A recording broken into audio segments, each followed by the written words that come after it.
Hey, hey, what you got to say?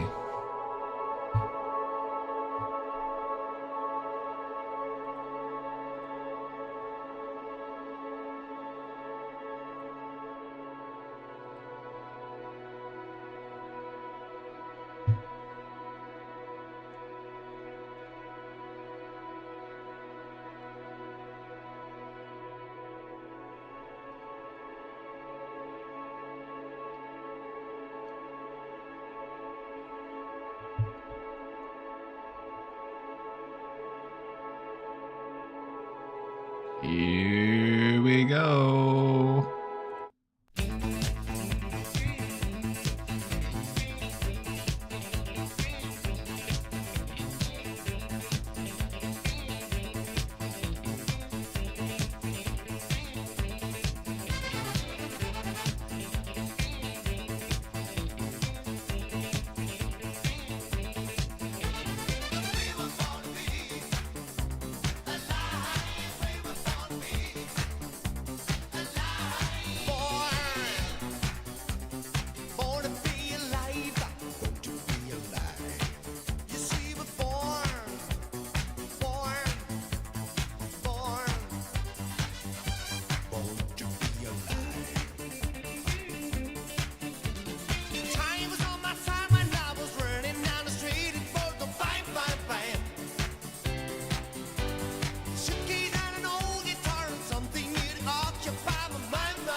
All right.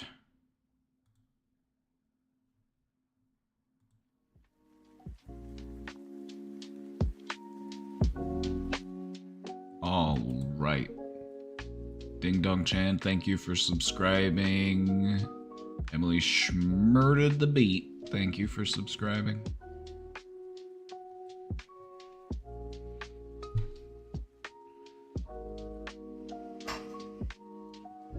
Just watched the entirety of the UAP hearing. They spilled nothing.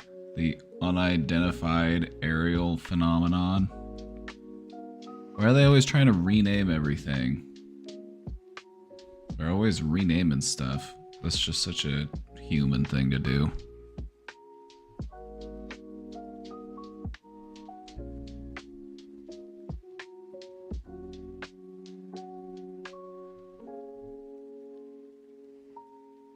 Can I be your UAP? My unidentified aerial phenomenon? Sure.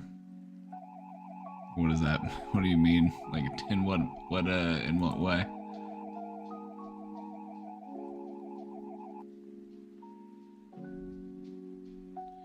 Welcome back, everybody. Good afternoon, good evening. Welcome back.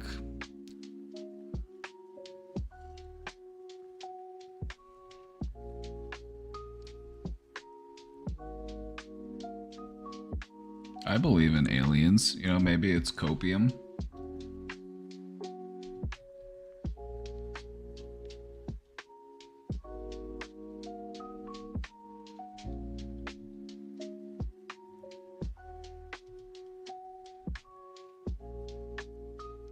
You know, maybe it's copium. I like to believe in aliens. Why not?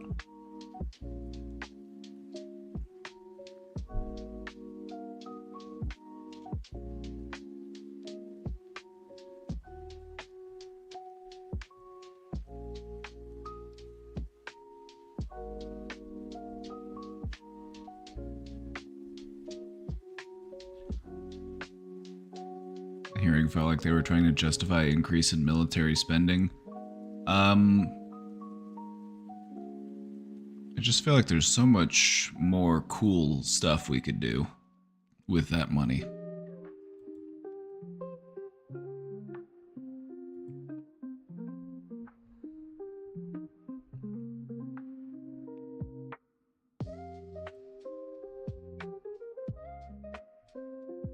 My major in the Air Force, Grandpa always believed in them, and so do I.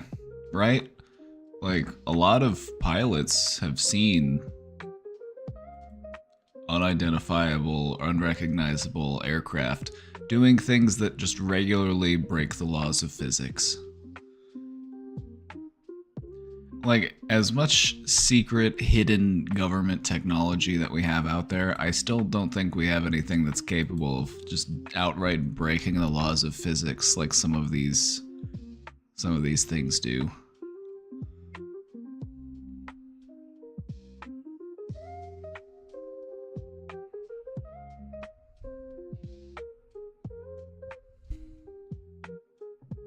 Like, there were reports of, like, multiple nuclear silos going offline, and, like, you know, there were literally people who believed that there was alien intervention that prevented us from nuclear annihilation.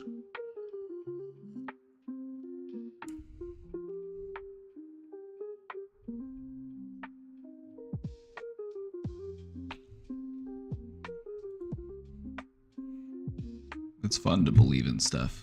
I think it's more fun to believe in stuff than to not believe in stuff. Being a skeptic's just not that fun, if we're being honest. Being skeptical about everything and just saying, oh no, that can't exist, that's not real, you can't believe in that, you're stupid for believing in that, you're crazy. It's just like, okay. Just a little harmless fun.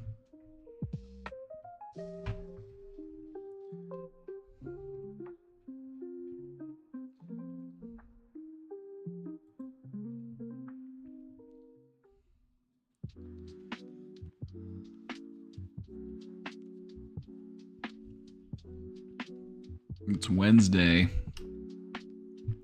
We've got a bit more of a lighthearted presentation today. When I say a bit more, it's a bit more lighthearted. Today we're gonna talk about love. Here's your sneak peek. Got a presentation all about love. One of my favorite topics.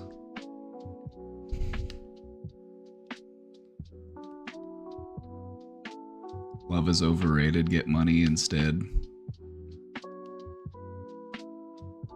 I disagree.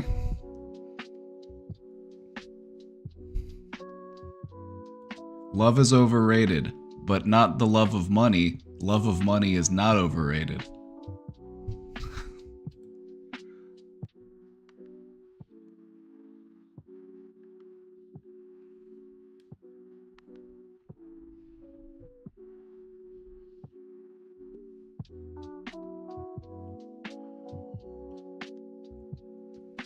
You can love a person, you can love a cat, you can love a tree. Just go deeper and deeper into that love. That's what it's all about. That's what it's all about. And that's why life feels so empty and so meaningless without it.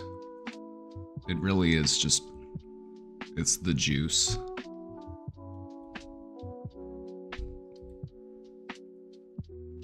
If there's anything I know to be true in this universe, it's that love is real. Everything else is a simulation.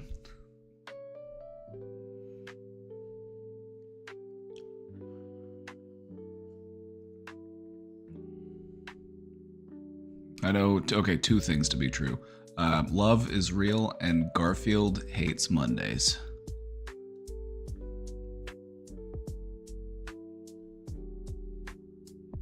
I'll never find the right man that I'll fall in love with, so I don't care about love. I don't even like saying it to family members. Well, we're gonna talk about that today, Dean. Also, don't write your future like that. Why do you gotta write your future?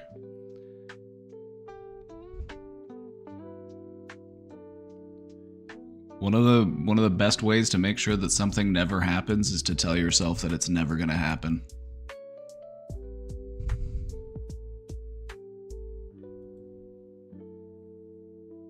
Because I just know how I am. You know how you are right now in this moment, but you're disregarding how you could be in the future. And that's doing a disservice to yourself, and I'm not gonna stand for it.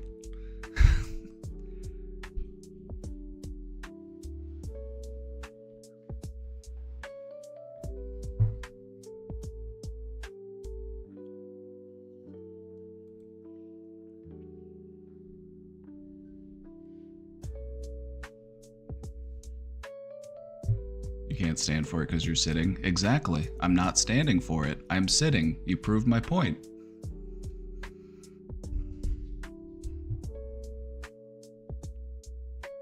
I just don't see where that takes you outside of like a life that's just lonely and isolated. To just be like, I'll never find love. Like, what are you doing right now? Just don't tell yourself you can't do something. It's just a frustrating way to exist.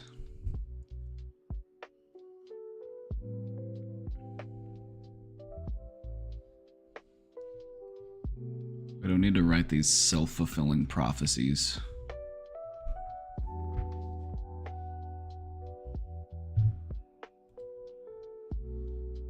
My life is lonely and isolated, and I'm fine with it. I'm used to it.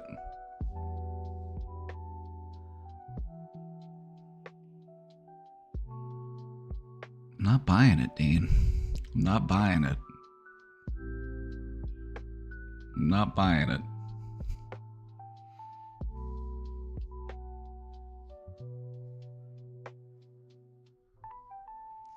Hello, everybody. Hello, hello, hello. Welcome in. It's Wednesday, November 13th.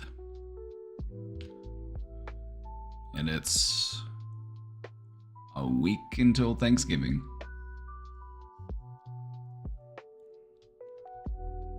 We have an upcoming idea for a presentation. I want to go over it with you real quick. I want to go over this idea with you real quick. I have an idea here. It's for the holiday survival guide.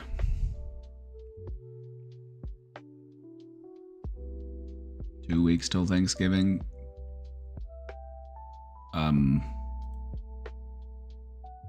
Oh yeah, you're right. It's the 28th. We got 2 weeks. Never mind. We got 2 weeks. Even better. Gives me more time to prepare. Don't scare us like that. I mean, don't expect me to do math. I'm not a math guy. I'm a brain guy. I'm an emotion man.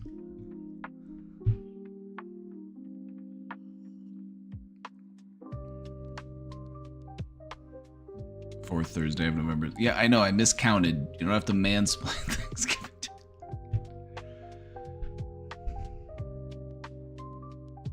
We need to find you a man, Dean. We need to find you a man you can mansplain to.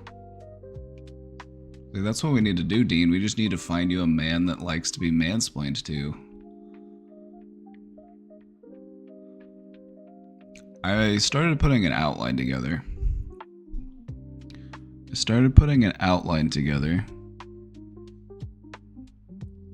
Wow, thanks. Just trying to help.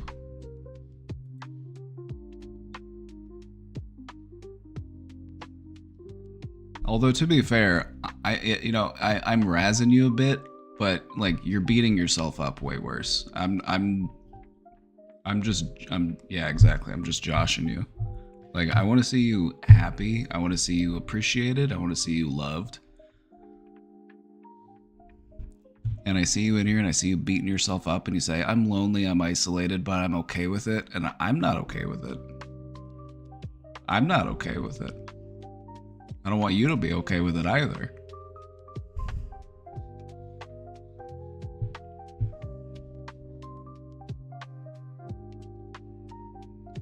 Sometimes I have to sell people on an idea by frustrating them a little bit. Sometimes sometimes it's just what you gotta do. Just whatever it is, what it is. Alright, well, I'm gonna do the love presentation later. I hope you're here for it, and I hope you learn a thing or two. We're gonna talk about why sometimes it's hard for us to accept love, why sometimes it's hard for us to communicate love, and how we can become better at those things. Anyway, my current outline for an upcoming presentation, my holiday survival guide. If it gets any longer than this, it might end up being a two-parter. This presentation will probably be good for me. I think you're gonna love it.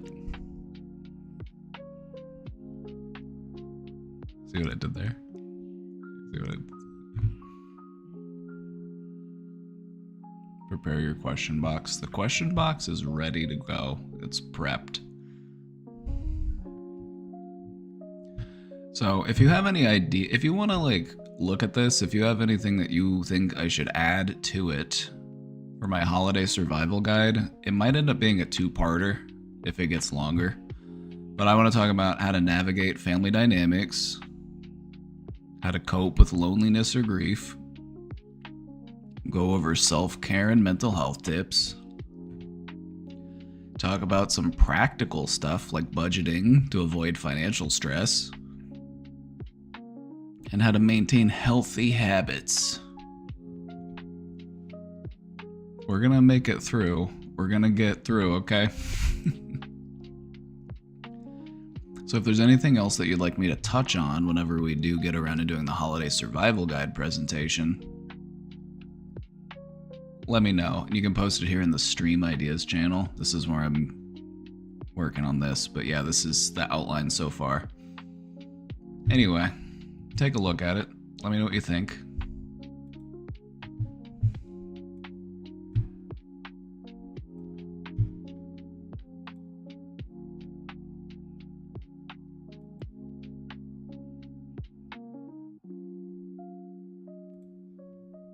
We got some questions coming up in the question box, so we'll get to those here in a minute. But for now, how you feeling?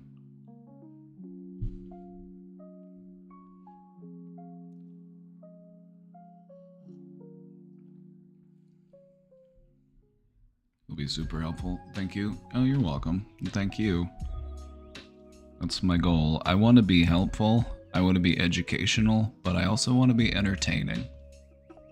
Try to juggle those three things.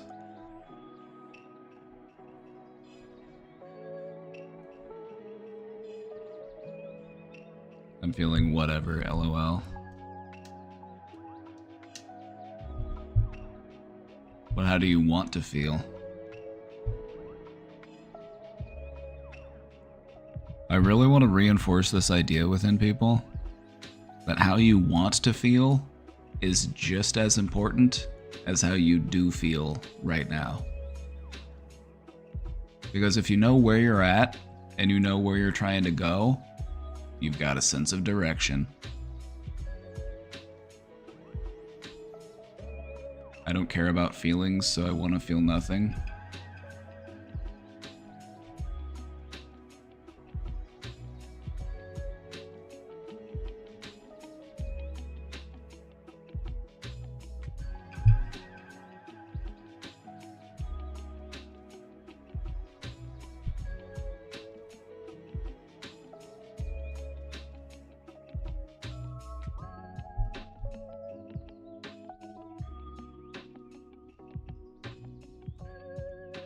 That in and of itself is a feeling.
I wish gifted subs were refundable. Glad everyone else is getting help in here, though. Are you mad at me? You gonna talk about it?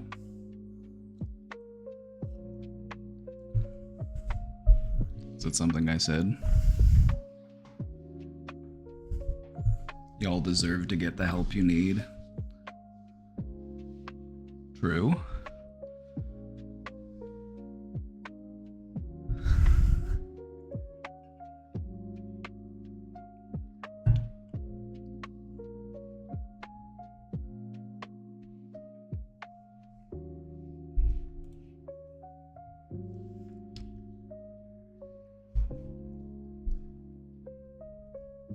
Why did I ban Obscene Darling? Because she kept coming in here and trying to start fights with people. Even after weeks and months. That's why.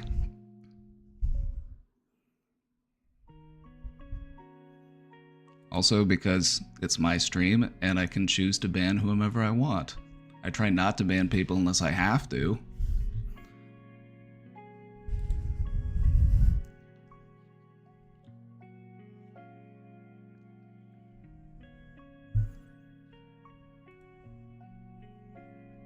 Maybe have less compassion than you think. Working on being more compassionate every day.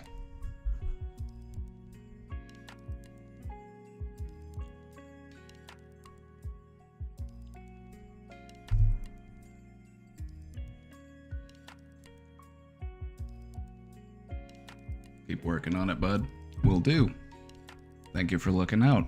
I appreciate your concern.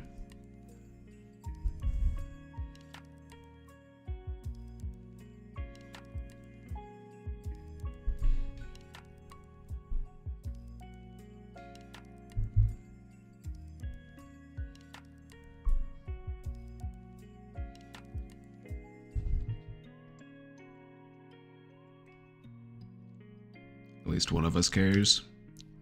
Is it you?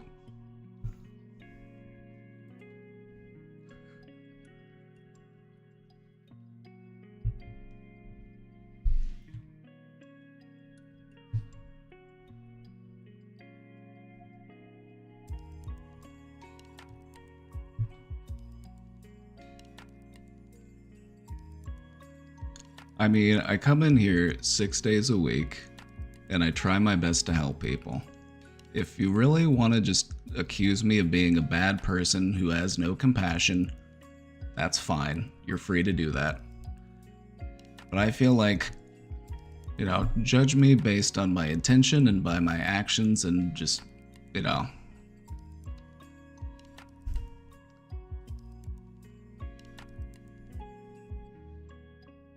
trying my best. Running a mental health community on the internet is not easy.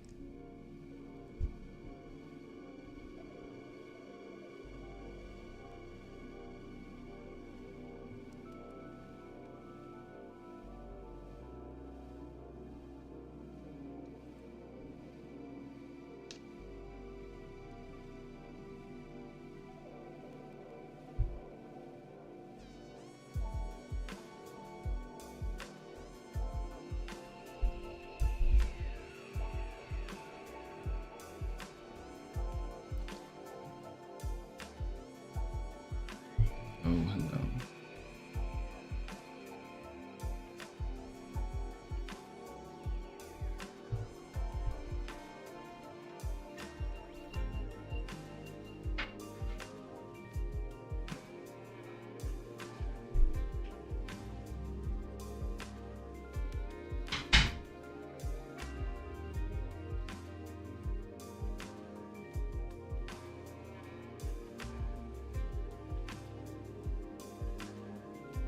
Keep doing this for you, though. Yeah, I'm doing this for me.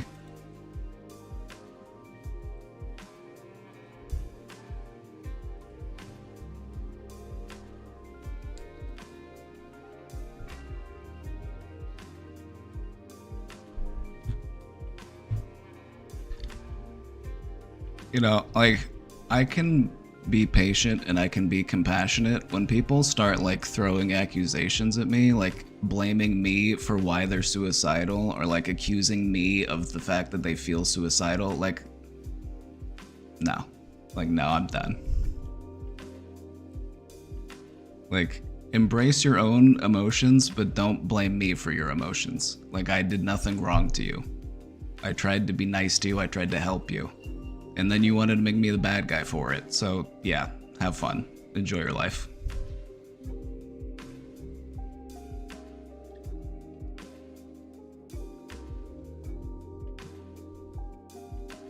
Okay. Since you decided to ban evade and then come in here and then try to make me feel bad again, I feel more comfortable talking about it. So, I will. The reason why I banned you and why I blocked you and all of those things is because you kept blaming me because you were feeling suicidal. You kept saying, I'm gonna kill myself and it's your fault. I'm like, no. Leave me alone.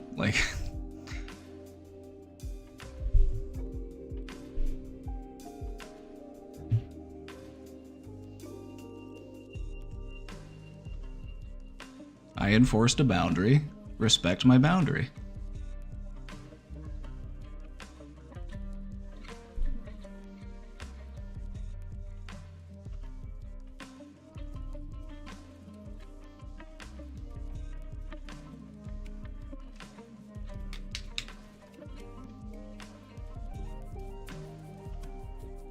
Don't even have a streamer award yet. I'm working on it. My friend Cartoon Therapy was nominated for a streamer award.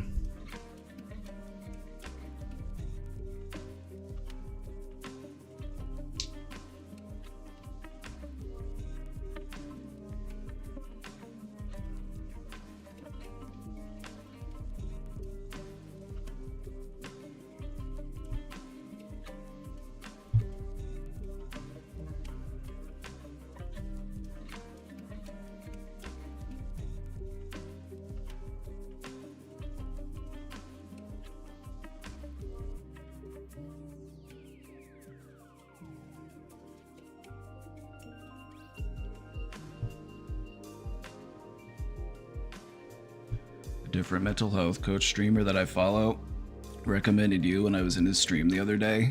Ooh. You know who it was? I love networking. I love networking.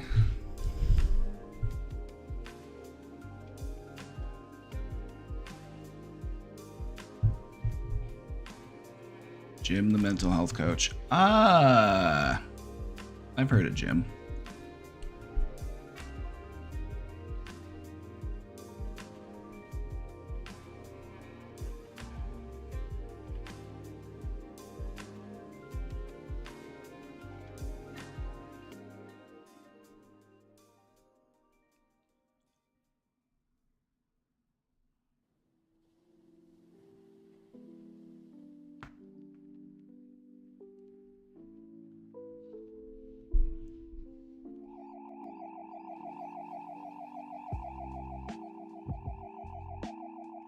The Buffalo from SD, thank you for the 2 months.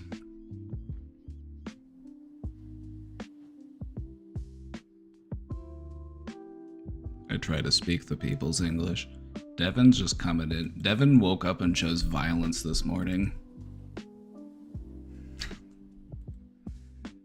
Devin woke up and chose violence. It was the latest Pokemon Go update. It was just too much to...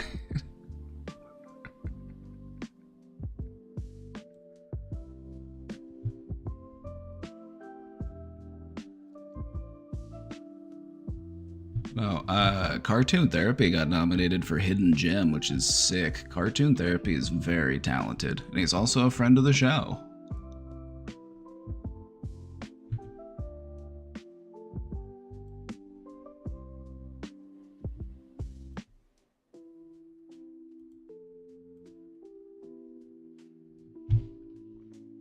So we're really excited about that. He's a good guy.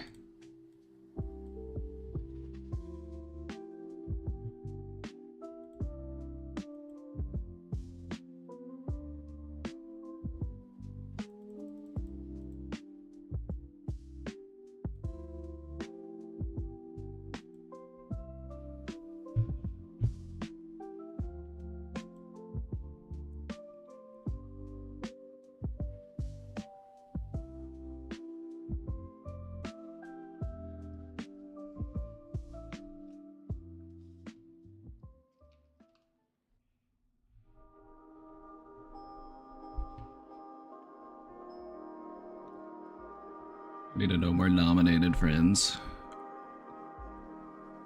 We're all friends. I know every streamer we've all met. I've met every one of them.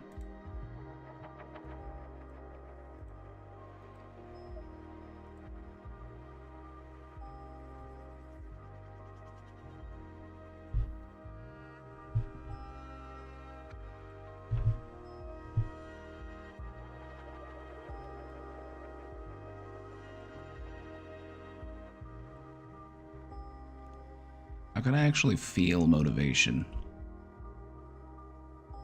I want to be motivated to complete my PhD, 6th year, probably have 7 or 8. To take care of myself. To start to feel like a normal person. But I feel trapped in a sort of purgatory where I don't feel like I have the will to do anything beneficial to me. Yet I want to be motivated. I don't live near family at all. All of my friends have moved away, and my partner and I have been long distance for the past couple of years after they got a job offer in another state. So I just feel isolated and of course unmotivated to expand my social circle. I know there's no simple answer to this, but I would appreciate any insight you or chat might have. Thanks.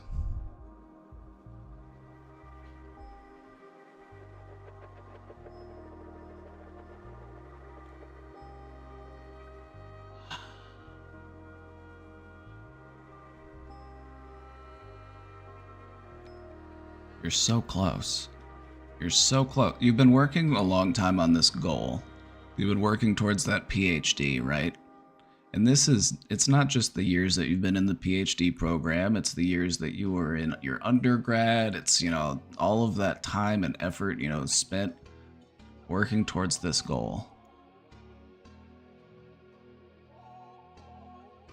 And so I feel like undoubtedly you have had motivation. I would even say you have motivation right now, because even typing this out, reaching out for help, that says motivation to me.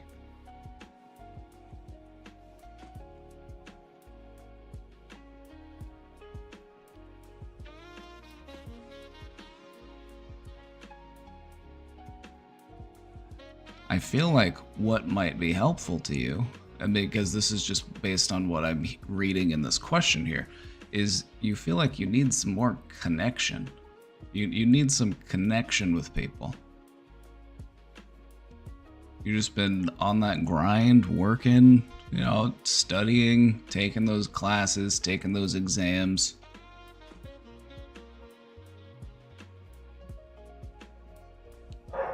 So what can we do to build a more positive routine? We want to make time for things like self-care. Like you said, you want to take better care of yourself. You want to feel more like a normal person. What does that look like to you? What's that next small step in moving in that direction?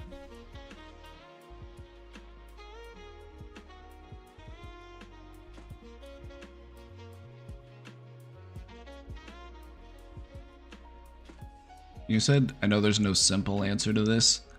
It's not just one simple answer, it's 100 small, simple answers.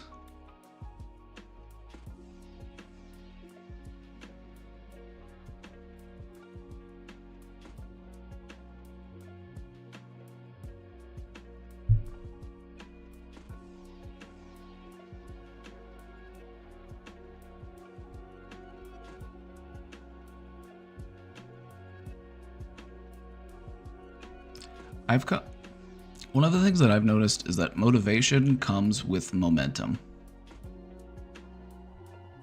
Sometimes motivation isn't there at the beginning, but it's something that can grow after we've established some momentum.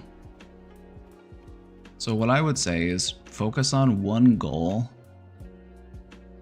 whether it be to be more social or to practice better self-care, which I think, is one and the same. They're both self-care related.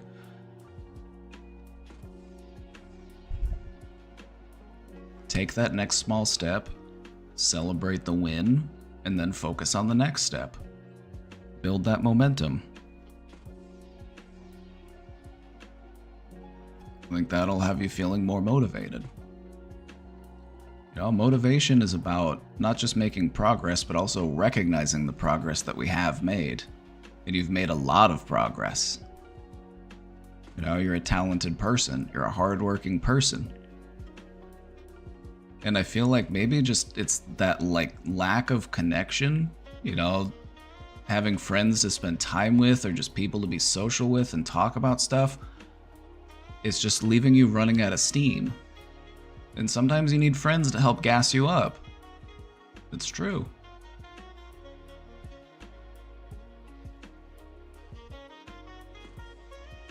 Sometimes I gotta trick myself into cleaning just one thing, and then when I get on a roll, or I'll say I'll vacuum one room, and the next thing I'm doing the whole apartment. Exactly. Exactly. You do one thing, and then you're like, well, while I'm at it, I might as well do another thing. That's what momentum's all about. You don't have to, because part of the reason why we get so reluctant to even start is because we look at all of the things we want to do and we're like, there's just no way I'm going to be able to do all those things. That's too many things. And so we end up doing nothing. You just got to pick one small step. Take that small step and then focus on the next step and think about, is this another step that I'm willing to make? Can I make another and another and another?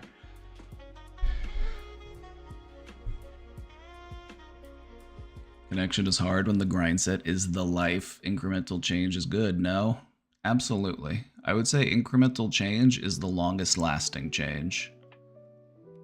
Normally, when we make like rapid, abrupt changes to our routine or to our life, they end up going back to the way things were.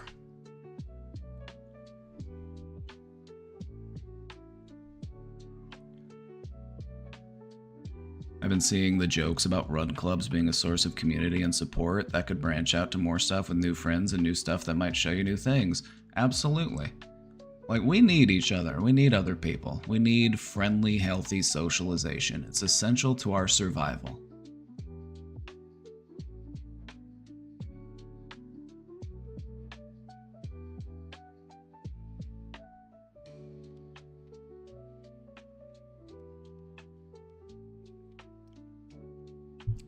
So, you're in your PhD, you have people who are in your program, you could see what they do to socialize. Maybe there's potential to meet friends in that group, or maybe just in the university in general. Like, if you're going to a university, maybe, there's different clubs or programs or other things that you could go to start meeting people and just get out there.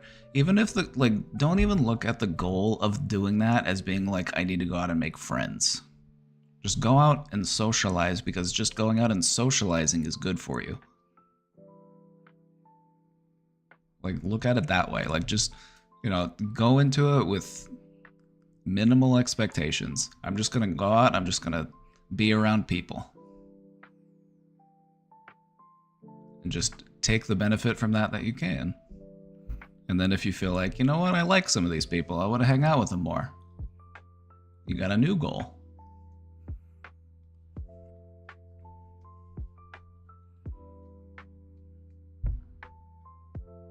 Yeah, you're working on your PhD, so you're a smart cookie and you know how to do an experiment.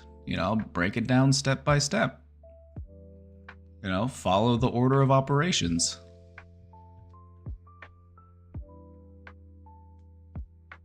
You got it.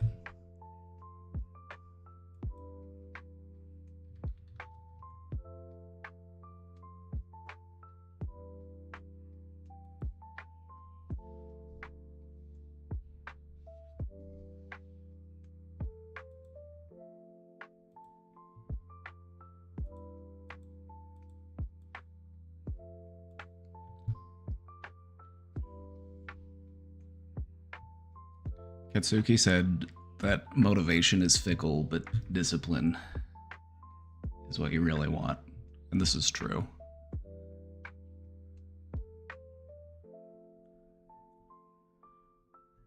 Look at growing motivation like you would grow a plant. You gotta plant a seed, and then you gotta invest in it. You gotta put time into it. You gotta give it what it needs. And then it'll grow, and then you can eat the apple.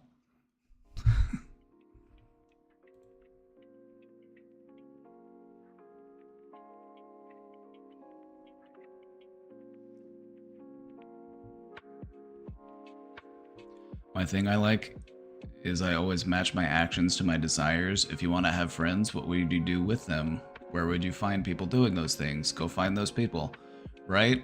The way I've said this before is, if you want to make friends, go to the friend store.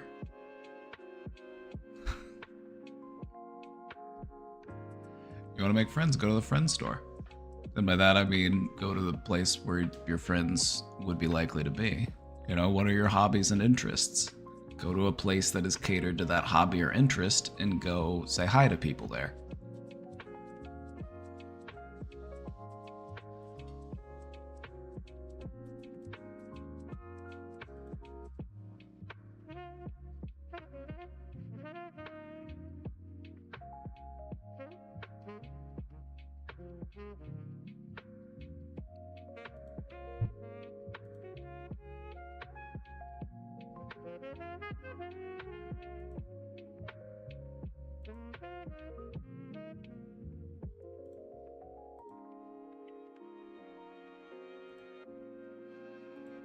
Sir, it happened again. I pulled a classic me again. Oh?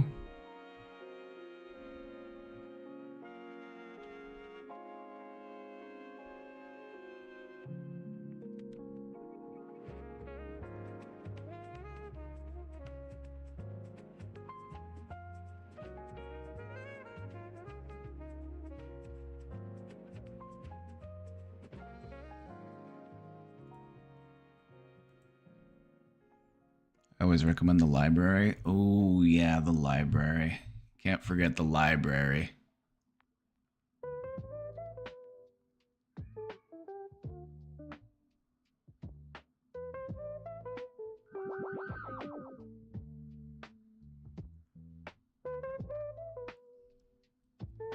Library is great because the library will have all sorts of like meetups and clubs and communities and, you know, all sorts of different stuff. Library is a great resource.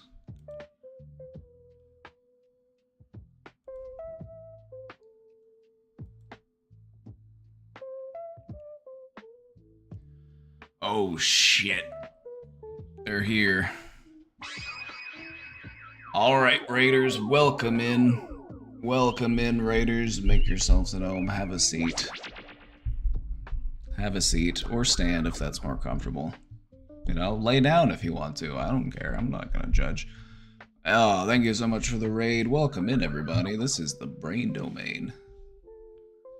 We're talking about love today.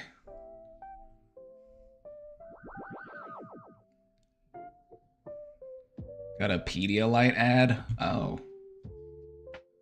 That's weird. So Talia's with the 5 gifted subs. Let's go. Welcome in, Raiders. Welcome to the Brain Domain, your premier place for psychology and mental health.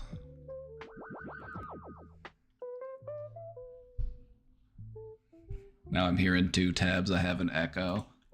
Devin was watching 2 streams. He was watching one stream with his left eye and the other stream with his right eye. That's just the level Devin operates on.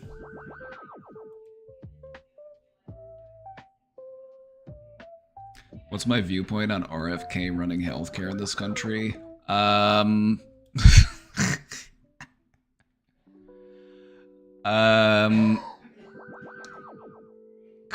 just trying to think of if we could have picked anyone worse. And I'm hard pressed to think of a worse person to pick.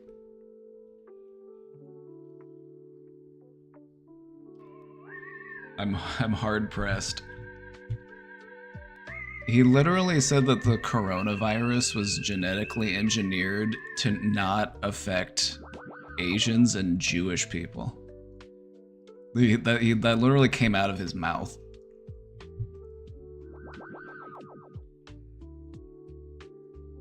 You know, sometimes you just want to eat a bear, and sometimes you just get worms in your brain.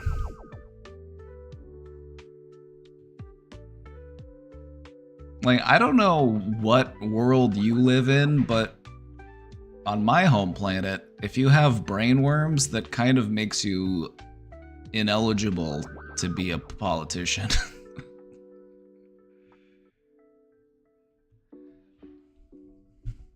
He does seem to support less medication and more body care. And you know what?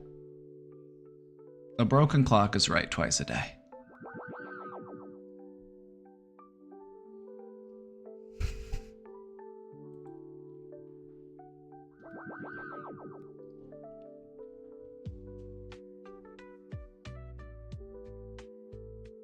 Why do the most unhealthy freaks seem to live forever with minimal adverse effects?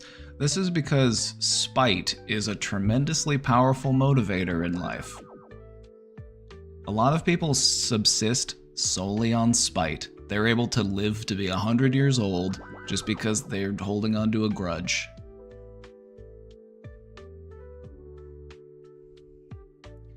This is why I tell people, like, if you're really depressed and you feel like you've got nothing else to live for, live out of spite. Like, let that motivate you until you're able to get out of your depression. I'm like, I'll take what I can get. You know, like, if you're down at your lowest point and spite is the only thing keeping you going, use it.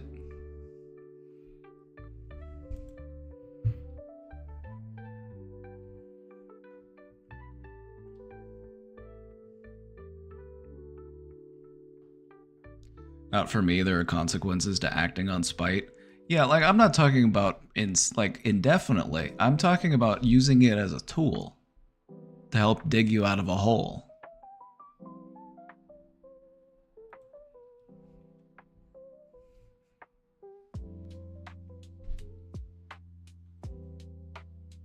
I tried talking to a girl my age, 19, failed, but absolutely had a great conversation with their mother. I do this every time. Does anyone know how to stop being the mom friend?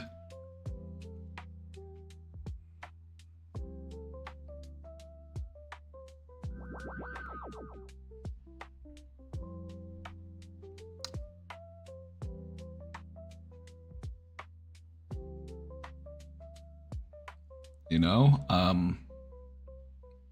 I think this was just a sign that like emotionally mature women find you appealing. I think you just need to find someone that's emotionally mature. I feel like, you know, that's not a bad thing. It's just like you're an old soul.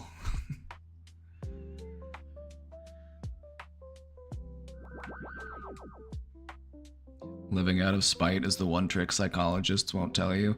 Right? Like, if you're really depressed and you're thinking about, like, ending your life, like, if that's what keeps you from doing it, I support it.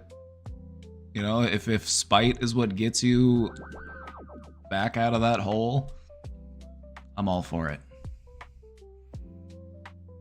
Well, you know, just, like, you don't need it afterwards. Just, you don't need to carry it around with you when you're done.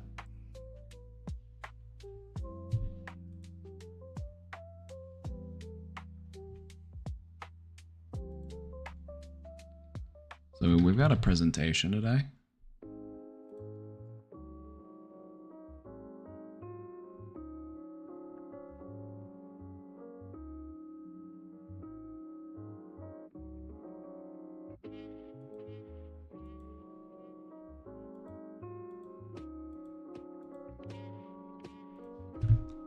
Little sneak peek for you. We're talking about love today. Talking about how we express it, why sometimes expressing it is hard, sometimes why receiving it is hard. So that's gonna be a fun one. A presentation on living out of spite. No, not yet. Maybe someday. Maybe someday.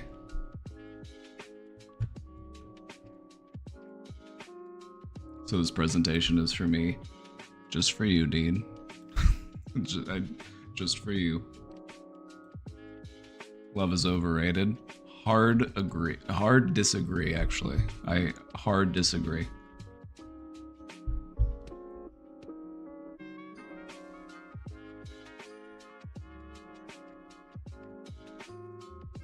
Love is underrated. What's better than love?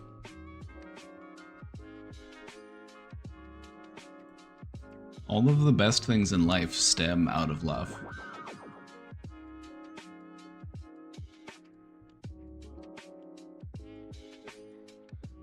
But you have to be vulnerable, and this is hard. See, that's the thing. If you want to become stronger, you have to embrace your vulnerabilities. Then you can turn them into strengths, and you get stronger. But by avoiding your vulnerabilities and trying to forget that they exist, they remain a weakness. They remain a vulnerability. Like if you have a castle wall and there's a hole in it, you're just like, just cover it up with a sheet. Just put a blanket up over it. We'll be fine.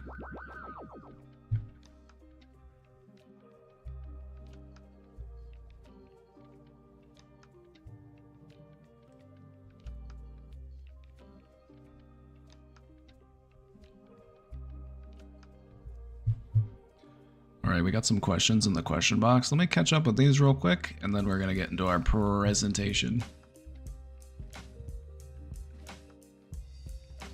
Let's check this one out. My partner and I got into a fight last night, and I stopped talking to him and blocked his number to avoid talking and saying something I'd regret.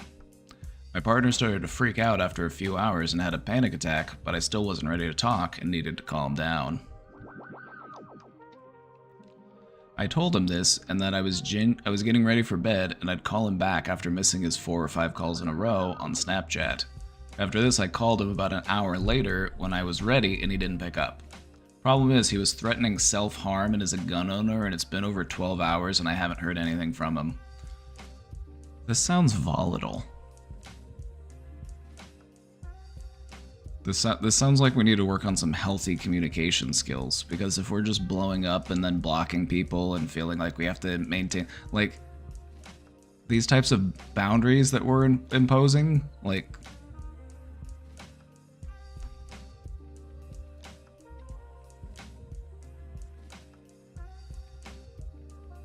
you know, like, this sounds intense.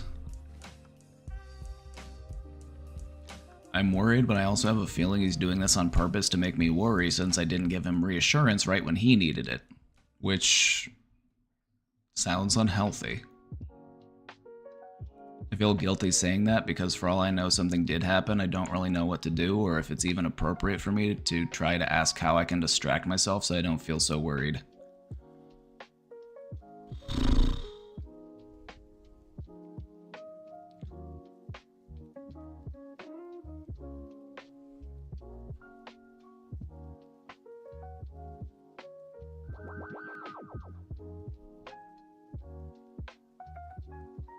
This brings up an interesting question, because a lot of people find themselves in this situation.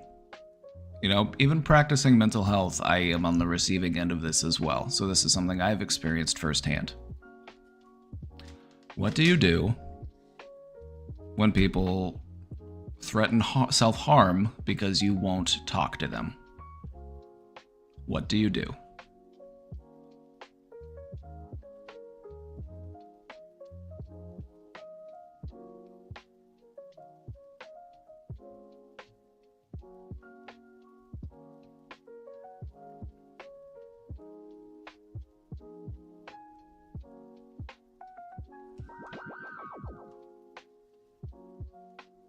Because a lot of people feel like they are supposed to, or like they feel like if I don't respond to them, if I don't get back to them, then they're going to self-harm and it's going to be my fault. It's like, no, it's not your fault.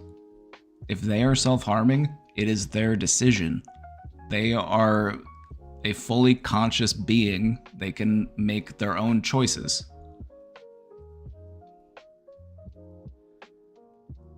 So don't enable that behavior. Don't show them that they can threaten these types of things and then you come back to them and say, okay, well, I'm here, so don't do it. Like, if a person is making these types of gestures and these types of threats, they need professional assistance, because this isn't healthy.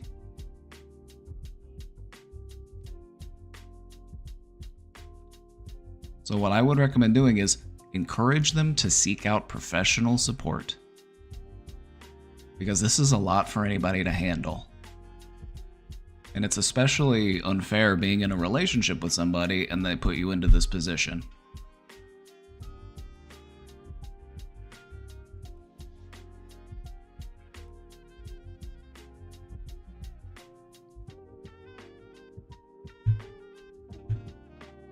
My girlfriend's stepmom did this. We got crisis intervention involved without personally engaging. The threats were bad faith manipulation.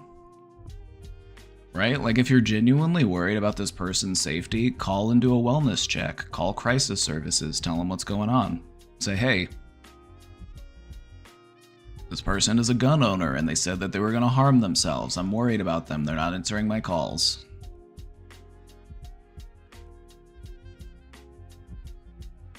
You know, it's a serious threat. It's a serious gesture. Take it seriously.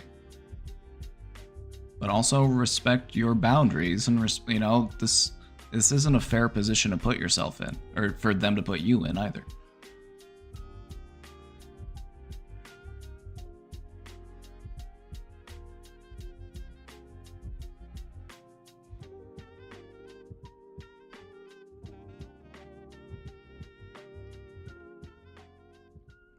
Just try your best to take care of yourself and unwind. This is a stressful situation, but you'll get through it.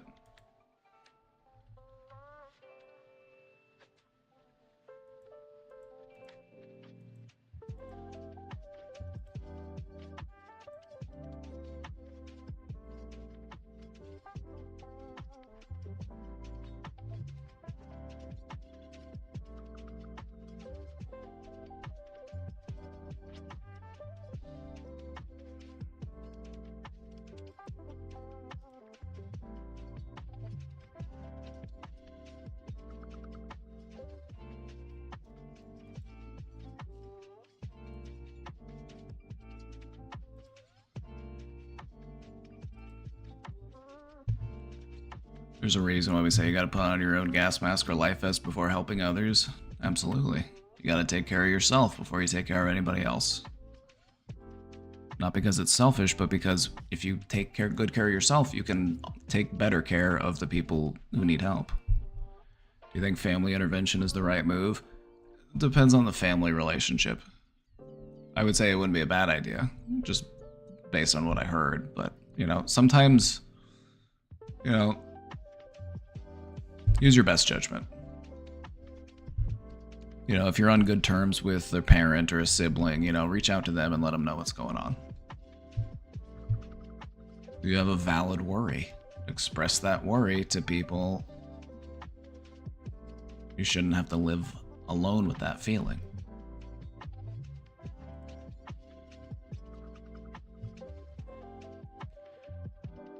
I had a really mind-fuckery session with a counselor. I need help understanding.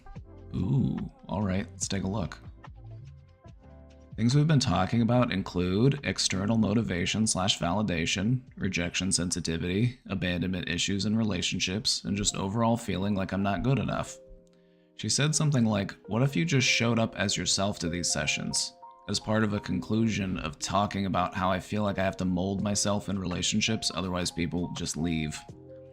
It caught me off guard in the moment because I really thought I was trying to leave my perfectionist tendencies at the door, but the mindfuckery part to me is like, my reaction to the comment is like, oh, I need to be sloppier. Which is obviously a response to feeling of an external expectation, but for me to respond to that reaction as just continue what you're doing also feels like it's not an authentic choice, because I feel like there's no real authentic way to react to an external response, because even the desire to want to be more intrinsically motivated ultimately comes from an external source saying that's how you improve your quality of life. I just want to give you a gentle pat on the head. You're overthinking it, alright? You're overthinking it. You're overthinking it. I just want to say this gently and compassionately. You're overthinking it a bit. They just want you to be you, genuinely. For what that is, and not feel like I have to be anybody else. That's it.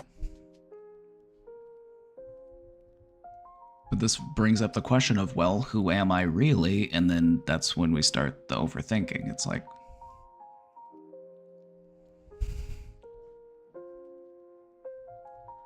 because when we try to answer that question of who am I, really? There's a lot to it. There's a lot to unpack. It depends on what type of mood I'm in. It depends on what time of day you ask me that question. Depends on whether or not I've eaten.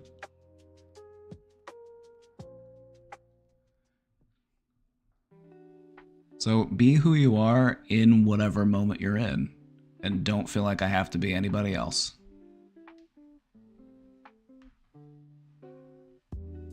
Current grad student at a counseling program. Mad respect to you for making this channel. Hell yeah, friend.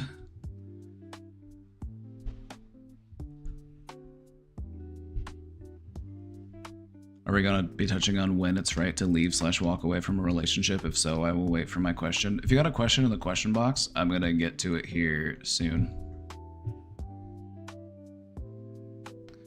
We've just got a few I'm gonna get caught up on.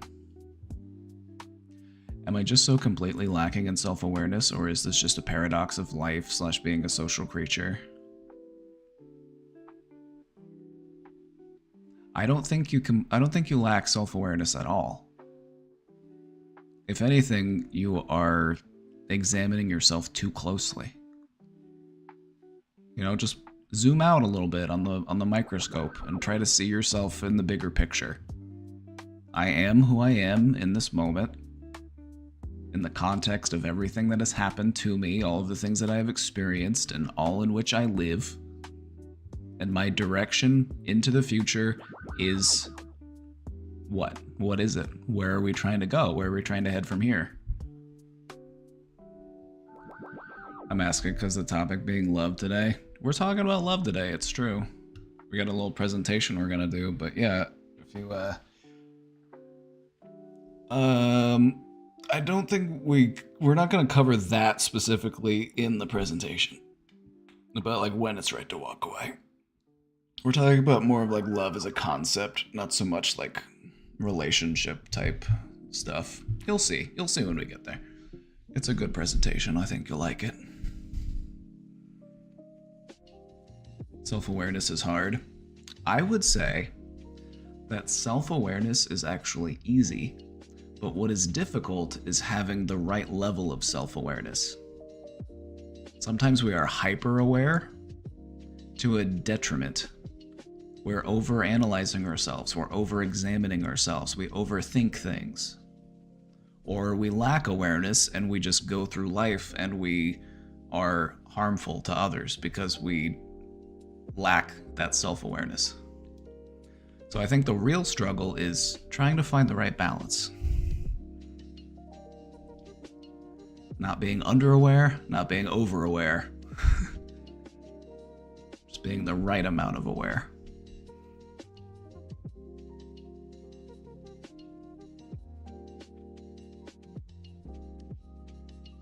Because I've just met so many people that will like nitpick themselves. They will just, you know, every word, every thought, every action is just held to so much scrutiny and is just put under a microscope, and I'm just like, it's not helpful. And we understand that self-awareness is helpful, but like that level of like investigation into your own life is just underwear. It's true.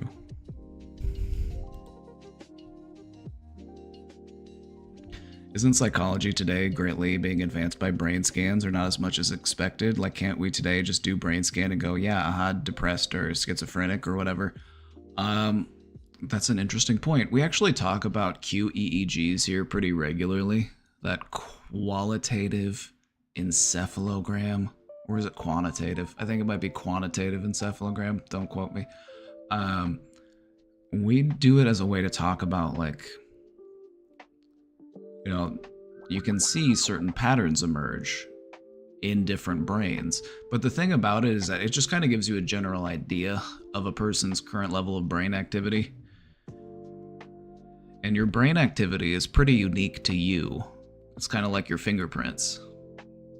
And so there's going to be some overlap, there's going to be some patterns that emerge, but it is still really helpful. You know, you can see like, oh yeah, this person has too much activity in this region, or perhaps too little activity in this region. Maybe we can do something about that. I'm a big fan of that type of stuff. I think that being able to actually see what's going on in somebody's brain by measuring the electrical activity has tremendous potential in being able to help people mentally. I do that, I think very badly of myself. Well, cut it out. Knock it off.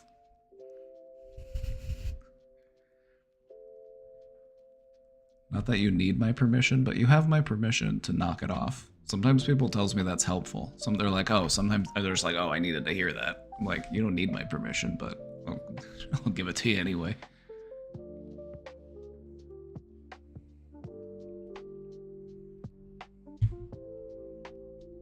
Okay, it's not that easy though. Well, is beating yourself up easy?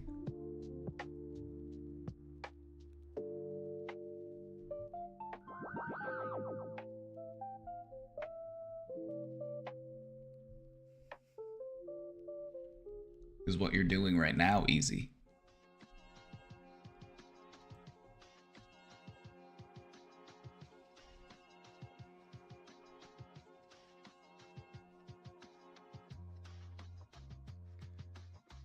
Lie to yourself until it becomes real, or an alternative way to look at that is repeat the truth to yourself until you're able to overwrite the lie.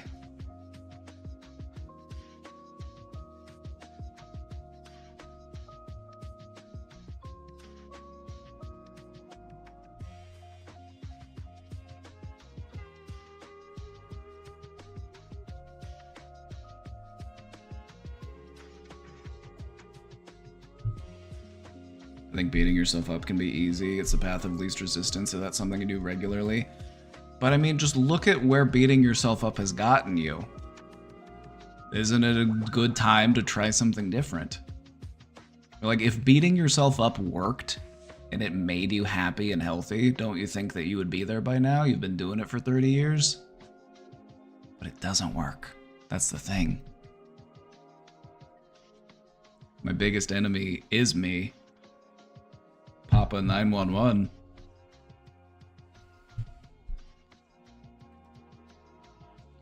Why do people not pick up dog poop?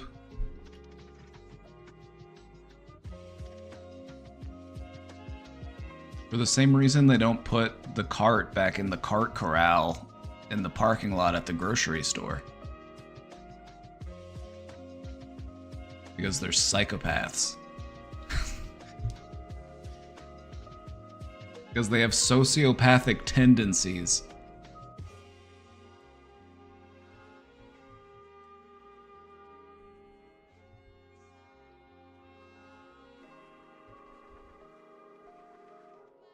Don't let me be dictator of the world, because I'm gonna start imprisoning these people. I'm like, you didn't pick up your dog shit? To the gulag. Have fun breaking rocks for a year.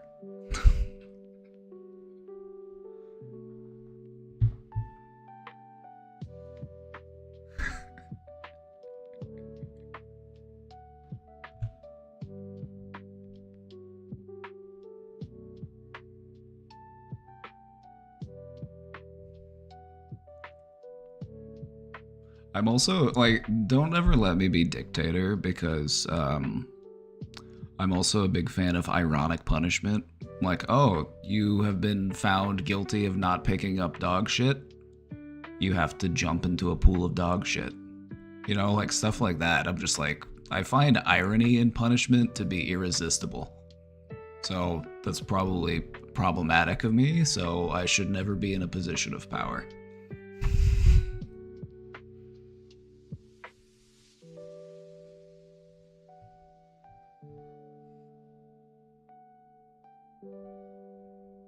You were sentenced to pick up dog food for the whole city. Now that's a better way to do it. Like, you have to do community service. You have to go to the park and you have to pick up dog shit for a week.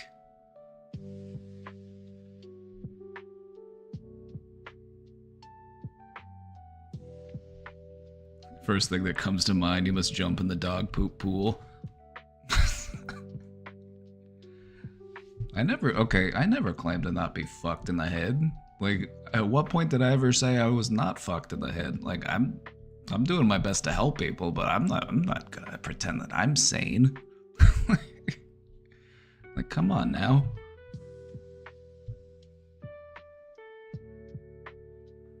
Hey, Papa Breakin', I appreciate all the love and support from y'all. Guy figuring out what to do with the person/NB out of Texas/part-time Cali. 3 shitty things all came together and I can't seem to separate and manage each event.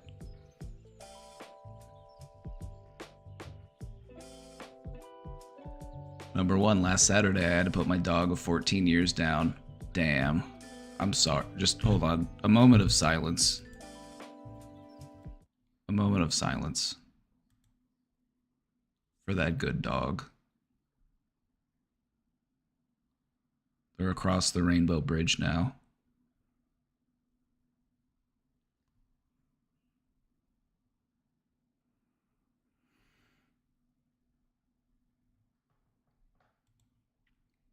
Thank you.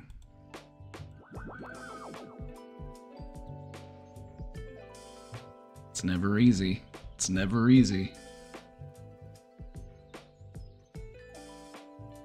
You hate to see it. 2 days ago, talked to the person that was interested and mentioned how a mutual friend was bashing NBs and said, like 7 days before that, if you can't choose a gender, you shouldn't be able to choose the president.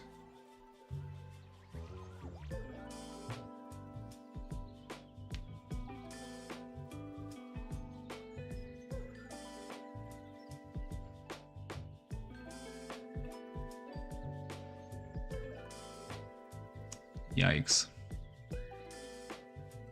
I didn't tell the person I was interested in until 2 days ago when the person I was interested in asked what our mutual friend said that made me not want to talk to him again. Now our former friend is attacking and gaslighting after being approached by my NB friend, but his story is slowly falling apart, but everyone is still critical of me. A side note, I did tell the group right when this guy made the comments, but they just kind of let it go because the statement was made in another group. I told the person who I was mentioning above and former messages I had feelings for them because my walls are crumbling with the loss of my dog, a friend, and now feeling isolated. They did essentially shut me down, but kept the door opened in some way. I don't know what to think with all the other shit going down. Should I just step away and collect my thoughts and feelings? Take a break if you need to, you know, take a week, take a couple weeks, you know, just go to the dojo, meditate. Sometimes it's best to just take a step away. Should I include some friends in the rest and repair of myself? If they are supportive of you, then yes. You know, healing is something that helps to have other people around. And so if they are also like-minded, then yeah, bring them in. Is it worth still talking and developing deeper bonds with my NB friend? I can separate my feelings of love because of being burned so much. Yeah, I feel like so many people just get so hung up on gender ideology and like gender identity because they're just so misinformed about it. And it's like, these are just people who are trying to live a peaceful life. So just be friendly with them. They're of no threat to you. But some people just treat them like they're just evil, and it's just like, I don't understand it. It's just the same kind of like demonization of a marginalized population that we've seen since the dawn of human time.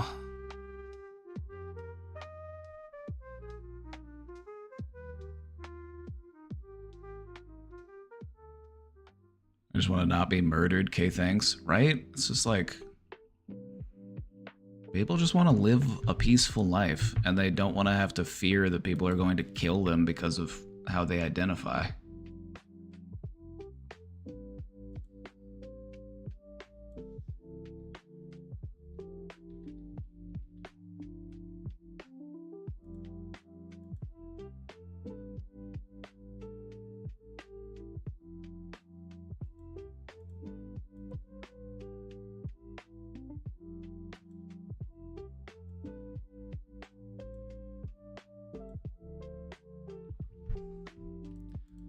I have an immigrant spouse and live in Texas. What do you recommend I do? I'm considering moving to a blue state or moving to another country depending on how massive the deportation is.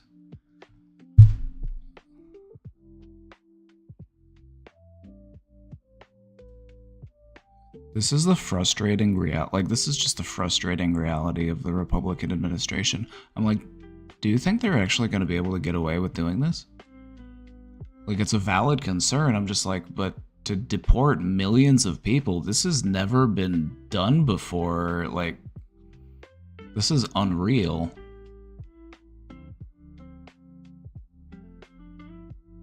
Like, what are they gonna do? Go to people's houses door to door and like check under the floorboards, check the basement, make sure you're not hiding people? Like we're living in fucking Nazi Germany?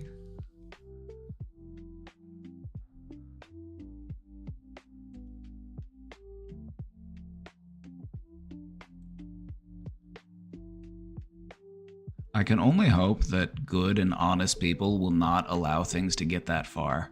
I want to believe that these are just empty threats that are just there to incite Republican voters. I really want to, that's what I want to believe. That there are good and honest people who won't allow that to happen.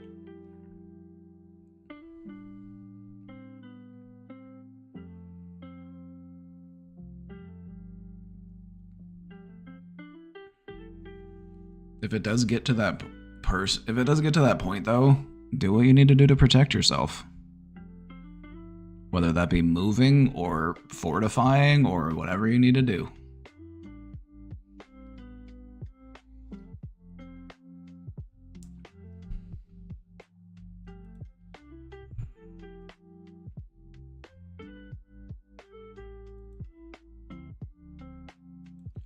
Having a plan would help you feel safe, and then hope that you don't have to enact that plan.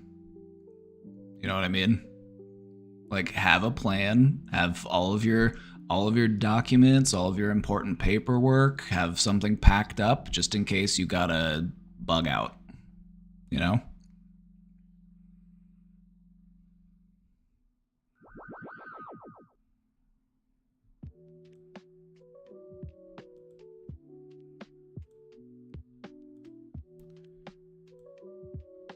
You know what would be really funny though?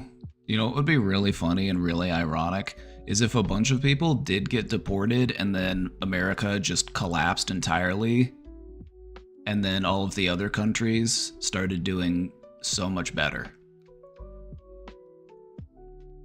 Like, wouldn't that just be like such delicious irony?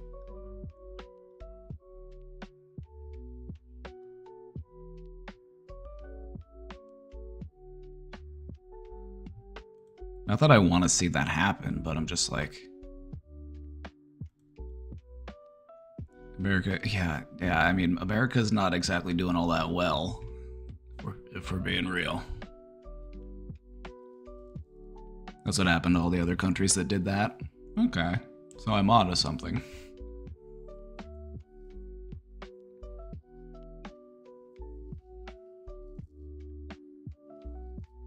It's like they want to get rid of some of the hardest working people. They want to get rid of people who pay taxes, who contribute to the economy, who basically prop America up. And it's like, how do you think that's going to affect the country? Outside of it just being like villain behavior, like what do you think that's going to do?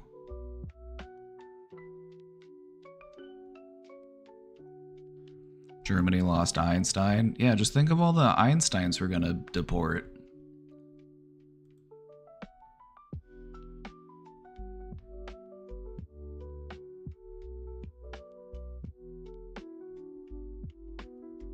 It's going to destroy it, which is exactly what their goal is. The fascists want to destroy America so that they can rebuild America in their fascist ideal. Just like Germany after World War I. They're like, well, we have to have a complete and utter collapse, so then we can have the full-blown fascist movement. They're just trying to, you know.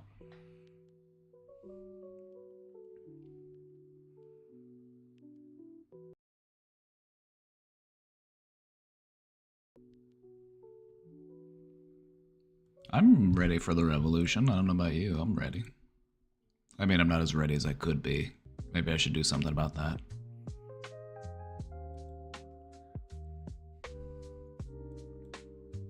All I know is that I pray every single day for revolution.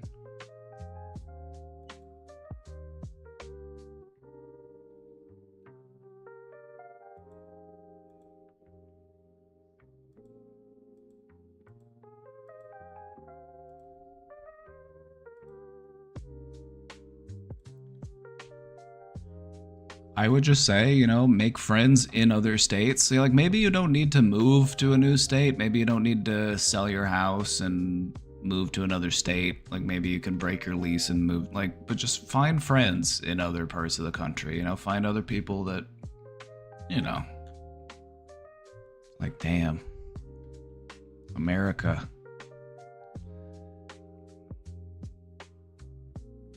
The more infighting there is in Trump's admin, the better. And we saw how much there was last time, and I don't imagine it being any better. In fact, I imagine it being worse because he already had to fire anybody who is, like, reasonably competent. Anybody who outshines him is out. Like, he can't handle it.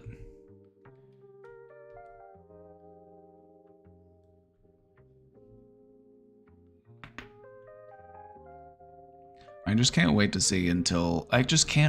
until Trump has his breakup with Elon Musk and just completely throws Elon under the bus. I can't wait until that happens, because you know it's gonna happen. It's because he's done that with everybody else. So I can't wait until that happens to Elon. It's gonna be so good.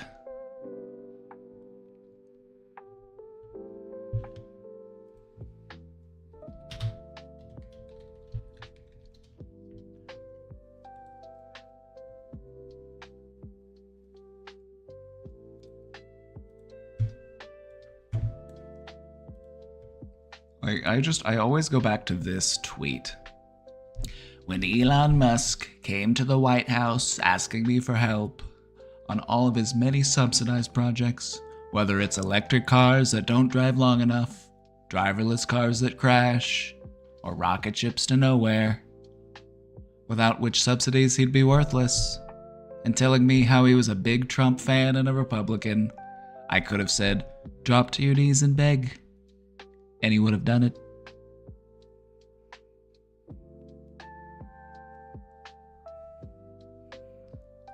Imagine simping for this man after he says this to you. Just imagine, this is like unprecedented levels of cuckoldry. It's like, are you serious?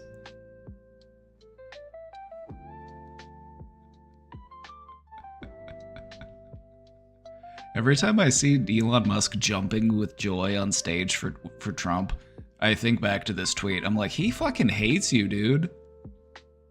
But he's gonna use you as a patsy, because that's what he does. He's gonna use you and throw you away. That's what he's done to everyone else.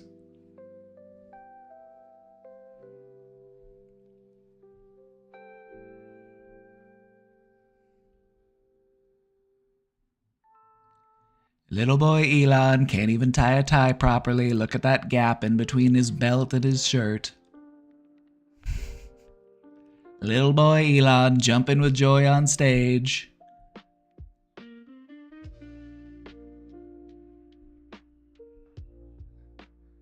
Most Republicans have a huge humiliation kink. And we're not gonna kink shame anybody. Like, we're not kink shaming.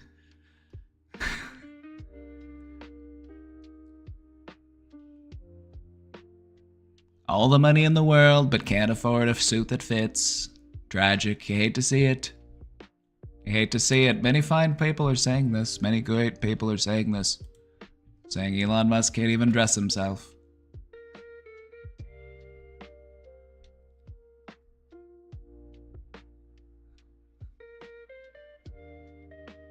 Like, wow. He's just gonna get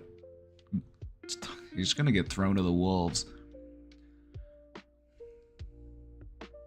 Can we kink shame but it affects millions of Americans, please? Okay.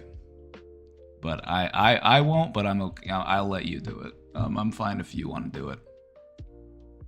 The P-tape is real? Of course the P-tape is real. Of course it is. Also, yeah, I think you're onto something. I think it is okay to kink shame a humiliation kink because they like it. It feeds into the kink, so that's okay. So I guess the only kink that's okay to kink shame is humiliation kinks. They want you to do it. So just be mindful of what you're doing when you do it, I guess. You might be, you know, they might be having too much fun with it. No, like, Elon wanted Trump to win because he knows that if he didn't win, he's fucked. He's just like, his name is all over those Epstein files. Like, they're both all over it. Like, they're both terrible people.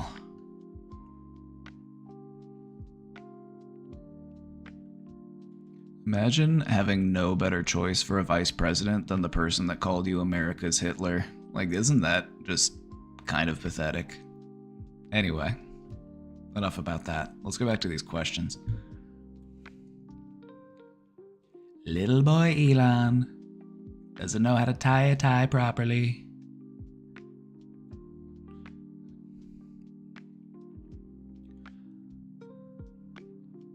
All right. Shift.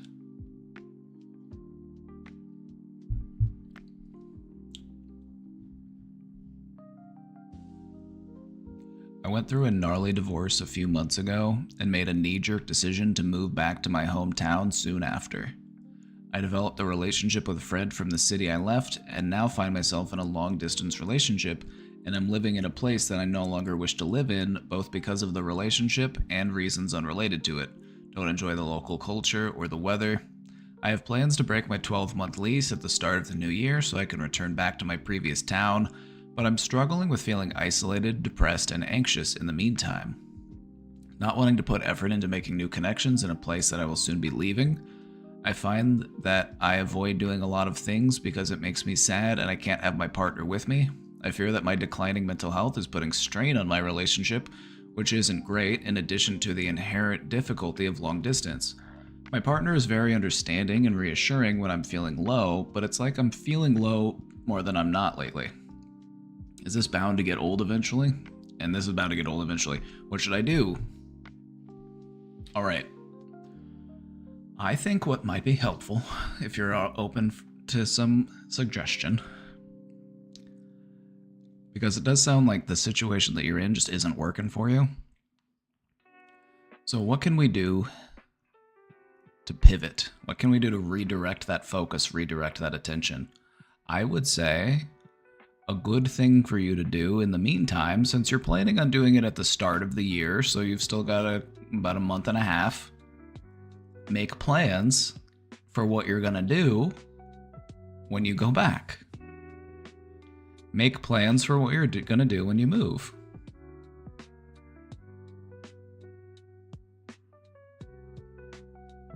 Redirect that anxiety and frustration with your current circumstances and channel it into excitement for your new upcoming circumstances. Because the situation that you're in is temporary.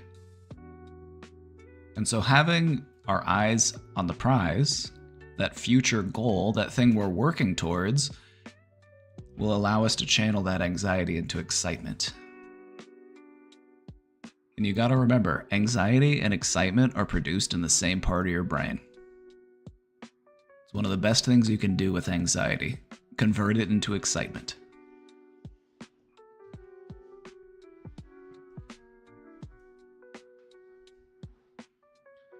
What do you use to subtitle you in live action? It's an OBS plugin. I forget the name of it, but it's just a plugin through OBS that does, I think it uses the Google caption feature to do what it does. But yeah, if you just go on Google and you look up like OBS captioning, it'll have plugins. I don't know the exact plugin I'm using, but how do you convert anxiety into excitement? All right. A simple technique. If you look at anxiety as your brain asking you what could go wrong, which is basically what anxiety is, it's thinking ahead and it's saying, what future hardships could I face? What dangers do I need to prepare for? Excitement is the inverse of that. It is looking into the future and asking ourselves, what could go right? What do I have to look forward to? What good things could happen? And so one of the best ways to redirect ourselves and to rewire the way that we process these types of things is to ask ourselves what could go right, in addition to asking ourselves what could go wrong. But one more thing, what I would recommend, double it up. Because human beings have a negativity bias. We are inherently more susceptible to negative information. And this is a survival mechanism. We're trying to protect ourselves from future harm. And so negative information, negative emotions, they have a 2 times damage multiplier in our brain. They're critically effective. And so if you find yourself ruminating over what could go wrong, ask yourself what could go right. But come up with 2 things. You got to outweigh it. You got to balance it out. 2 positives for every negative.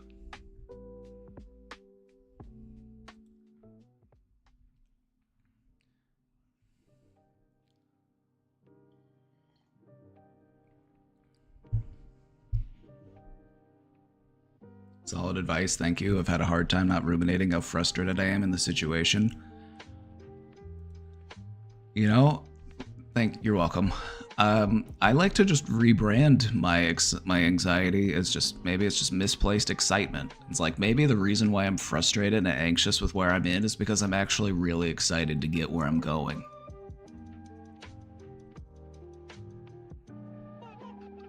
So I would say just take the time that you have before you move back to just come up with like this is what I want to do. I'm going to research like clubs and activities and stuff I want to do. I'm just going to like write down activity like, okay, I want to go to this museum, I want to check out this park, I want to go to this club, I want to see this concert, I want to, how do you get a depressed nihilist to invert that? By becoming an optimistic nihilist.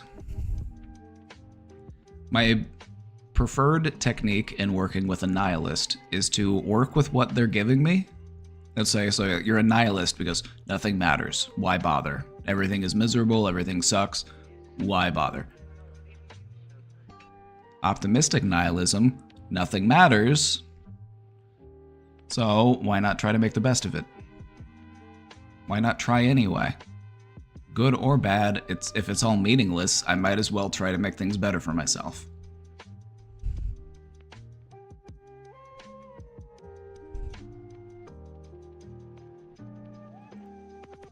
Hello? Hello. Welcome in. Thanks again for all the new follows and everything. Thanks again, everybody who's hanging out after the Central Committee raid. I love you. Kiss, kiss.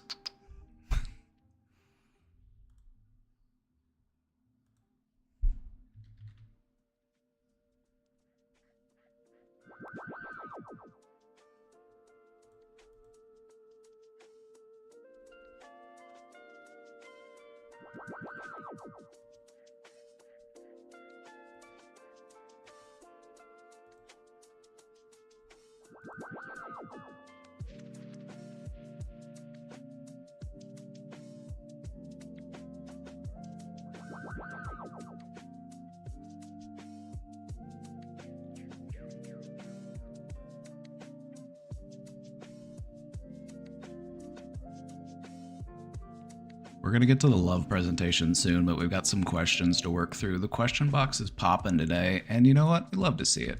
We love to see it. So I appreciate you hanging in there. I appreciate you hanging out. I want to get through these questions before we get to our presentation.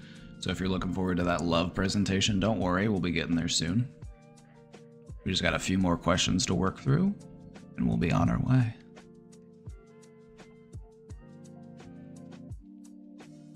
I think a lack of love growing up, my parents were largely absent from my life, has caused me to withdraw and avoid love. My friend used to tell us he loved us whenever he signed off Discord for the night, and instead of returning the sentiment, I got uncomfortable and just said thanks, bye. Now he stopped saying it, and I can't help but feel like I push away love because I don't know how to accept it. How can I stop getting so uncomfortable when others express love and affection towards me? It's a great question for today, since it's Love Day. To answer this simply, you gotta love yourself. Now, there's a lot that goes into that, but that's just the simple answer for it.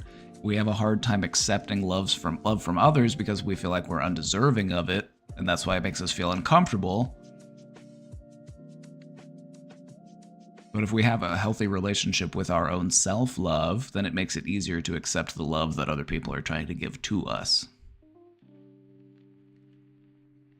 This is something that we're going to go more in depth when we get into the love presentation, because we're going to talk about why sometimes it's hard for us to receive love.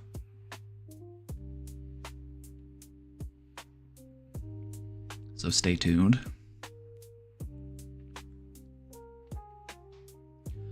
So I would say, though, that the start of this process is to recognize the things that you love about yourself and start growing that self-love. It'll make it easier for you to accept the love of others when you feel like you are worthy of it, when you feel like you are deserving of it. And self-love is the way to do that.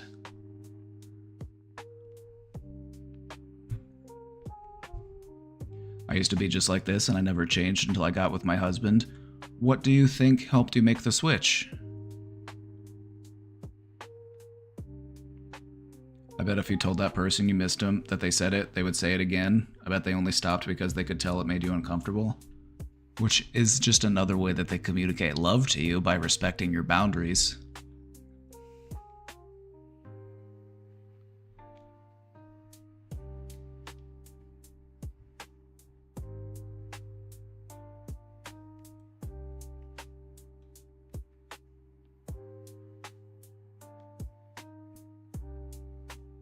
The good news is that this can be solved.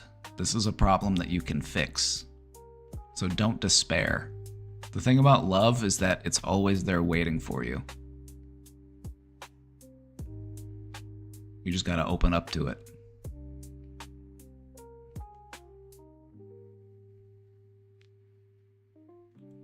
I think I never believed anyone loved me until I met him, and I was not willing to accept love until then. What helped you to make that switch from not accepting love to accepting love? Was there just like a moment of like insight? Did things just like click, or what happened?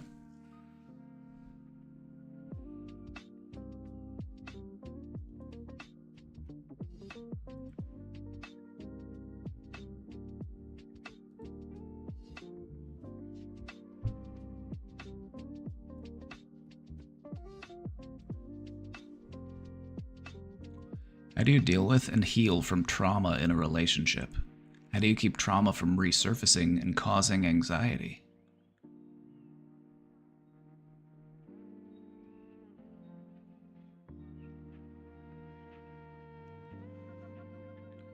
To put it simply, you have to feel it to heal it.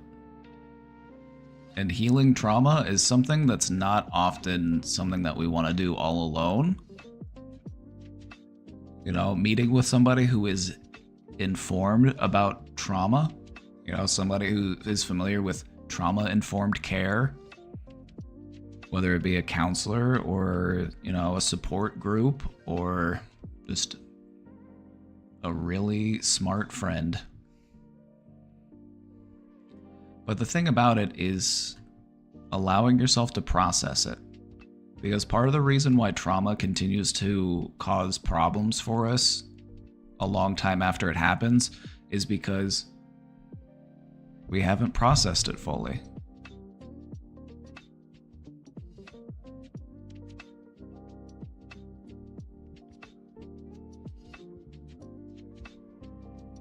First time watching, beautiful, helpful stream. Congrats. Well, thank you. Welcome in. I'm glad you like it.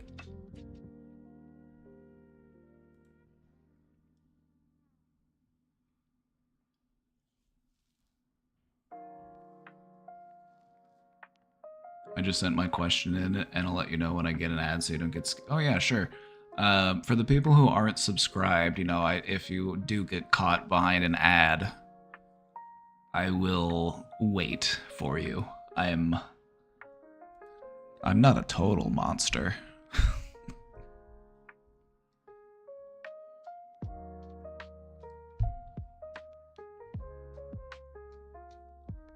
What is the difference between lust and physical attraction and love? At what point does a married couple not love each other?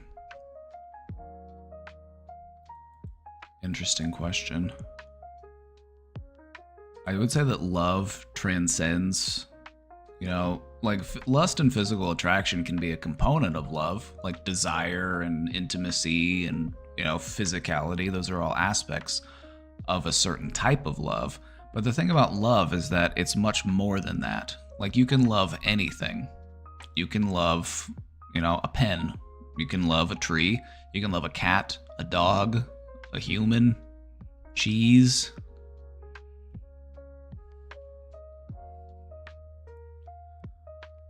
At what point does a married couple not love each other? I would say you can love someone, but not like them. And I feel like sometimes older married couples get to a point where it's just like they get annoyed with each other. But that doesn't mean they don't love each other. But I feel like if you're not in love with the person that you're with,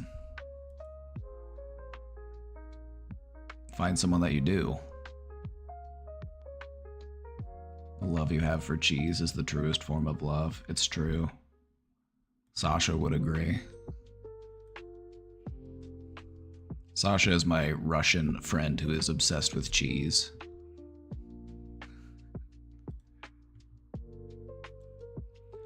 You can love anything, and one of the most important things that you can do in your life is to go deeper into that love.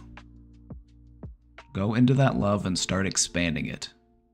And just see how deep it can go.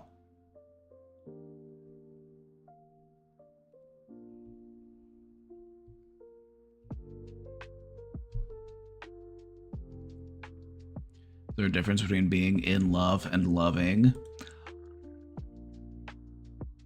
I think that, like, to say that you're in love with somebody, that's more of like it implies more of like a romantic or like a partnership type situation. You know, it's like two people are in love.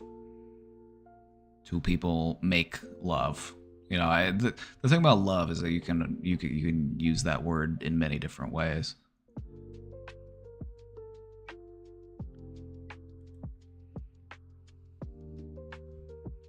Does your presentation include OF asking for a friend? Not this time, no. Nor any other time.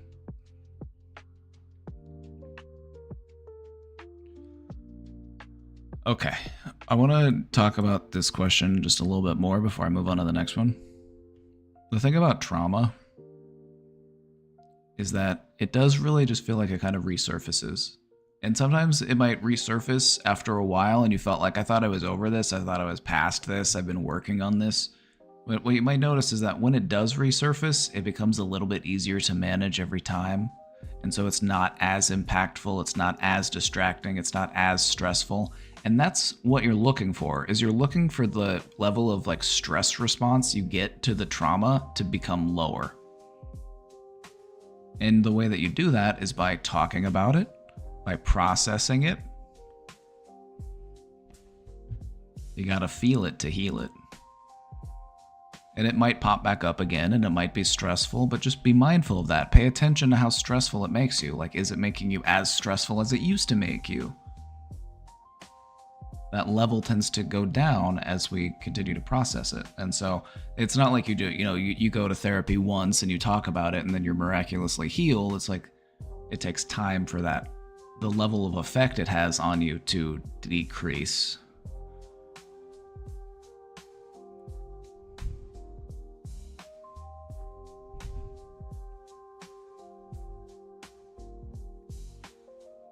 Also, when it comes to anxiety, welcome it in. Welcome anxiety in. Embrace it. Anxiety is trying to protect you. It's trying to protect you from harm.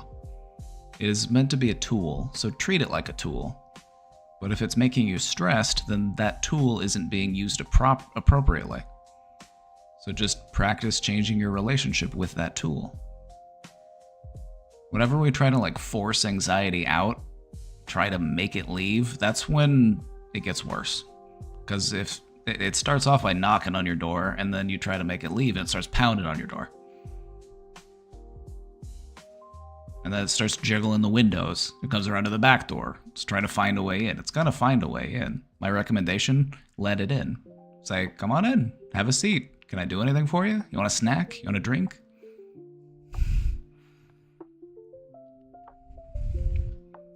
One of the most profound shifts for me in managing anxiety was learning to thank it.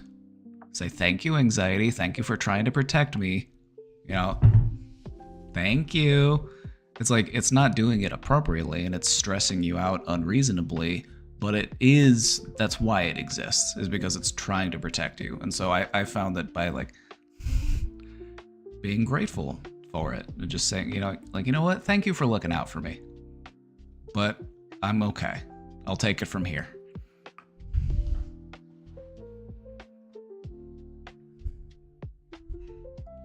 Better to try to reshape it than to try to make it go away. Yeah, because you can't make it go away. Because you're always going to have the part of your brain that creates that feeling. You can't just because you can't remove that part of your brain. It's essential for your function.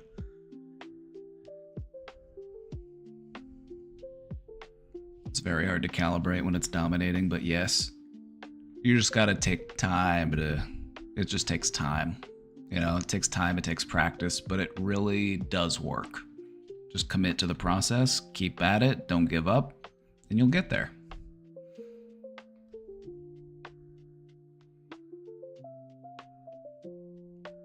I have very intense anxiety. It became panic attack disorder. The thing that helped him was meds and martial arts.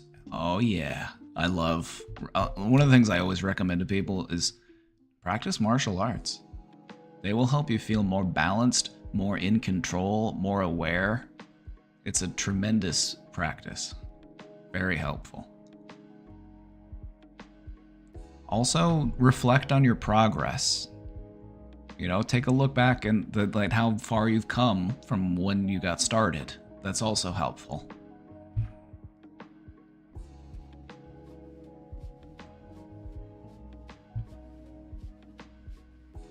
In my personal experience, it seems that if you make less than $100K a year in the US, it's difficult to find mental health assistance that isn't a Paxil mill. Any idea on how to approach finding care for depression/anxiety in a way that can actually be helpful?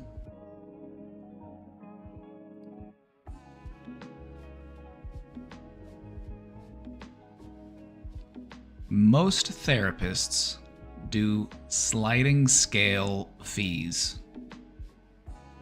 What does a Paxil mill mean? Basically just a place that just doles out prescriptions such as Paxil.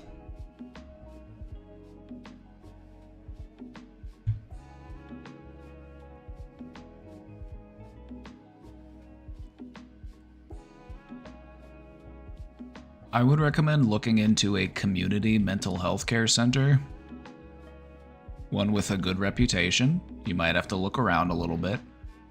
Or find therapists near you that practice on a sliding scale.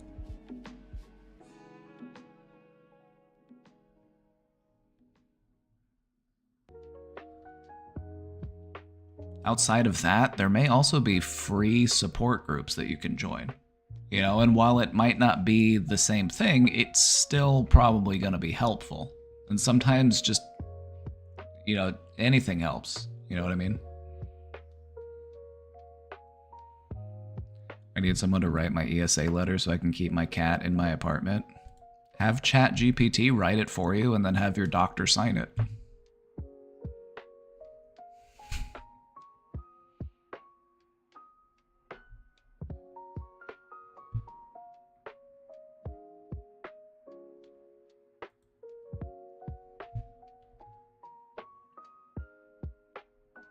So yeah, the American mental health care system is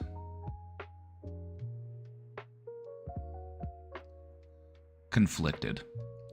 Because in America, we have some of the best mental health care in the entire world.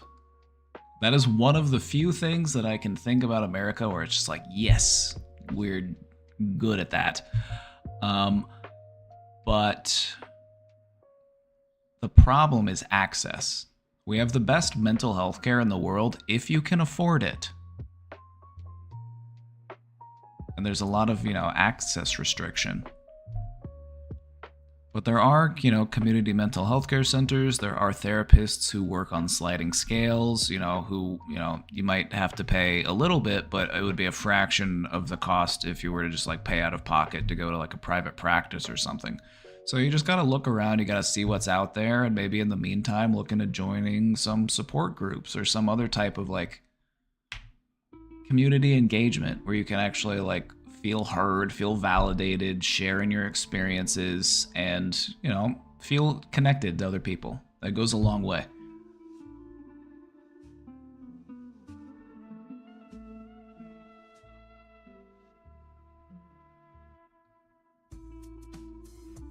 Even sliding scale is expensive. When I was unemployed, it was still $100 a month, I think. And that sounds kind of high. The thing about sliding scale is the therapist has a choice with how much they actually do end up charging you. So find a therapist that can work with you. If you can only pay them $25 and you see them once a month, they might be able to work with that.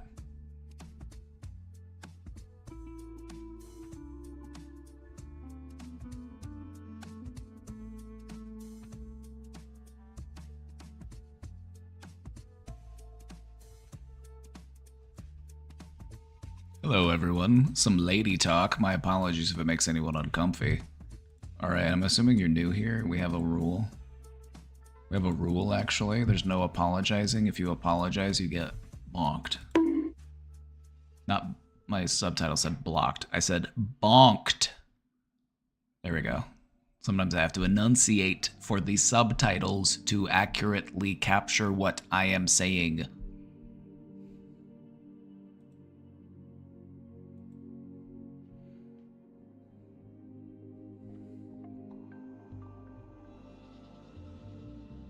I was wondering if there's a way to counteract the flux of hormones when on our periods. I am empathetic every day and will be getting emotional and cry over sad or happy things, but when it's that time, my tears are flowing uncontrollably. Do I just have to wait for the hormones to pass? Feels weird crying about very little things rather than just little things. I'm gonna repeat something that I heard from a woman in our community about this. Because I really do, I leave this one up for the ladies. You know, the last thing I want to do is mansplain somebody how to handle your period. But I'll just repeat to you what I've heard. I have seen some people say that they try to use this time productively. That heightened level of emotional awareness, they try to channel it into something productive. Meaning, you know, maybe there's something emotional that they need to process within themselves or within their life or in their relationships, and they take that extra energy and they convert it into emotional processing.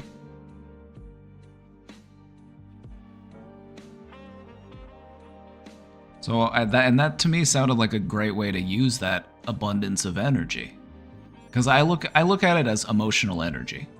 That it's trying to find an outlet. And so I would say channel it into something creative. Channel it into something that feels productive to you. Channel it into a hobby or, you know, into self-reflection, or just with the goal of it trying to be, you know, how can I turn this into a benefit for me?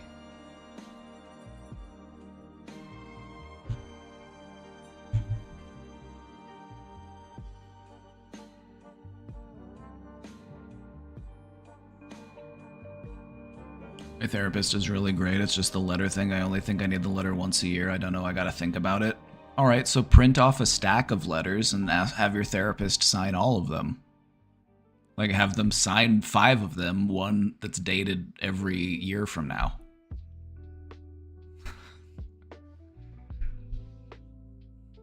They're like, oh, you need a... Because normally they don't have you do a letter every single year, and so sometimes therapists will sign a letter for you saying that you can have an animal, and then they just don't think about having to do it again because normally it's just kind of like, it just doesn't need to be renewed. They're like, actually, you don't need a therapy animal anymore. You don't need an emotional support animal. You have to get rid of your cat now. I'm just like, what? Like, that doesn't make any sense. Why would you ever need to renew? My complex requires a yearly letter. Print off 5 copies of the letter and have the therapist sign a few of them if they're willing to do that. Just be like, yeah, my apartment complex asks for a letter every year. Could I just have you sign a couple and then I don't have to worry about bothering you next year for it? They might do it. I don't know. It's worth asking.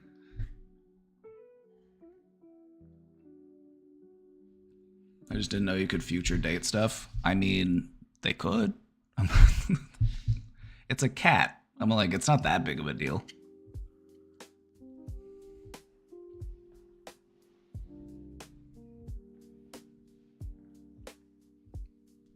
Usually annual renewal is necessary. Oh, God, that sucks.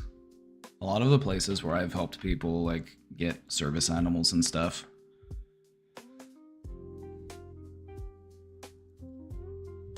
I mean, I'll ask him next Tuesday. The worst he can say is no. You know, I wouldn't say it's going to be harmful to ask. I'd be like, hey, you know, I don't see my situation changing with ever, like, not needing a cat. So would you be comfortable, like, maybe signing some letters in advance that I could hang on to?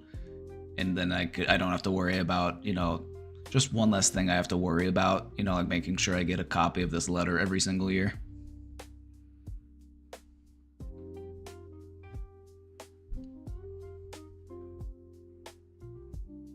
Right? Like, you're gonna have to get a letter every single year for the entire lifetime of your cat. What if your cat ends up being 30?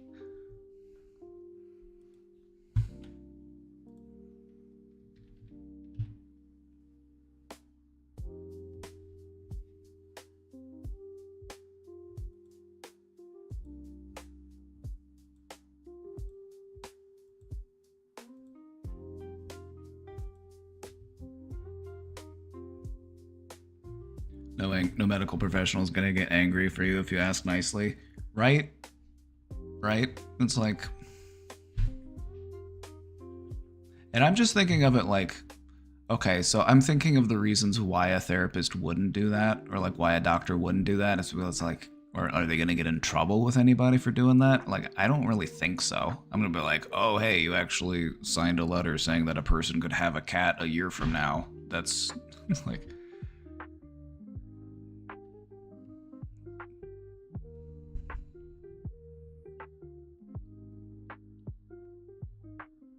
I mean, maybe he'll sign a stack of them and then let you leave the date blank, and then you can just use them as you need them.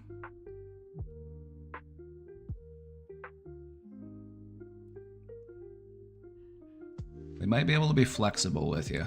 Like, they can do a lot of things at their discretion if they are able to justify it being for your therapeutic benefit.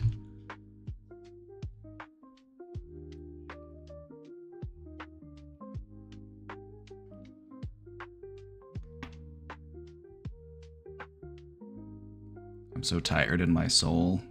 Your soul needs a nap. Your soul needs a good soup, actually. You need a good chicken noodle soup. I've heard that that's good for the soul, apparently.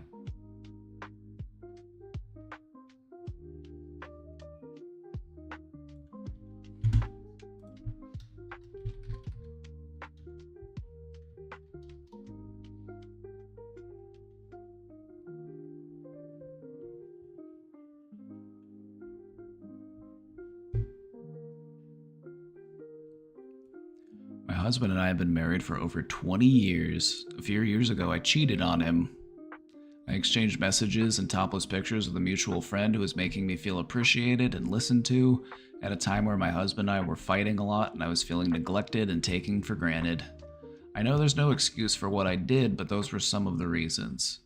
This went on for about a week, and when my husband found out, we almost broke up. I promised to never do anything like that again, and I deleted all my socials and disconnected from a few friends I had. He forgave me and we're in a good place now, but I still really haven't forgiven myself. I know I hurt him badly, and no matter how much I try to make it up to him, I know I'll never be able to erase what I did. How do I forgive myself? Repeat after me. I forgive myself. Now, you might not feel it right now, but sometimes just saying it helps to get the ball rolling, helps to get it started. Do I deserve to be forgiven? Yes. I feel like anybody who is willing to grow and change and to reflect on their wrongdoing deserves to be forgiven.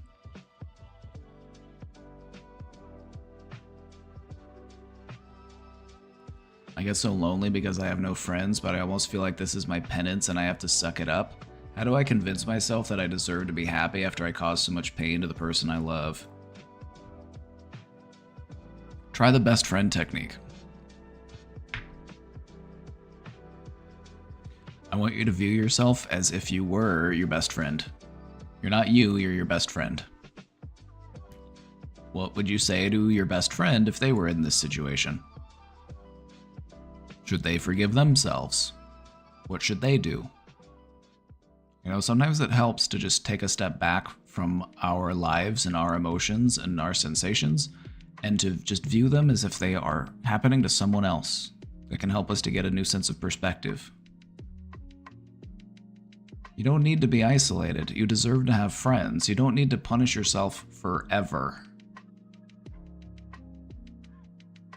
Especially if you've grown and you've learned and you've amended.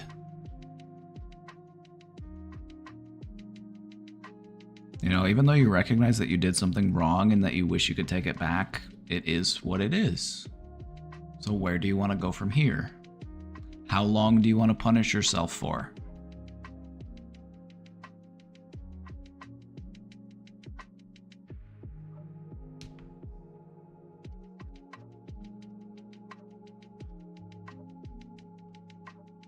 Life isn't about not making mistakes. It's about making mistakes and then learning and growing and changing from those mistakes. That's what it's all about.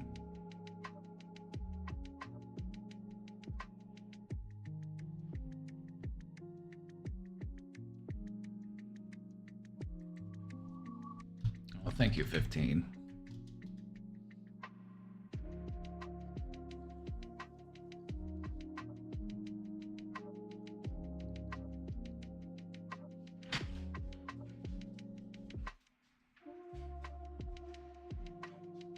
Oh, thank you.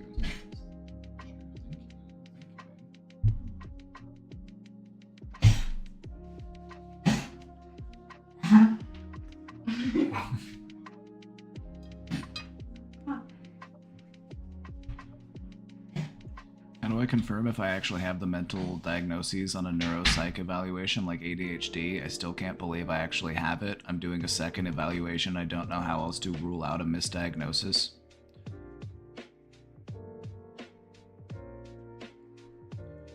Yeah, I mean, get a second opinion. Because the thing about diagnosis is you could see several different doctors and end up getting several different diagnoses.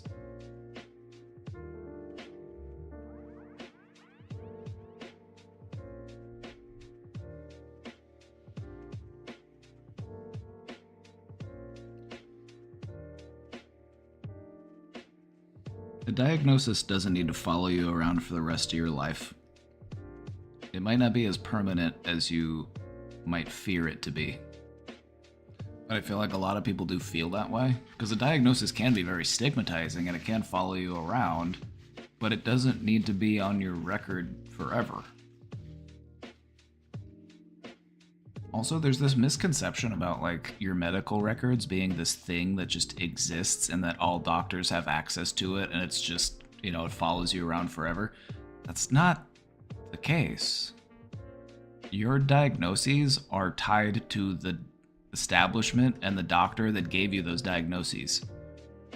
If you wanted to go see a new doctor, they would have to have access to those medical records and then take them into consideration. But there's nothing saying that they have to continue a diagnosis. There's like...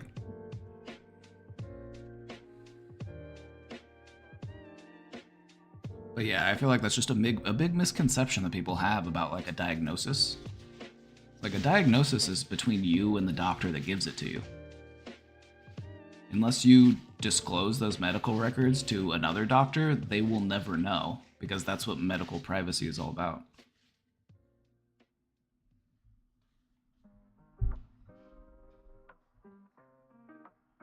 I had to sign off on my medical records being transferred from a therapist to my primary care physician. Right? Like, they don't have access to that stuff unless you give them access to it. You can choose not to.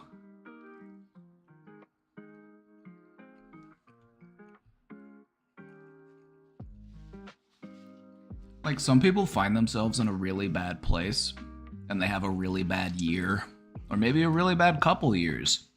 And they find themselves very mentally out of sorts, and they go to treatment, they go get help for it, and they get this diagnosis. And then you know what? They get better. They get better, and then it's been years, maybe it's even been decades, and they haven't had anything remotely like what happened. But they still might identify as that diagnosis. Because a diagnosis has a way of just like hanging over your head.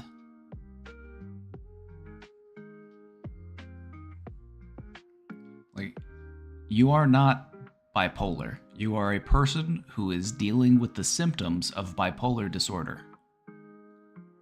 I would just want you to understand the difference. And I'm not speaking to anybody in particular, I'm just using that as an example. But I just want you to see where I'm coming from with this. You treat the symptoms, not the diagnosis. The diagnosis is just a diagnostic label that makes it easier for a doctor to look at and get an idea of what it is you're dealing with.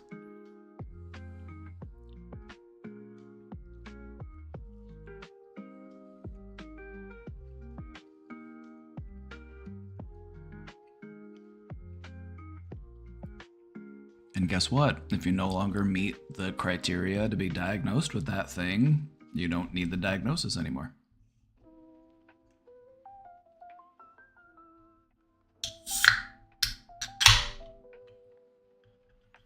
And for a lot of people, getting a diagnosis is, you know, it's a very like validating thing, because they're like, okay, now I have a name to put to what it is that I've been dealing with. But what I and a lot of other medical professionals are steering towards is a different way of quantifying mental illness. We're taking a look at the symptoms and focusing on that rather than focusing on the diagnostic labels, because the system really is outdated and has a lot of errors. I follow tons of researchers and like PhDs and like mental health professionals and researchers on social media, so I try to stay up to date. But yeah, that's the growing trend within like the mental health research world, is moving away from the outdated diagnostic labels and adopting like a hierarchy of symptoms and then treating people based on the symptoms that they present, rather than slapping a label on them because, you know, two people who have could meet the criteria for depression as it currently exists but have completely different symptoms. Anyway,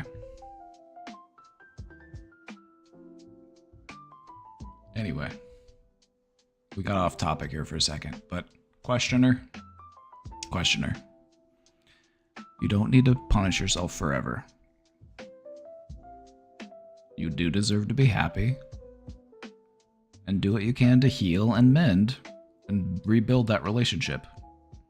You know, the fact that you stuck together through this and are able to, you know, keep going and keep trying and keep working on it together, that says a lot. And I don't think that they want to see you in pain forever. So hold on to that pain if you feel like you need it, but don't hold on to it for any longer than you need to.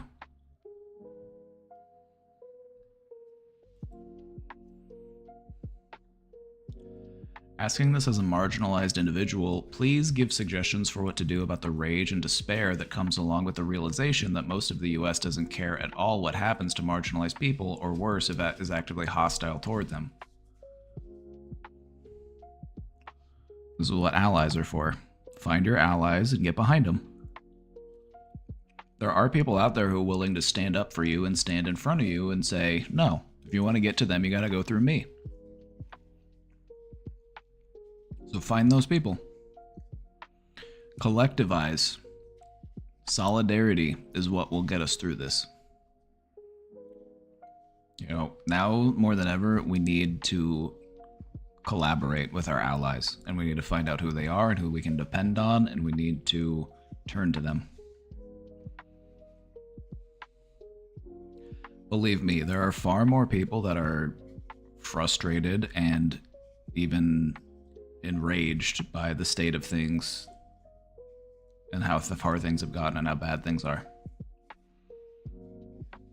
There are good people out there.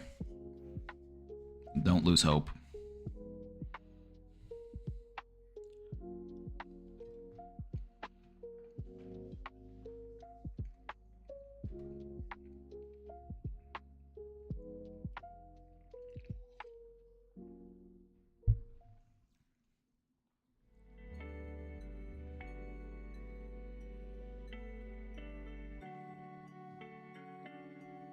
As a marginalized community member, our own community will also protect us. That too, like join your community, but also just be open to accepting the help from allies and those who are willing to also stand beside you.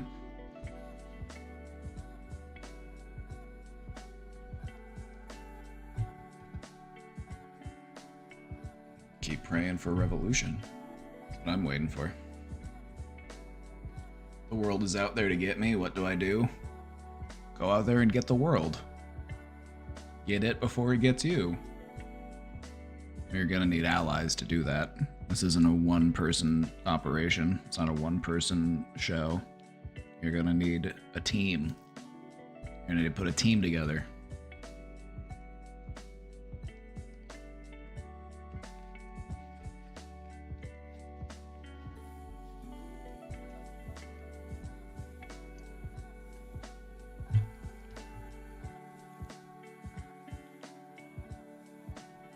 Solidarity forever. Absolutely. They're not, the fascists aren't going to win because we're not going to let them win. Fascism has tried again and again and again to win. It's a tale as old as time. And you know what? Fascism has lost every single time. There's no Blue Sky in your socials. I need to update my socials link because I am on Blue Sky these days. I don't go on Twitter anymore. So you're right, I do need to update that. But you can find me on Blue Sky at the Brain Domain.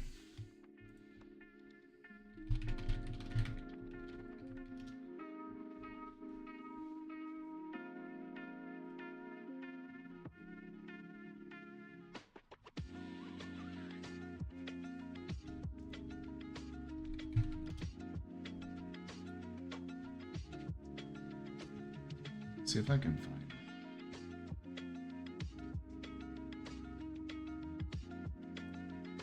it. Okay, the web app for Blue Sky sucks. Yeah, I'll update it soon. Do I upload presentations to YouTube or something? I cross-post. Okay, so I'm actually multi-streaming to other platforms at the same time. And one of the things that I do is I stream to YouTube, and then YouTube backs up all of my broadcasts. So yeah, if you go to my YouTube channel, for example, or I'll show you.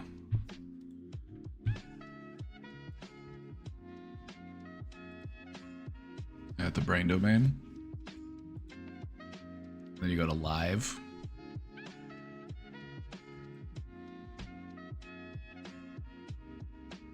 You can see all my broadcasts here backed up. Lately, I've been making sure to give them proper titles.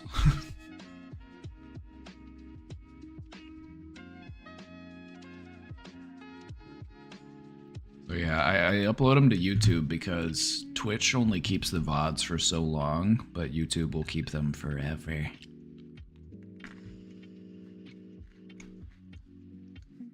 I watch those on Mondays when you don't stream. I got a backlog, you know, if you haven't been here for that long, I got months worth of stream content on there.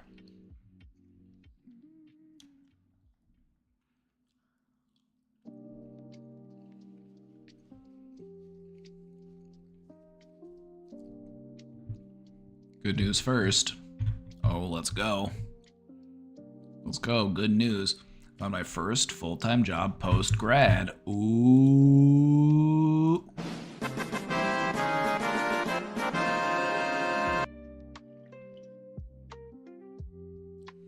Let's fucking go. It's a ton of content. I don't know if I'll ever be caught up. Right? It's like, that's the thing about being a live streamer. It's like, I stream for like 5-6 hours, 6 days a week. That's a lot of content.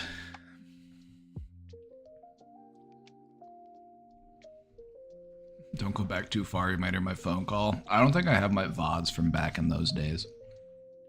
I think a lot of those are just gone to the sands of time, unfortunately.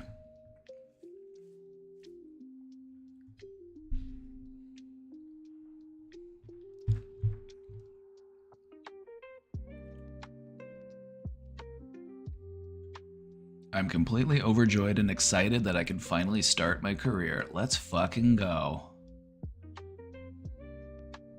I forgot there was a phone call era. It's true, we used to take phone calls.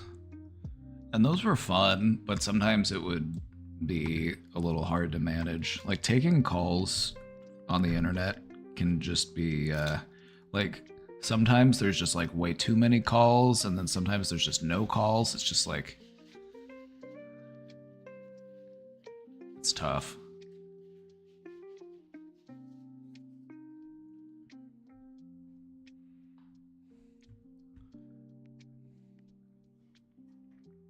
This is a field I'm completely passionate about, and I'm excited to use my skills in engineering to create a more sustainable future. Let's fucking go. Ooh, yeah.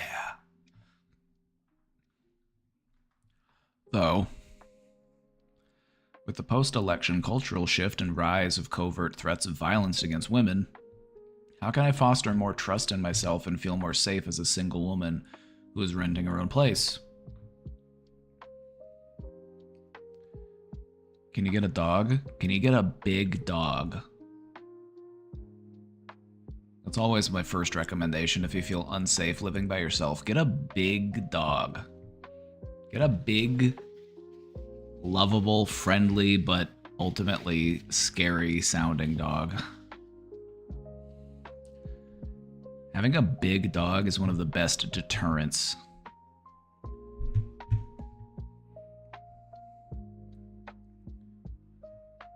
But, you know, take reasonable steps to ensure your safety.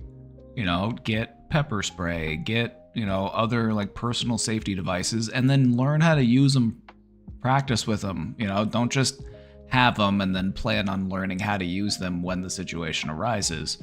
Like, actually practice and train yourself.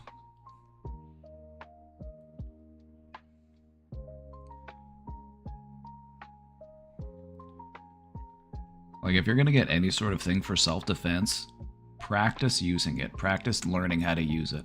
Get comfortable with it. That's the most important thing.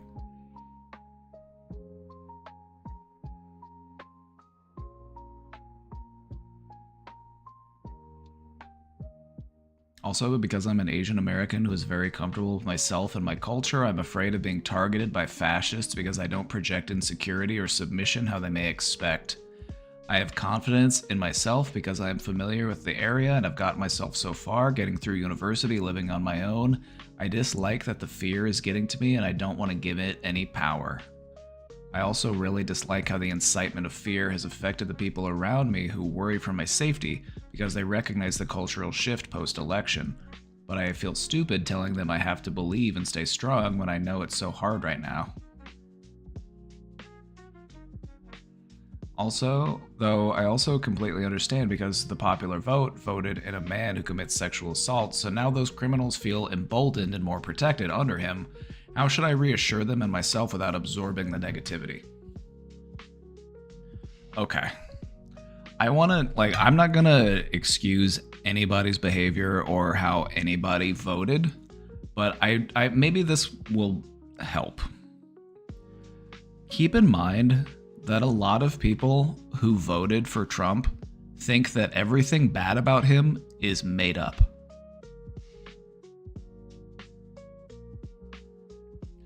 A lot of people who voted for him think that all of the bad things that were said about him is fake news. Are there people that voted for him that actually do condone those behaviors? Yes. That is true. But I don't feel like every single person who voted for him is just okay with sexual assault. I just don't believe that to be true. I feel like most people just think about politics in the same way that you think about what you're going to choose for lunch.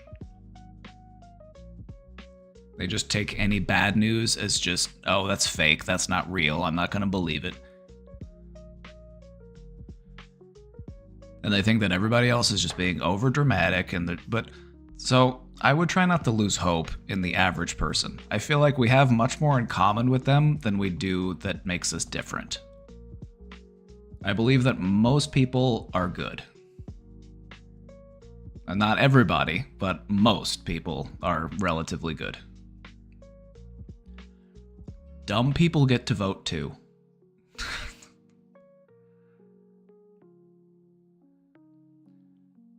I would just get the signs and have normal ass dog, right? Like, get a sign that says beware of dog and then get a regular sized dog. Like a normal, like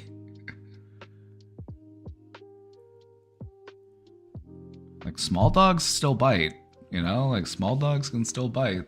They can, you know, take this anxiety and this worry and channel it into productivity.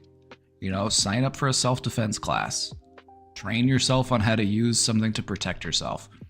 You know, you seem like, you know, a very capable person. You're very driven, very, you know, goal-oriented. You're gonna be just fine. But take proper precaution. You've done a great job at protecting yourself so far, so don't let up. I would only take a job in a city if I had enough to support the cost of living that would allow me to feel sufficiently safe. Though, I would love any tips or tricks you or chat have found helpful, or even any services or products I could invest in. How do I purge myself of these waves of fear though I know it's justified without disconnecting from the reality, by converting it into action. We did a presentation right after the election, converting fear into action, converting frustration into action, because that's what you want to do. Allow those feelings to motivate you to be proactive. Not that the worst needs to happen, but we need to feel prepared if it does happen.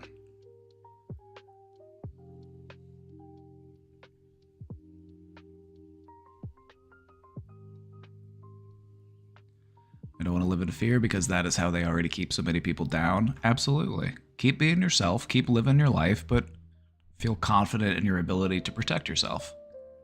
Whether it be by taking a self-defense class, getting something to help you with your self-defense, learning how to use it. That's another really important part of it. Like stuff like pepper spray or other like security measures aren't helpful if you don't know how to use them. If you don't know how to use them, they're more likely to harm you than they are to help you. So whatever it is that you want to invest in to protect yourself, become familiar with it, become comfortable with it.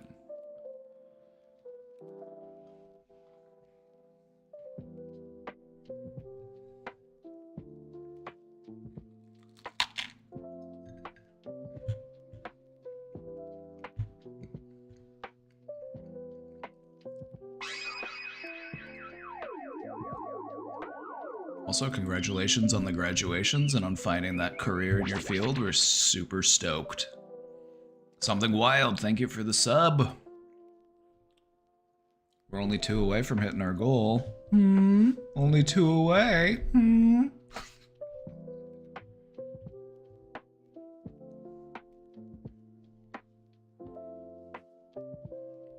You claim to be doing this for free, and yet you have a sub bar. Very interesting. How hypocritical of you, sir.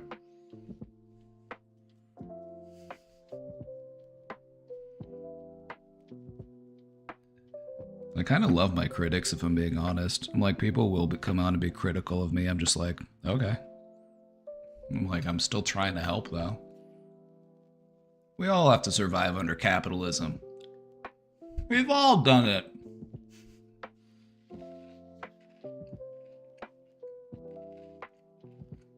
Beam me up, Scotty. Oh yeah, you like that animation? That's my new sub animation, and it's sick, isn't it? I made it myself.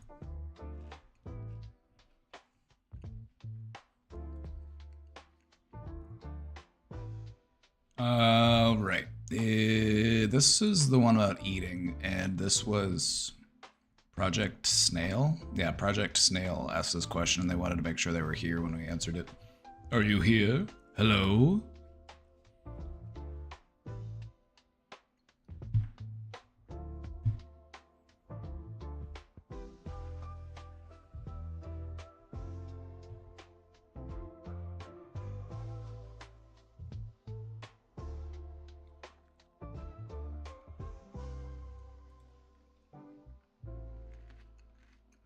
Pretty good, many talents.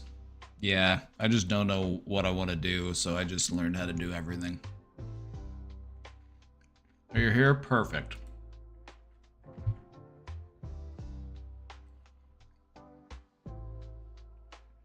I'm having a hard time eating.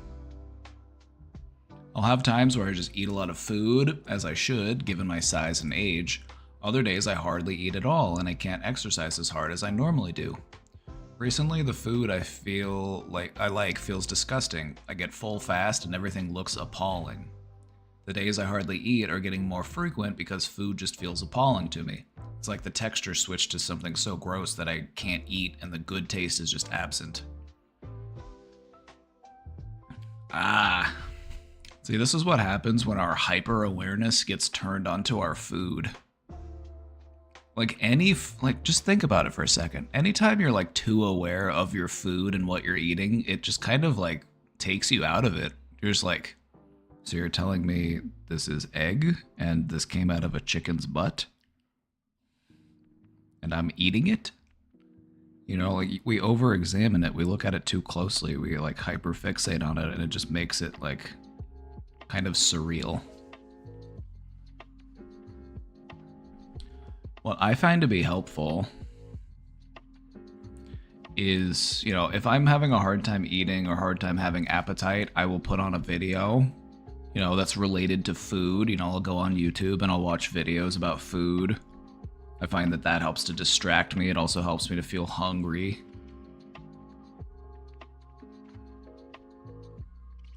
Also, maybe practice cooking for yourself. You know, cook to your tastes. That way you know you're gonna like it.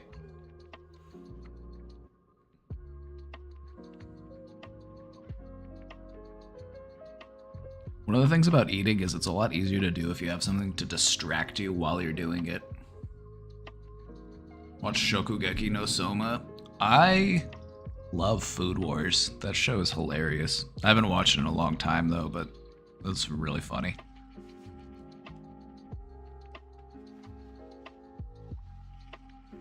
It's like a competitive cooking school. It's so funny.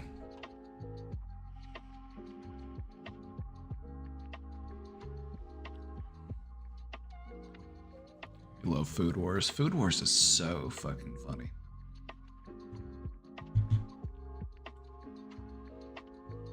I've got a rule with me: when I eat, no one can touch my cup or plate, and if someone coughs in my direction, I'm full. So it does sound like it's a hypersensitivity type thing. It does sound like it's an over-awareness thing. I would recommend trying to incorporate some distraction into your eating, whether it be putting on a movie, putting on a show, putting on a video. You know, I particularly like food videos whenever I'm eating. Because I will, like, if I'm just sitting there just trying to eat and I'm just like hyper focusing on what is on my plate, I just, like, my brain just starts to think about the reality of all of this. I become hyper fixated on the tastes and the textures and the sensations, and it just kind of makes it unappetizing. So I highly recommend distraction. And also practicing cooking for yourself. That way you can cook exactly to your tastes and you know you're gonna like it. That's something that you made, catered exactly to what you like.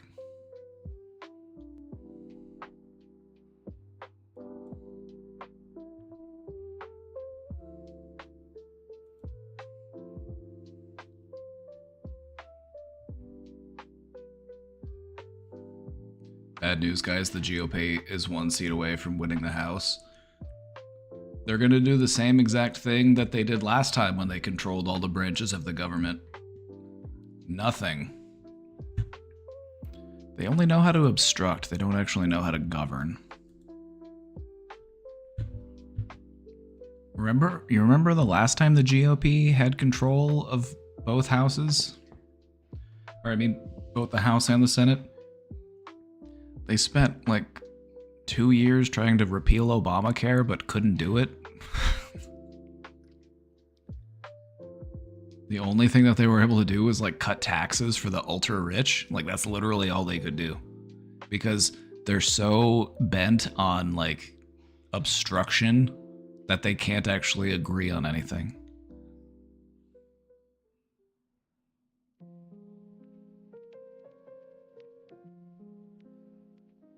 I'm more concerned about the Supreme Court. Yeah, the Supreme Court. I mean, I feel like there's definitely going to be a change in the structure of the Supreme Court in the next decade or so. Like, just with all of this stuff that's just like all this stuff with like Clarence Thomas taking like gifts and donation, like all that kind of stuff. It's just like, I don't think the Supreme Court is going to be as OP as it is right now. I feel like that's going to change. But right now, the Republicans are just aware that the Supreme Court is OP, and they want to take advantage of that.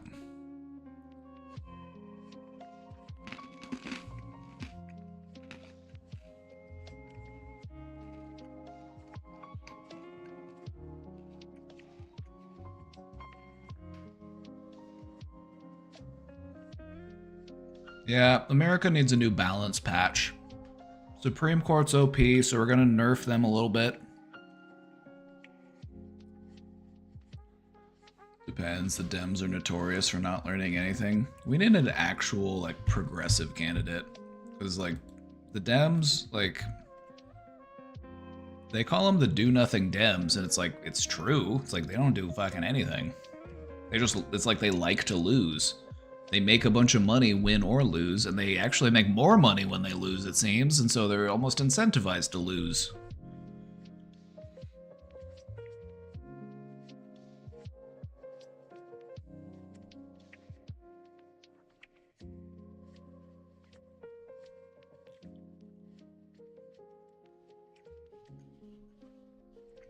The fact of the matter is that progressive policies are actually overwhelmingly popular amongst voters, like universal health care, education, infrastructure, social safety nets. People like these ideas.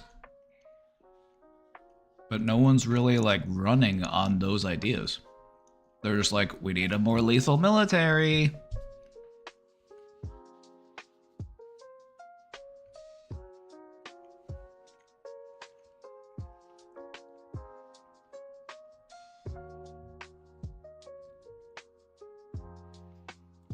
Have you seen the AIs that will try to convince the user that they are not only a real person but a licensed mental health professional? Very scary.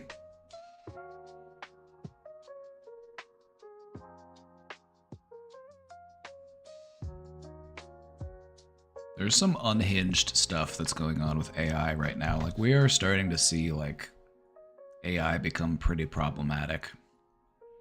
I've seen YouTube channels where it's all AI generated content and then everything on the channel is AI generated. And then there's like dozens of these channels where they're just pumping out this AI generated slop.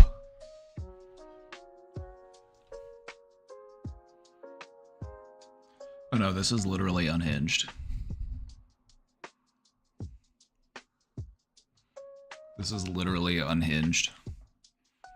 The thing about AI as a therapist is that AI can be a relatively good therapist for some stuff. Like a lot of therapy is pretty formulaic at this point. We've been doing it for a long time and we kind of understand the process and the procedure.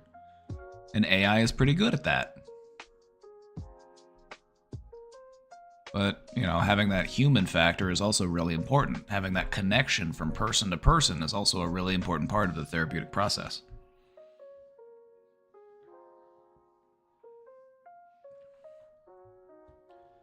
I don't think that AI should take these jobs. I think that what people should do is start working with AI to do better at their jobs.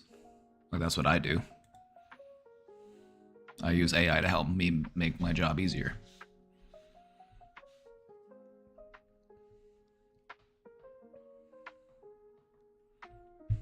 And I think that's the way to do it, because AI isn't going anywhere. It's just too useful.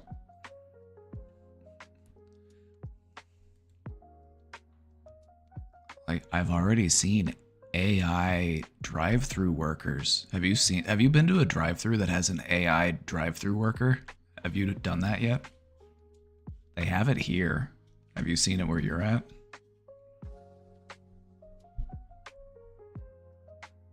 You pull up to the drive-through and they're like, "Hi, what can I get you today?" And then you tell it what you want and you're just like, "Okay. Anything else?"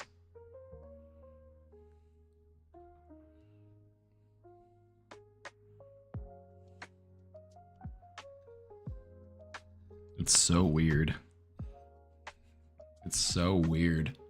You haven't seen that yet? Oh my god, I went to Taco Bell the other day and I had to talk to an AI.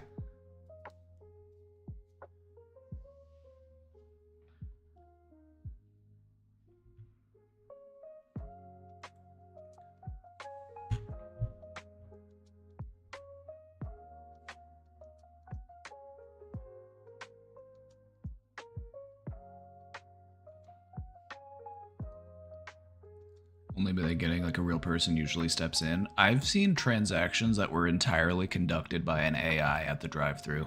There was no human saying, "Okay, please pull forward." It was the AI saying, "Thank you, please pull forward." Like, oh my god. This is the world we live in. Have you seen the I want a large Mountain Dew video? No, but I'm interested. My girlfriend would like to go to therapy, but has had issues with her previous experiences and connecting with them. To complicate things more, one of the main purposes of therapy for her is anxiety with people, especially new ones, and being unable to be authentic and vulnerable with them, so she thinks that it would render it ineffective for her anyway. What would you say to someone in this kind of deadlock? You know, what I would say is find a therapist who understands that and find a therapist who's willing to help work on that.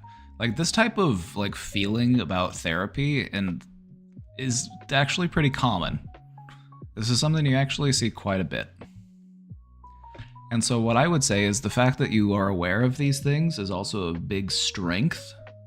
It gives you a clear idea of what it is you want to work on in therapy, and that's going to give you an even better chance at working through therapy.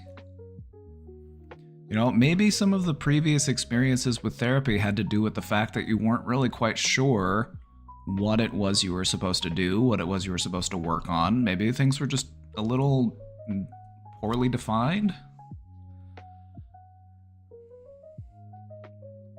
But I think that if one of the things that you're trying to work on in therapy is to learn to be more authentic and vulnerable with people, what better place? You know, like what better place to actually do that with somebody who's trained in doing that with people?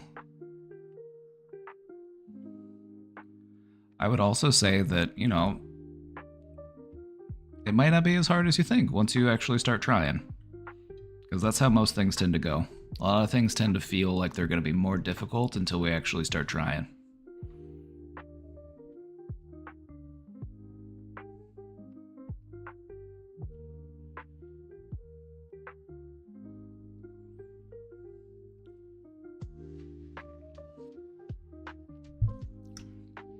So what I would suggest is to just think about how this could help.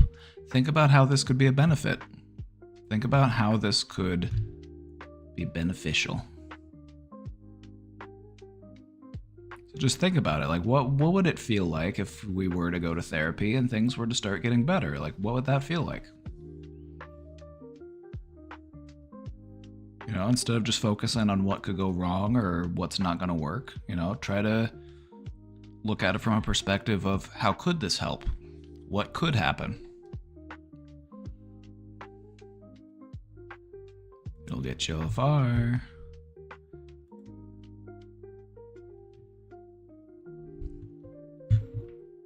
Believing that therapy will help you is actually one of the most important factors in whether or not therapy helps you. Take that information as you will. Whenever I learned that in school, I was shook.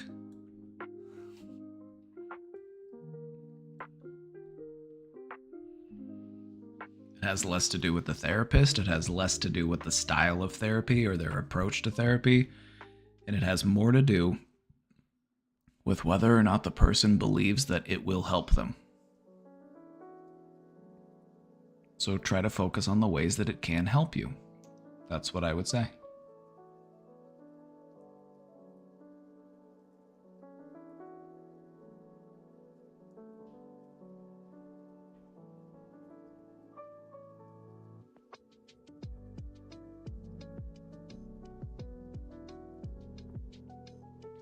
I started spiraling last night after scrolling through TikTok and my content all turned into The Handmaid's Tale clips and news about Elon Musk's new department. It caused me to start planning an escape route to Canada, and I realized with all my disabilities that I am better off to just buy a big bag of heroin from my homeless friends down the street and go out with a bang. That said, I've just deleted all social media on my phone for now.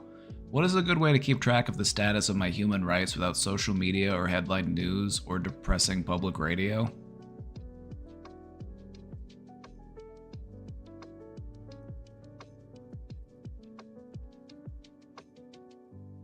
Alright, don't go buy a big bag of heroin. Don't do that. That's a bad idea. Just live your life. Talk to your friends. Talk to your neighbors. Stay in touch and stay in tune that way. You know, keeping up with the media is exhausting. It's draining. It's hyper-focused on the negative. You know, talk to your friends about what's going on in their life. Talk about what they're doing. Tell them about what you're doing. Talk about your hobbies, talk about your interests. It's okay to disconnect. We don't have to stay jacked into politics 24/7. A lot of people feel like they have to stay jacked into politics 24/7 or they're missing out or that they're not doing what they're supposed to do. It's not true. It's taking away from the time that you can actually be living your life. So live your life. It gets a lot easier once you start doing that. You stop worrying so much about what's going on all around the world. And you start focusing on what's happening in your house, in your neighborhood, in your community, in your friend group. Let that be the news that matters most to you.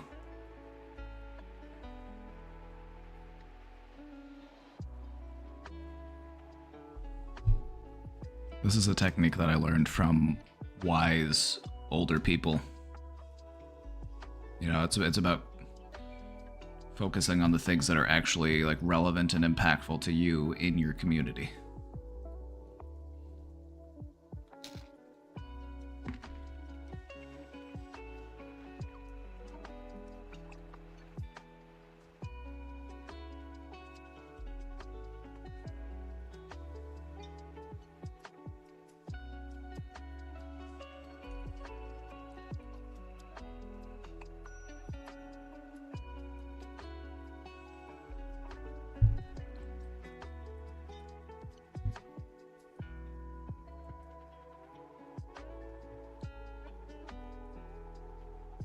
Don't forget, we want to turn that frustration into action. Can't give up, can't roll over and die. That's what they want us to do.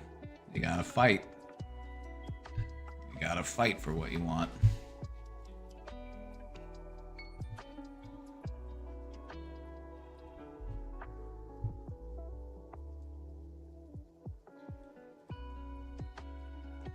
I have a sibling who is mid-30s, and I think she struggles a lot with her mental health, including 2 SUAT.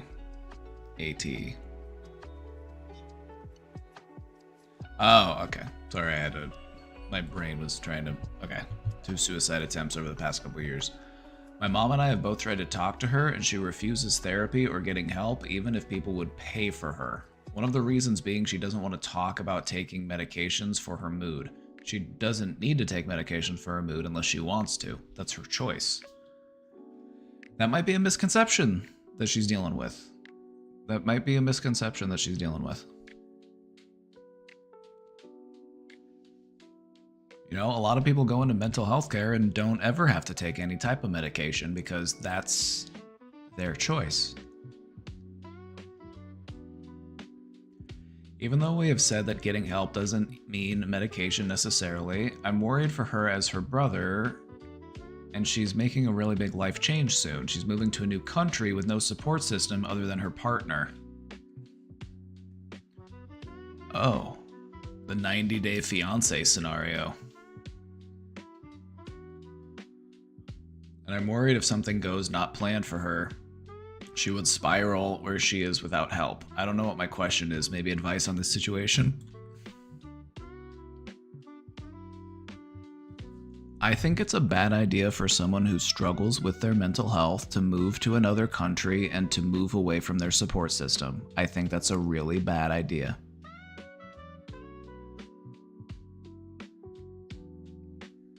And you see this actually happen a lot, and they make content out of it. They make TV out of it. It's called 90 Day Fiancé.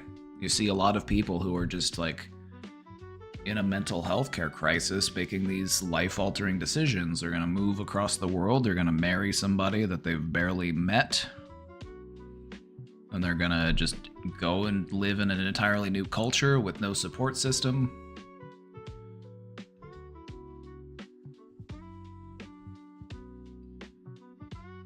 And so it kind of feels like she might just be trying to run away from her problems instead of facing her problems head on.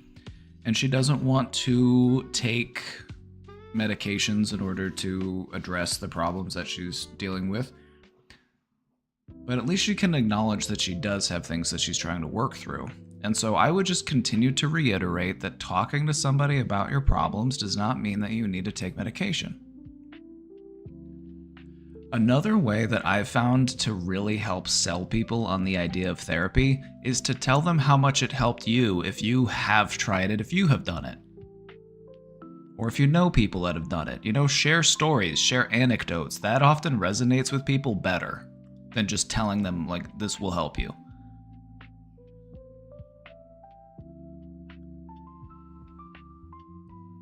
And so if you or anybody else in your family or anybody else you know that's like related in the situation has experience with counseling or therapy, have them share their stories and just approach it from an angle of, we're trying to be supportive. We want to see you do well. We want to see you happy. We want to, we want the best for you. And we feel like having somebody to talk to and process some of these things that we've been struggling with would be helpful.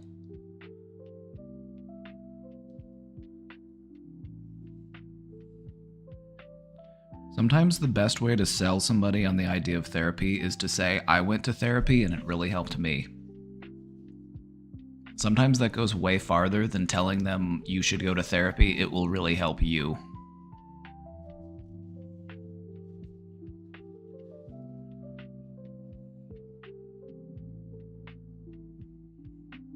After I told my family I was in therapy and on medication, my aunt also got into therapy. See, exactly. You're a living example of what I'm talking about. Sometimes you just have to dispel the misconceptions that are around mental health care.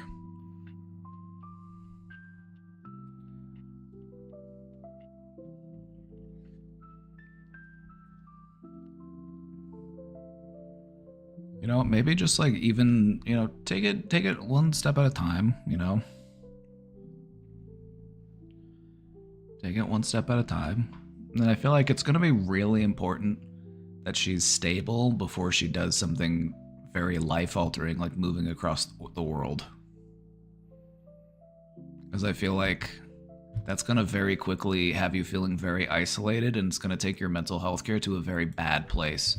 Because your support network should be more than just one person. How useful is a net if it only has one strand in it?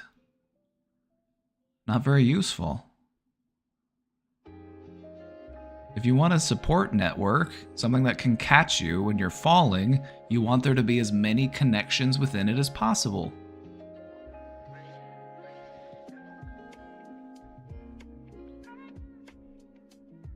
So all you can do is just try to be encouraging, try to be supportive. Don't yell at her, don't get mad at her. Just continue to operate from a place of empathy and understanding and care.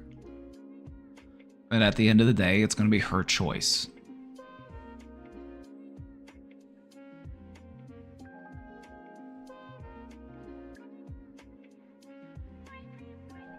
I have experience in mental health support, but she's really resistant to what we say.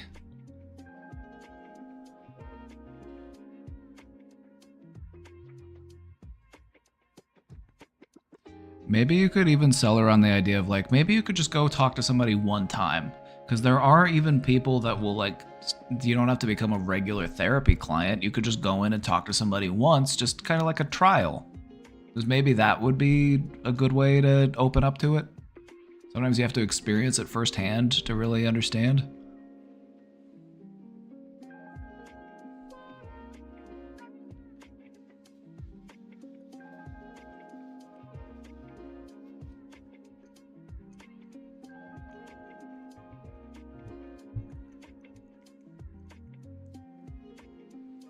But what's really important is you're going to want to lead with empathy and compassion, all right? If you're going to be like angry at them, that's just going to make them not want to do what you're asking them to do.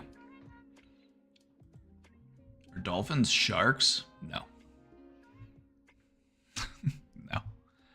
No. Sharks are fish and dolphins are mammals. They have a kind of similar shape, but they are different animals.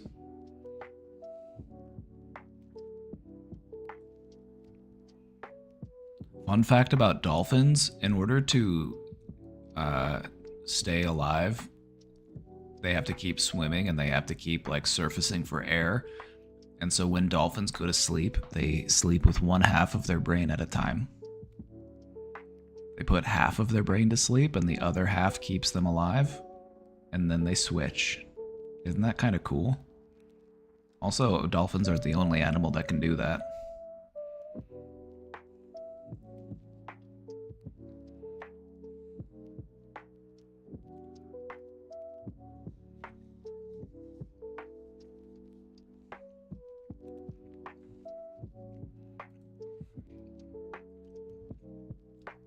What? No?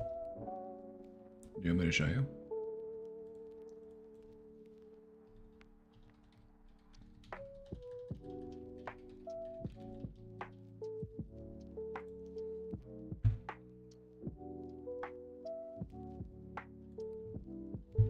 This is from the Smithsonian. Dolphins sleep with only half of their brains at a time, bestowing them with the uncanny ability to stay constantly alert for at least 15 days in a row.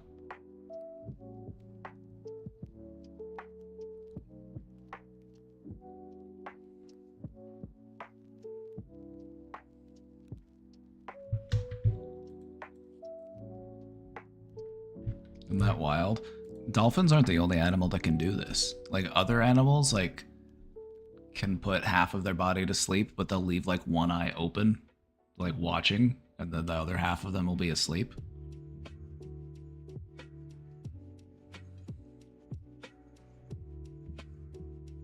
Imagine if we could do that. Imagine if we could do that. Just put half of your brain to sleep. Sometimes I feel like we do.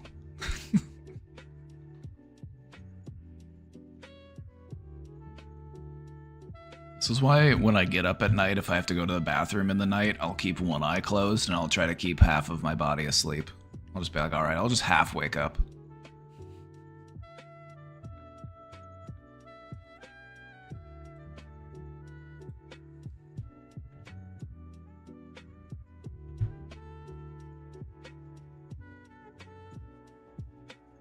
I think we can. I mean, anything's possible. Do you think other animals use 100% of their brain? You do use 100% of your brain, you just don't use all of it at the same time. Also, if you use too much of your brain at once, we call that a seizure.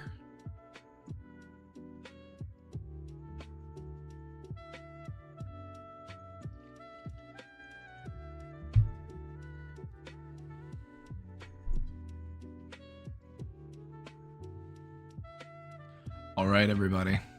Are we ready to talk about love? You ready for the love talk? Talking about love today.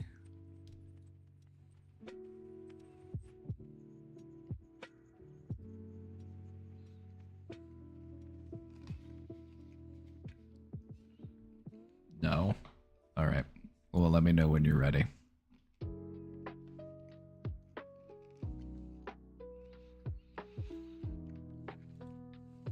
Let me know when you're ready, and then we'll get started. We'll wait for you. Love makes me uncomfy. And you know what? We're going to talk about that today. I'm sorry, I'm not trying to poke your eye. We're going to talk about that today. We're going to talk about why sometimes it's hard for us to receive love, why sometimes love makes us feel uncomfortable.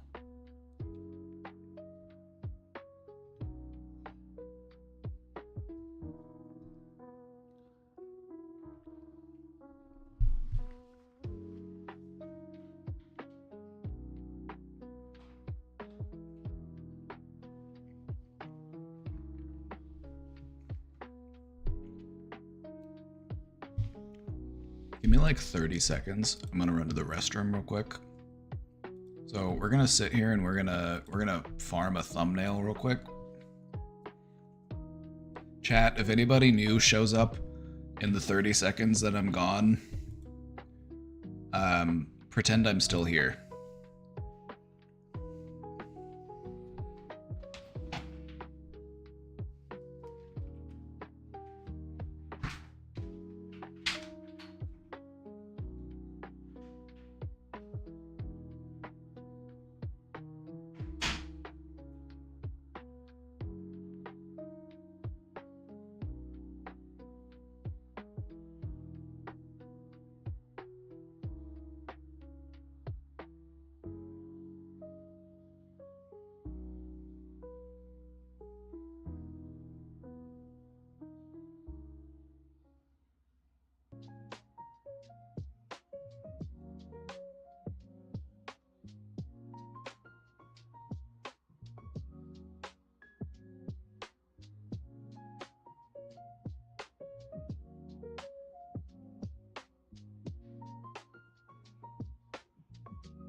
Okay, I'm back. I'm deep in meditation. Om.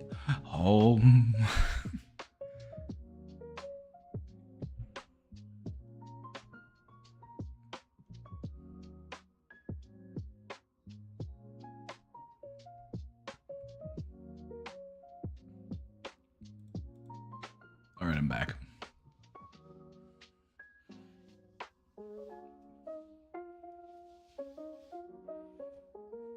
Was I ever really gone? Nope.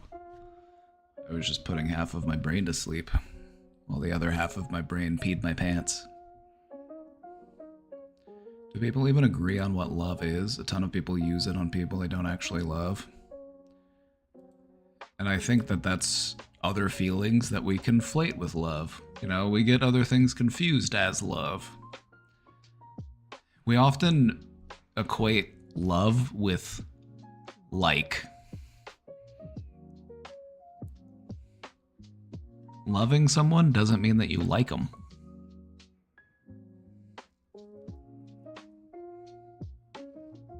But sometimes we assume that because we like somebody that it also means that we must love this person. Like, think about yourself. You might not like yourself, but you should love yourself. And by loving yourself, you recognize the ways in which you don't like yourself so that you can do something about it. That is what self-love is all about. It's about caring enough about yourself so that you can like yourself more. Do I love you? I do, but I would love you more if you were subscribed. I'm sorry, I don't make the rules.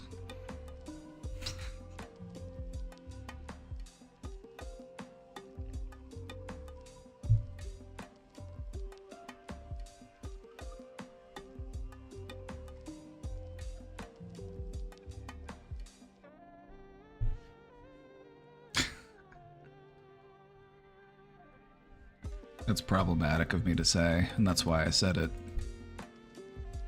So I only love people with money, I see how it is. No, I love people who beg for subs too. There's a difference.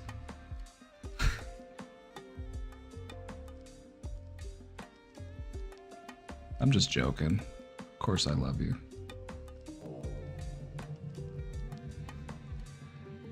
Hey, there you go. POTUS Chad, thank you for gifting that sub to Sparky202.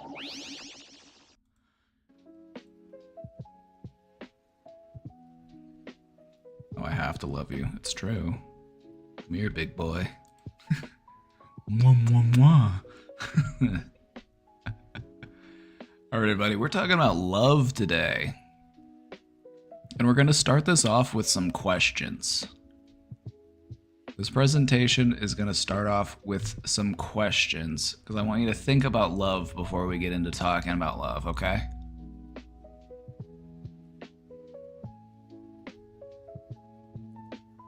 What does love mean to you?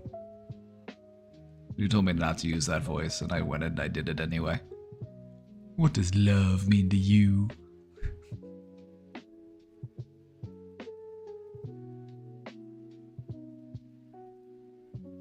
When you think of the feeling love, what does it feel for you?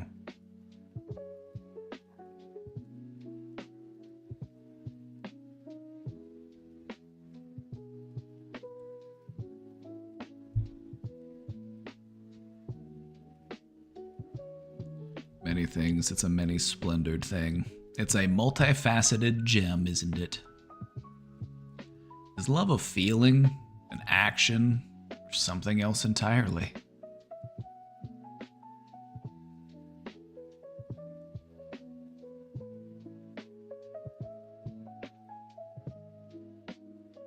I hope that after this presentation is over, we all feel the love. That's my goal today. I want you all to feel the love.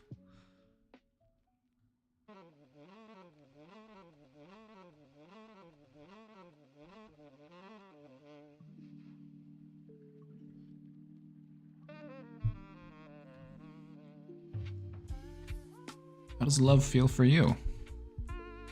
Think of moments in your life where you felt loved, or when you've expressed love, what sort of emotions and sensations come to mind? Love can be painful too. Grief is a kind of love, I think. Yeah, I feel like grief is the feeling that we experience in the vacuum that love leaves behind.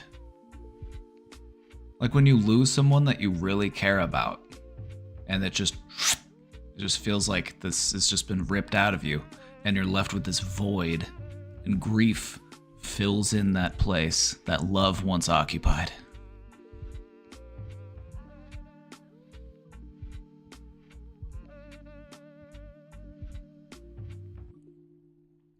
It's an action, a feeling, and a state of being. Precisely. 15 is a love expert, so you can believe everything they say. Joy and peace. Oh yeah. For me, love feels like not having to explain myself, being understood, being appreciated.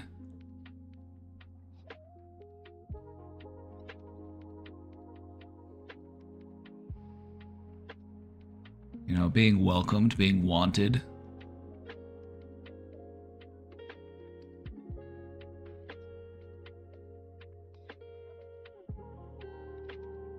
All of these things feel like love to me. But I feel like a big part of love in the way that I see it is feeling like I don't have to explain myself, feeling like I'm understood, feeling like I don't have to like justify or, you know, just like people get me, you know? Because that means that you took the time to get to know me. You're taking the time to appreciate my perspective, and you're taking the time to actually, you know, recognize me as a person out of love.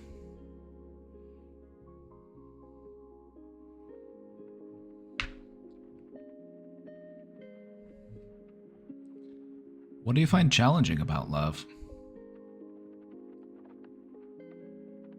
Do you find it's difficult to express? Difficult to receive? Difficult to understand? All of it? All right, well, hang tight. We're going to work on it. Hang tight. We're going to work on it. It's Love Day. I can't tell you how long I've been waiting to do this presentation, okay? This is one I've been cooking up for a while, so I'm really happy to be here today.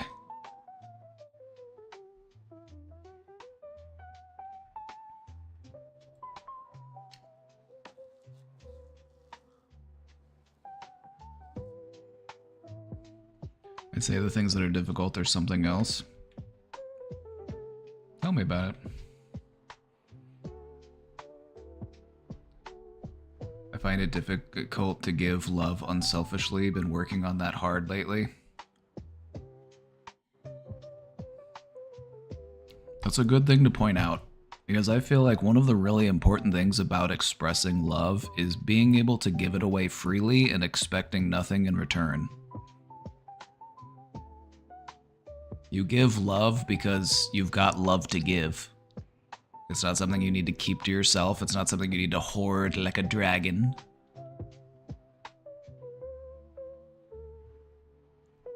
You know, just put it out there. And what you'll notice is that the more you put out, the more comes back to you.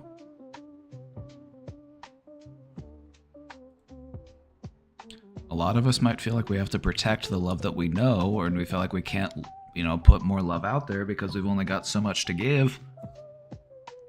You've always got more to give.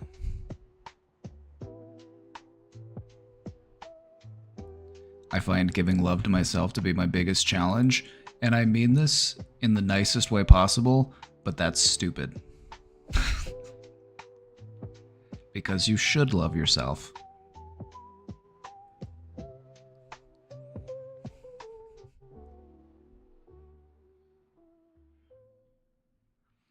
No, I'm being completely honest. Like, sometimes when I face these types of, like, beliefs about myself, and I just get to the point where I'm like, well, that's actually fucking stupid. Why do I believe that? It doesn't make any sense. I'm just like, okay, I guess I'll start thinking of something different then.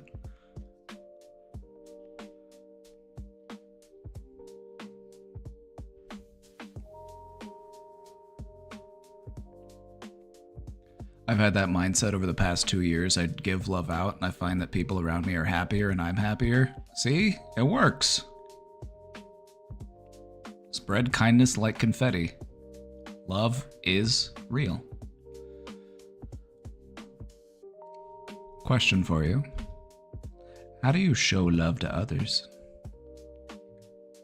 Do you find that you prefer to use words, gestures, or perhaps in more subtle, silent ways? Are you thinking all about love today before we get into the real bulk of the presentation here? Think about love and think about what it means to you, how you like to give it, how you like to receive it, and the challenges that you might face with it.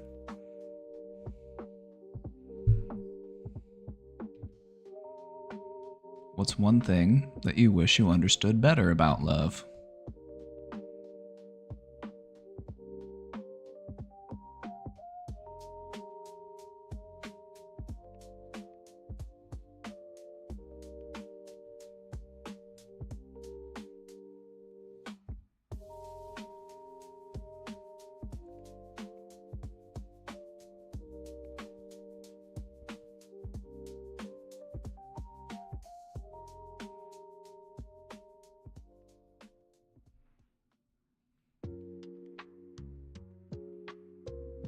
All right.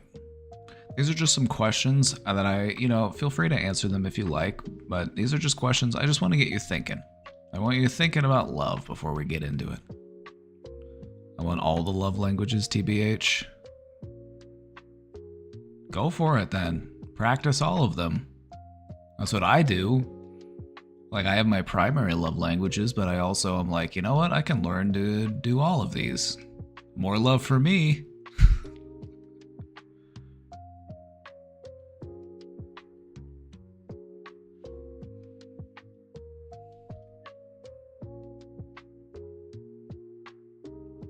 All right, let's carry on.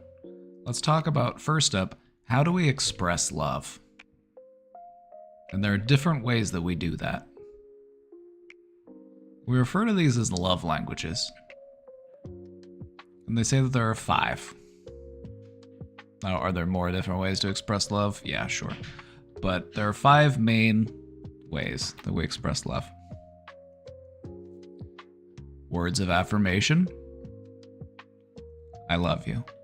You know, telling people with your words, you're so great, you're wonderful, you're brilliant.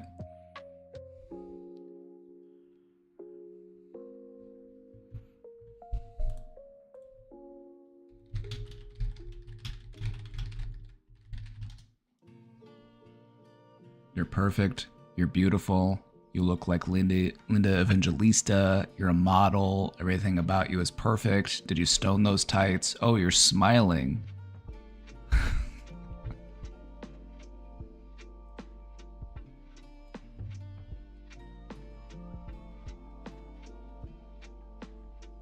Acts of service is another one. Acts of service is doing stuff as a way of communicating love. You know, doing the dishes, picking up the dog poop, taking out the trash, cooking dinner.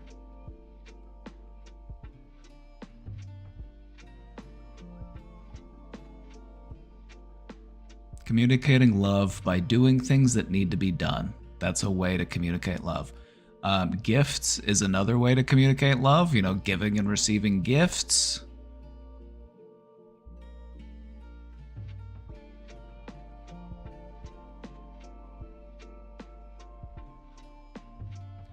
Quality time is another one.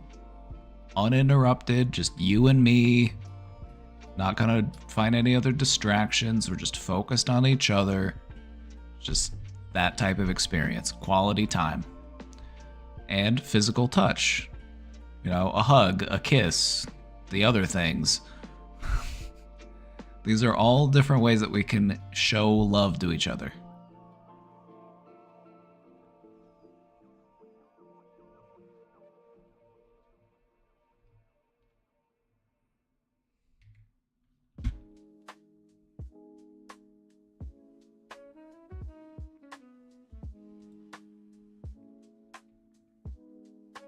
We can also communicate love in small gestures or grand gestures. Love can be something that's small and subtle. The tiny little things that you do throughout the day. A hug, a peck on the cheek, an I love you. Or it can be shown in grand ways. It depends on the personality of the person and the comfort level of their expression. Some people like the grand gestures, some people like the pomp and circumstance, and some people like to be more low-key with it, and both are fine.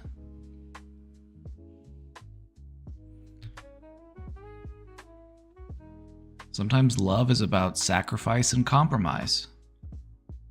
When we take actions that prioritize our partner's happiness over our happiness. Or maybe not a partner, but maybe a friend, or maybe even, a family member.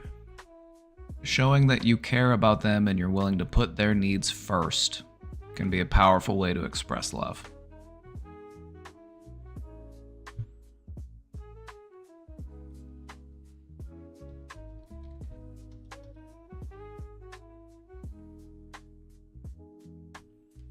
I used to just be an active service girl, but my family burned me out, so now we just live in filth. I'll clean when the semester is over. I'm like, I'd be having a conversation with the people you live with. I'm like, do you like clean dishes? Then you better like cleaning the dishes.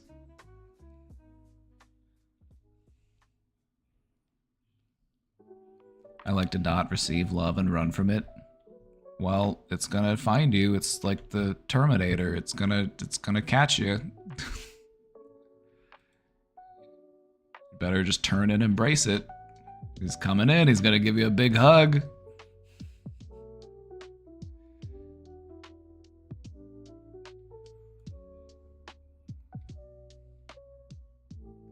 There are other ways that we can express love silently, just in the ways that we demonstrate affection. Nonverbal stuff, attentiveness, eye contact, or having a shared routine with somebody. These are ways that we can quietly communicate love.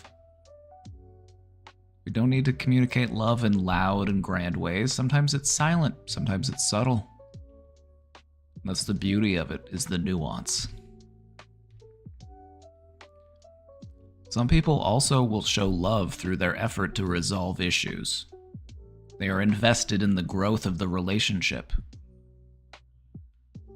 They use conflict as a means to show how they care. Like, I want things to work better. I want things so we're willing to work through our problems instead of just ignoring them.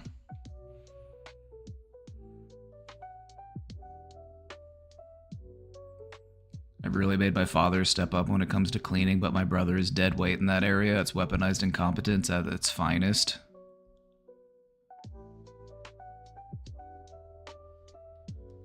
I think you just need to find a way that resonates with him.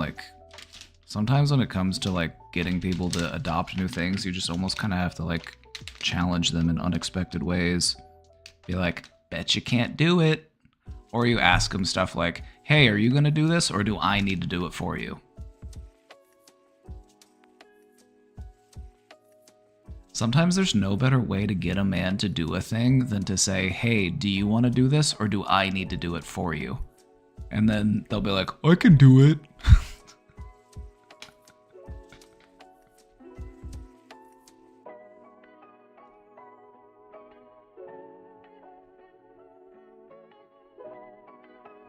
Is it true dopamine from love is a strong drug you can withdraw from breaking up? There's also another hormone involved that's called oxytocin. And that is the connection hormone. It's the love hormone. The only time I can get him to be productive is if I sit at his computer and prevent him from playing. You want me to talk to him? Do you want me to talk to him? I want to help men like this. Come on, man. You're a big boy now. As annoying as it is, sometimes men are just unwilling to listen to women, and they need another man to tell them what to do, and it's so fucking frustrating.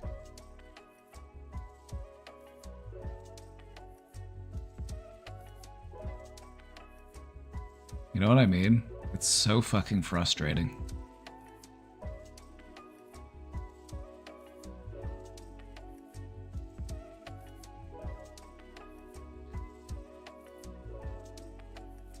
All right, let's talk about why expressing love can be difficult.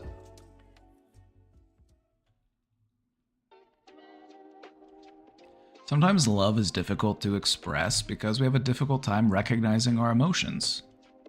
Sometimes people find it hard to identify and communicate their feelings. They might be mixed up with other feelings. There might just be confusion or insecurity, or, you know, they just have a hard time identifying it for what it is. Maybe their idea of love is complicated. Our idea for what love is determined pretty early in our development. You know, we're pretty much wired to give and receive love when we're little. You know, think about babies and toddlers. Like, they love love. They're very loving, they're very affectionate, and they give it away like freely. They'll be like, you know, they're often very affectionate.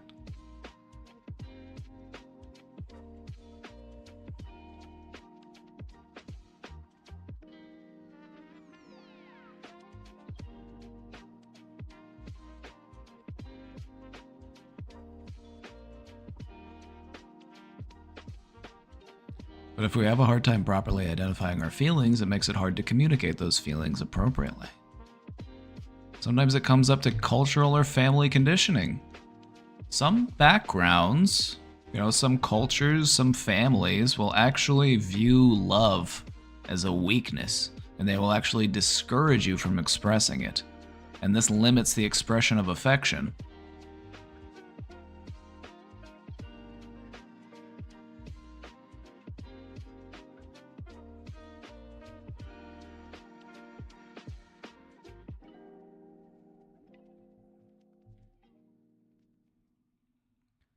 Could also have to do with a fear of vulnerability.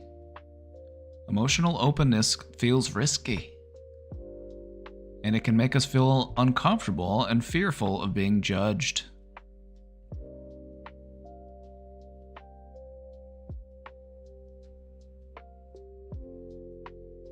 I will have zero patience for men who won't listen to me just saying I'll very easily drop that relationship. I'm telling you, you're in your dommy mommy era.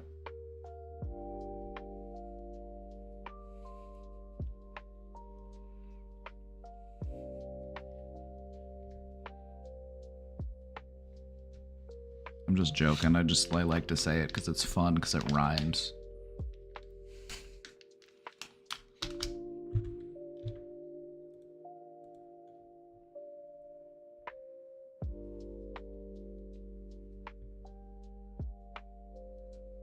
Oh, is Dean not here anymore?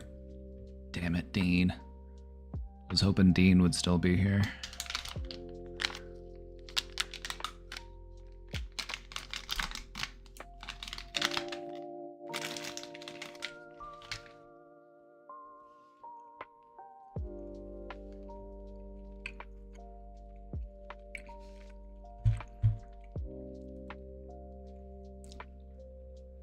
Sometimes people have a hard time expressing love because they are emotionally suppressed, or they just feel disconnected.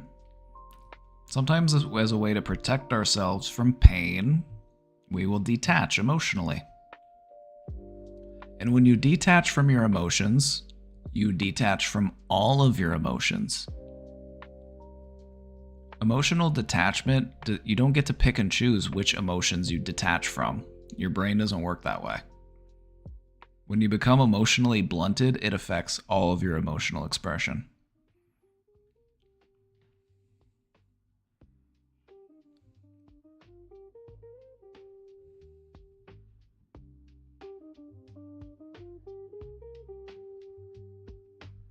Yeah, and then the only thing that breaks through is panic attacks. It's a bad idea. Yeah. The only thing you're left with after you suppress all of your emotions is panic and anger, or depression. Not anything you want to have to deal with.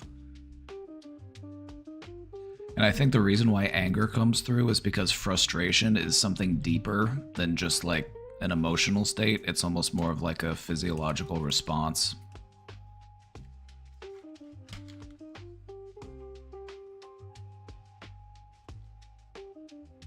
Perfectionism is also a reason why people have a hard time expressing love. They hold on to this belief that love should look some certain perfect type of way, and this creates anxiety and a tendency to hold back. They feel like, well, I don't know if this is love, like this feels close to love, but I'm confused and I don't know if I should express how I feel, because what if I find love that I like better in the future?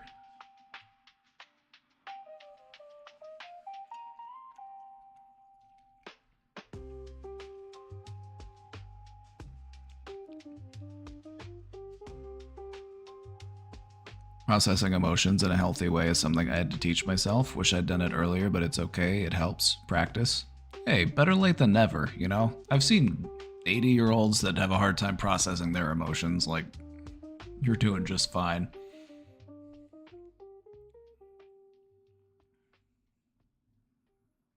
Better late than never. Anyway, next slide. Some more reasons on why expressing love can be hard. Sometimes we're dealing with past traumas and loss. Maybe we're dealing with past heartbreak, betrayal, or we lost someone that we really cared about. This can create emotional barriers, and this can lead us to feel reluctant or hesitant to open up to love again.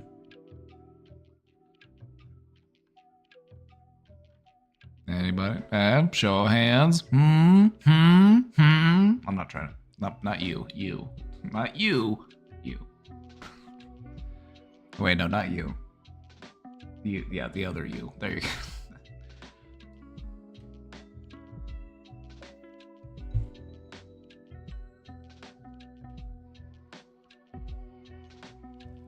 Sometimes a fear of rejection or abandonment can make it hard for us to express love. We feel the emotional vulnerability, which can make us feel anxious, and it can make us worry about being left or hurt.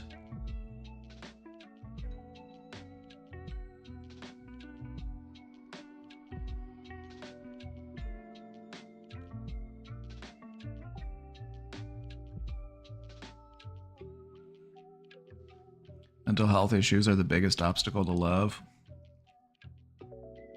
I agree. And I feel like one of the biggest reasons why people avoid love is because it hurts to lose it. But the thing is that it also hurts to not have it. So what would you rather pick? You know, I'm gonna hurt either way, but I'd rather have love and then hurt, and then rather just hurt constantly because of lack of love.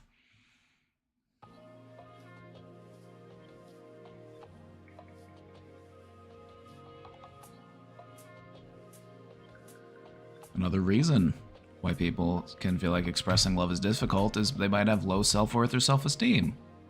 Maybe we're dealing with negative beliefs, such as I'm not worthy of love, and this limits their ability to express affection.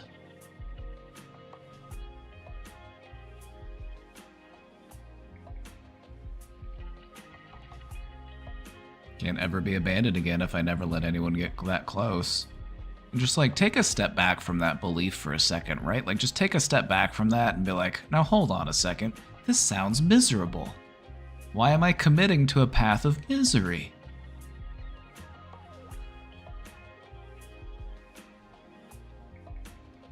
Another reason is fear of losing independence.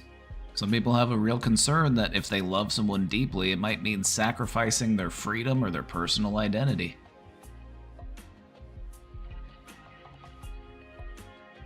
And another reason to sum these up is your attachment styles.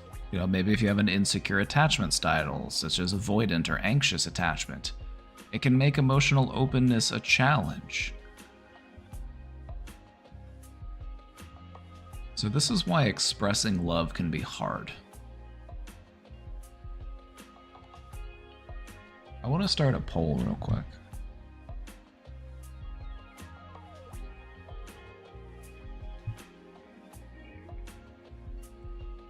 Hold on, I need to make a new poll. New poll.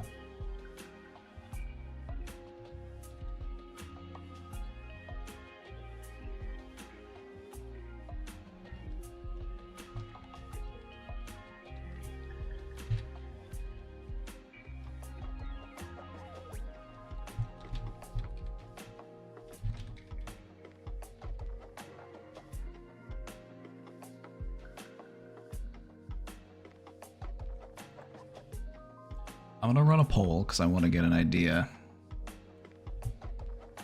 of our perspective on love. Would you say that love is hard to give, hard to receive, both, or is love easy for you?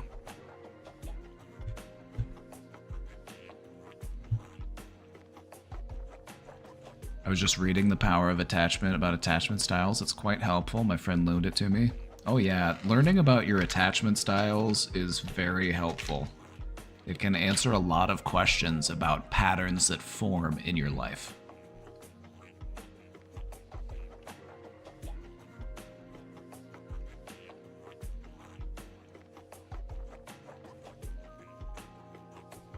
So right away, what I'm noticing is a lot of people are answering that love is hard to receive or both are difficult. And guess what? Guess what the next slide is? Guess what the next slide is?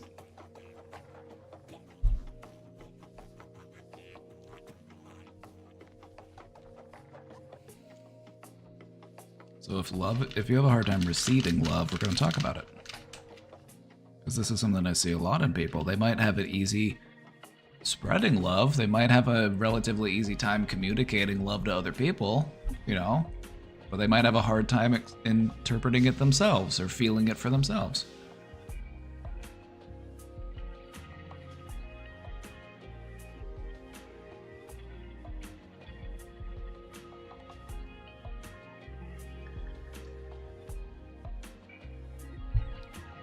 The only hard part is the losing part.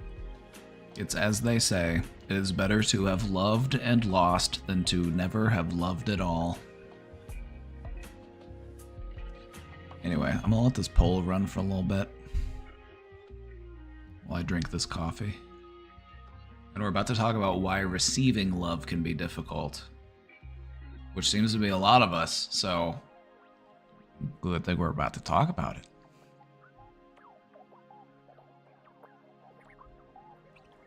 My goal today is just to have you feel a little bit more love than when we started. Just a little bit more. Maybe a lot more. Maybe if you're open for it, you know, we got plenty of love to give. Chat, if you have excess love to give, please just give it freely in chat.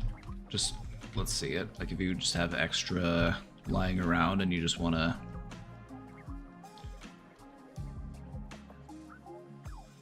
So like, just put it out there.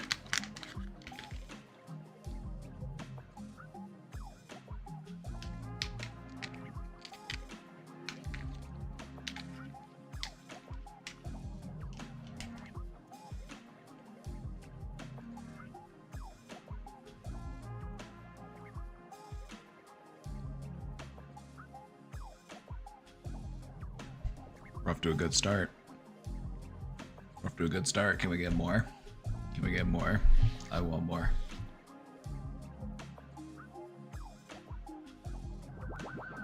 Now, do you feel it? Are you feeling it? Can you feel it, Mr. Krabs? Art thou feeling it now, Mr. Krabs?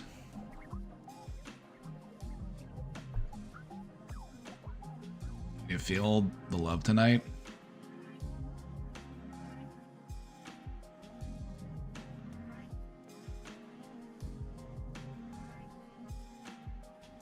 Are you feeling it? I hope you're feeling it.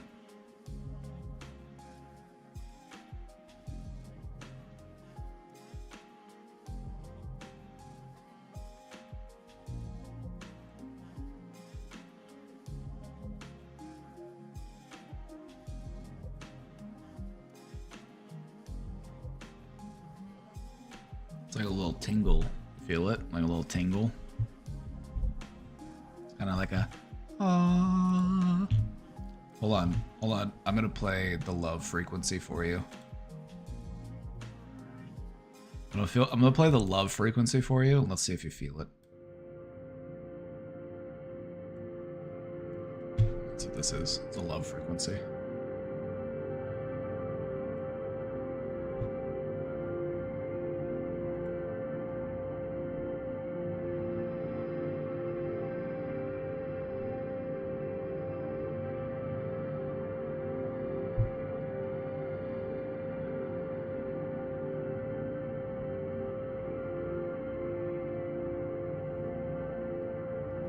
Maybe I should just let this frequency play for the rest of the presentation. We'll just listen to this in the background. We'll let the love frequency play in the background while we do our presentation. How/why is this the love frequency? It's the frequency that is associated with the heart chakra.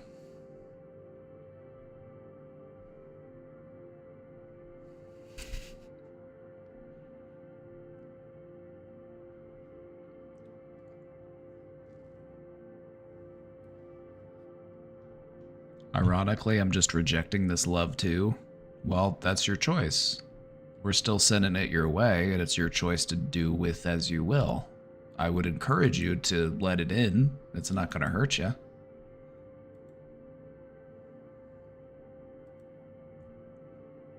It's like a delicious sandwich. It's like somebody brings up a plate to you and it's just got a delicious sandwich. It's like, are you going to slap it out of my hand? Or are you going to eat the sandwich? Now it's your sandwich. You can do what you want with it. You can slap, you can throw it on the ground, you can feed it to the birds. I don't care, but it's yours to do with as you will. But it's really tasty and I would encourage you to eat it.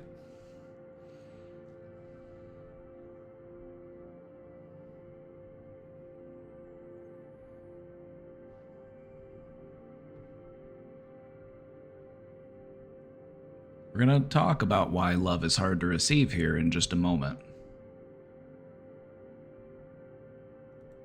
And it's something a lot of people struggle with, so you're not alone in this. You know, I've been there myself, and it's something I'm still working on opening up for. You know, it's something I'm still working on.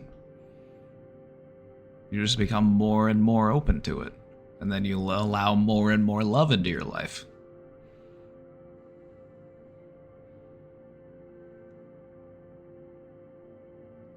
The bird on my shoulder is preening, but I feel like I should go for a bite of the sandwich. You have a bird on your shoulder? I'm gonna need you to post bird. I'm gonna need bird posting in the animal channel on the Discord, please, if you don't mind.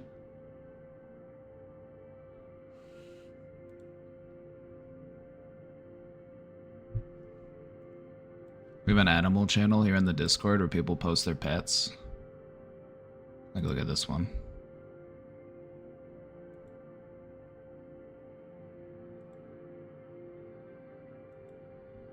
Post bird. If you don't mind. No pressure. She's a blue Quaker parrot. Oh. Yeah, I want to see what that looks like. Cute. Cute.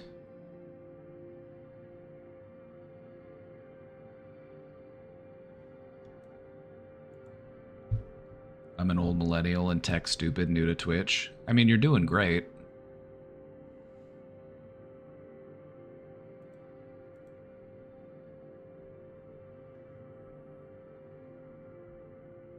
Eat the sandwich. Eat the sandwich. No, I don't want to eat the sandwich, but it's so tasty. It's so delicious. I don't want to eat it. You're gonna have to. The sandwich of love is coming your way.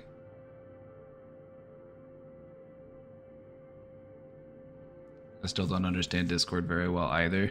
Discord can take a little bit of getting used to, but honestly, once you get the hang of it, it's pretty sick.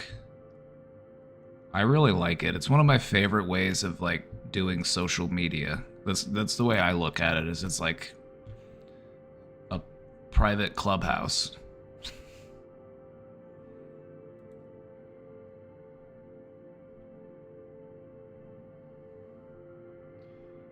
Alright, so our poll is wrapping up here, and it looks like a lot of us feel like it's more difficult to receive, and a lot of us also, it's a little bit of both.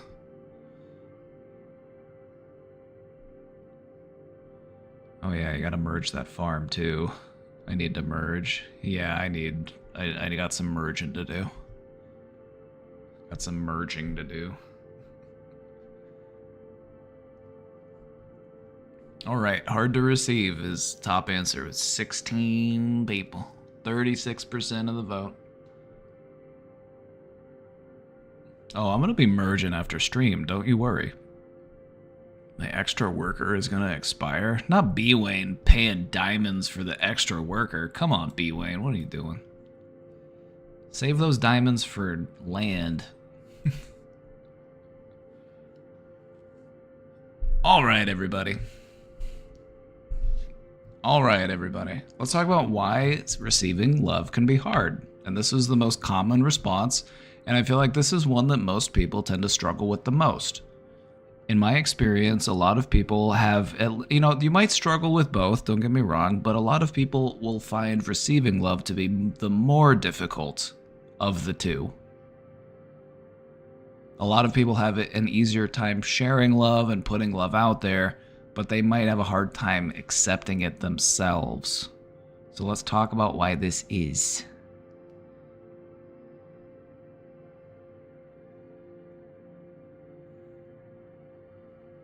First up, self-worth and self-esteem. If we feel unworthy, it can make it difficult for us to accept love from other people. Perhaps it's just as simple as we don't feel like we deserve it. And I'm here today to remind you that you do deserve it, and to think anything other than that is wrong. You're wrong. And I'm not sorry about it.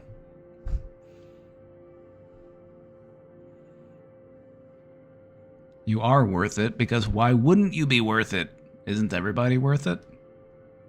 What helped me... Okay, let me share with you what helped me to challenge this belief. I accept that everyone is deserving of love, and I am included in that. I am people, so I'm included in that too.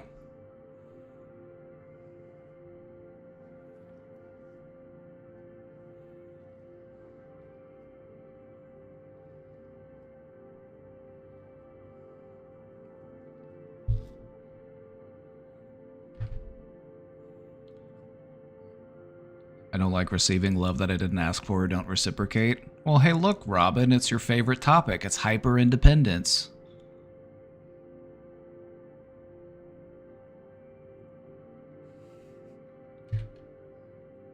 A strong need for self-reliance can create a barrier to allowing others to offer support or care.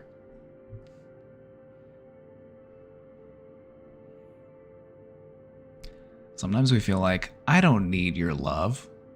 Sometimes we we misinterpret what it is they're trying to communicate to us.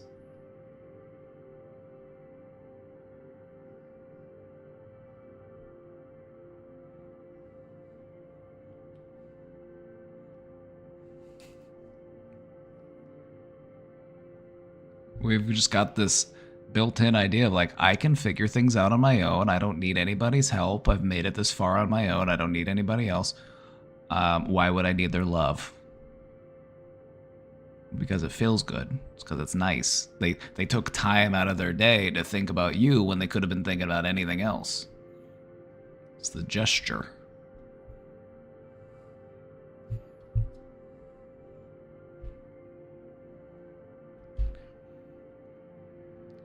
Just look at it this way. You say, I don't like receiving love that I didn't ask for or don't reciprocate.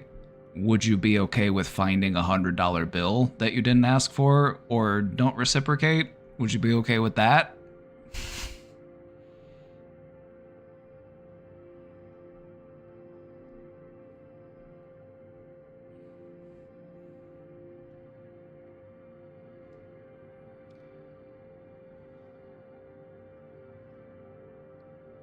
Will you go through life accepting you can't be friends with everyone and won't spend time on strangers?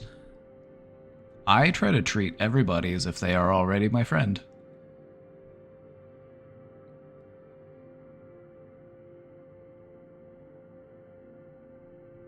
They just don't know it yet.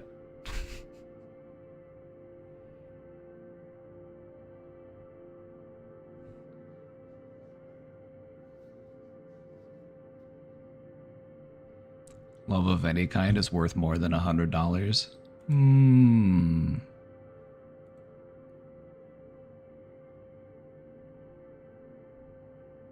Maybe. Maybe, I think it depends. Like, let's say you're walking in the park and you walk by somebody and they're just a kind old lady and they say, I love your dog and I love your shoes.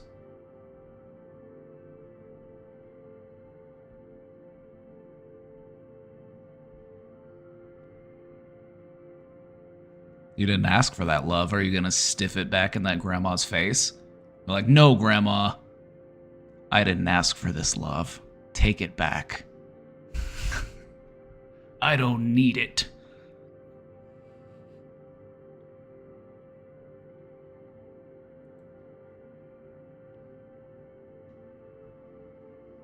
Speaking of, sometimes people have a hard time receiving love because they fear obligation. They fear owing something to somebody.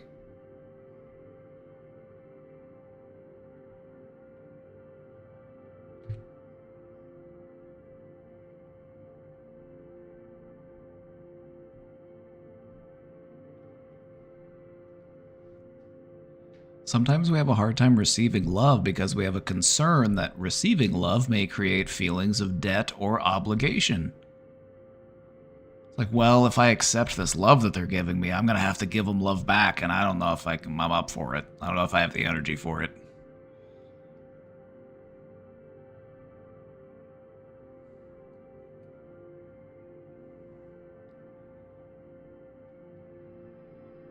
Give the love that you can and take the love that you need.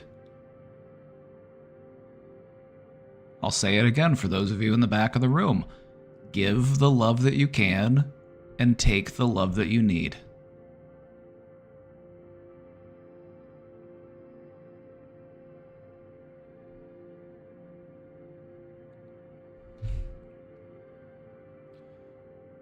Sometimes we have a hard time accepting love because we have negative beliefs or feelings that surround love.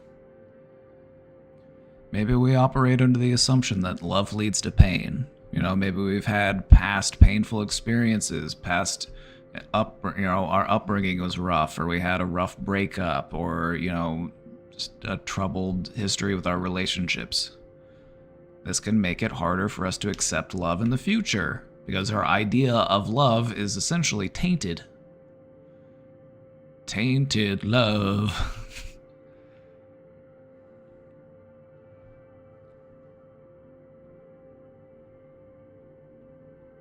Think of love as transcending a balance sheet, right? It's like, you don't have to keep score. It's not, just give however much you can and take however much you need. That's it. But also, the more love you give, the more love you'll receive. That's what I've found to be true. Also, the Beatles sang about it, so maybe take their word for it if you don't take mine.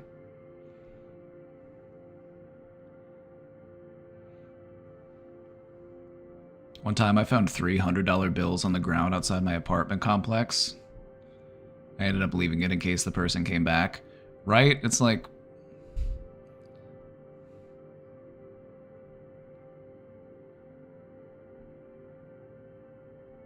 if you didn't need it, if this wasn't like a sign from the universe, like you're $300 short on your rent or something, and you're like, oh my god, the universe is looking out for me. I would just hope that it was found by a person who did need it, and I hope that the person who lost it wasn't that put out.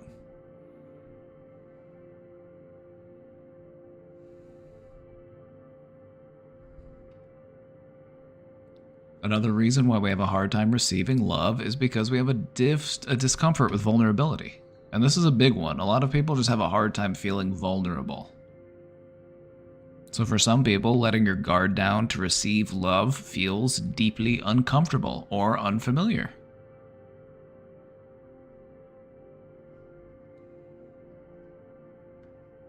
Found $20 on the sidewalk when I was in grad school in Boston. I took it. I sometimes still feel guilty about that, but I was poor and I used it on food. I don't think you should feel bad about that. I once found $20 on the sidewalk when I was in college, and my bank account was about to overdraft, and it literally saved me from overdrafting.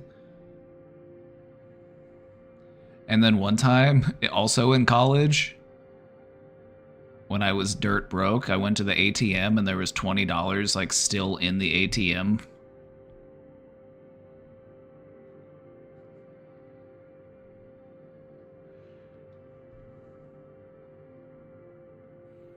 You know, sometimes the universe, you know, it sends luck your way when you need it.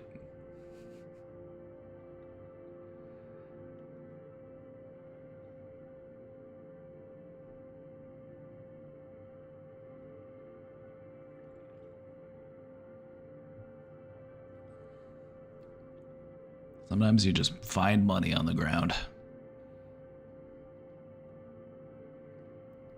I'd say if it's just loose money, that's way different. Like if it's somebody's wallet, somebody's purse, somebody's billfold, like return it to them. You know, you don't take their money, like you can return it to them. But if it's just loose money, I'm like, you don't know whose money that is.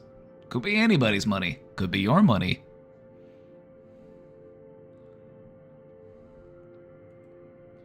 Do you think miracles adjust their numbers based on DEI? I think miracles are available for anybody who needs them, regardless of your race, your religion, your ethnicity, your religious creed.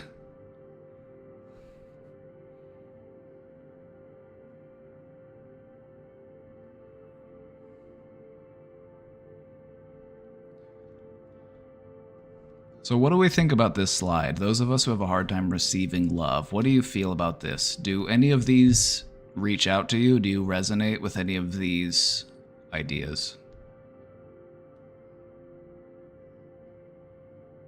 Of course, there are other things to take into consideration, like pain and trauma, but I would kind of tie those into the negative beliefs category.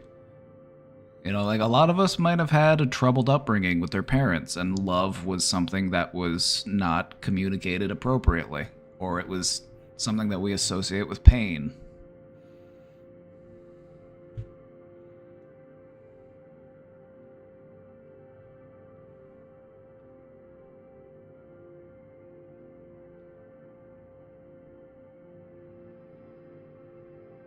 It seems like those who did not suffer from socioeconomic issues are always getting hooked up with miracles.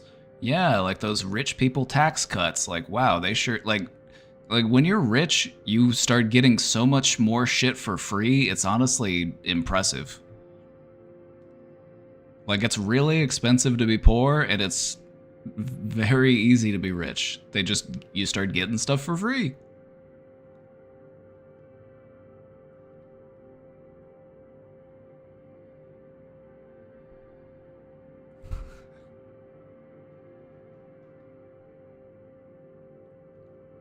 Self-esteem issues resonate hard. Well, knock it off. Next time you feel a self-esteem issue, just ask yourself, what would Papa Bragan say about this? He's like, well, he would tell me I was wrong.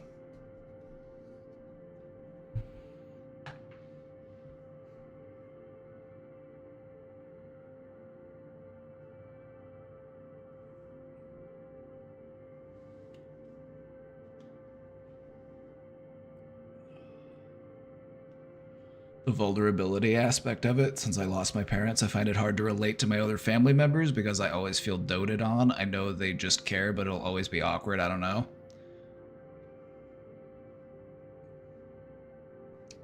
Is the word always serving you in this context?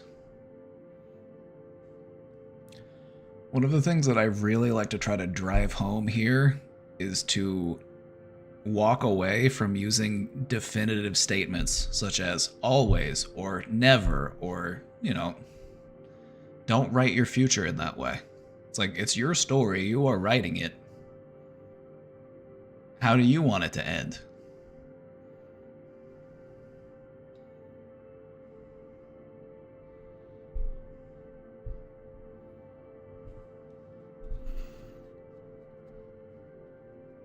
This is a good looking apple.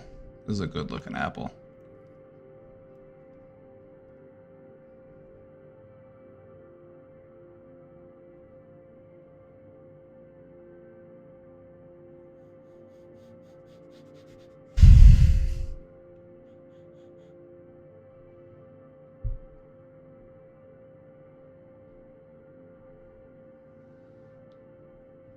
So if you were one of the people, or if you're one of the people now who feels like accepting or receiving love is difficult for you, let's try to identify why that is. If we can identify why that is, it puts us in a position where we are empowered to start working on it.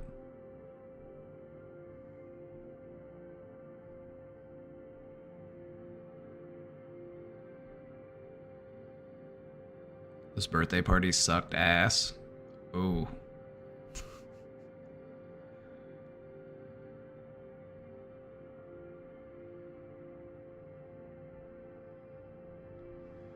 You hate to see it. You hate to see it.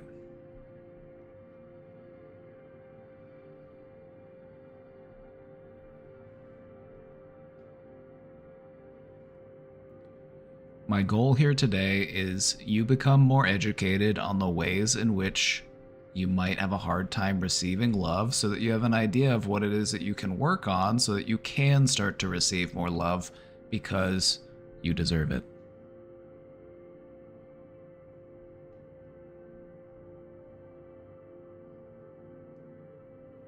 I feel afraid to ask out anyone romantically because I am afraid of messing up the friendships I value.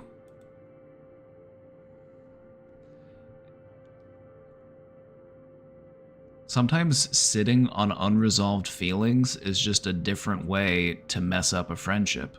Sometimes you just have to put that stuff out there, tell them how you feel so that you're not just sitting on it becoming resentful over time.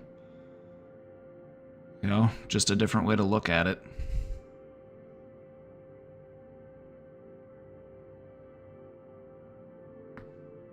Don't let fear run the show. If you're meant to be friends, your friendship will survive this. You know what I mean?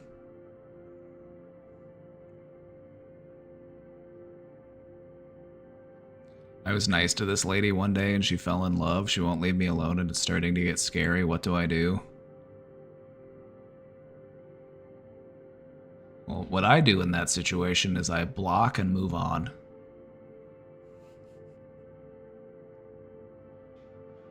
I establish a boundary.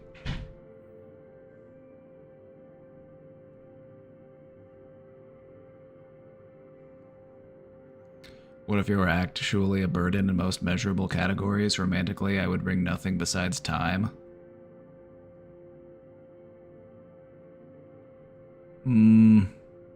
I can't help but feel like you're being unfair to yourself here.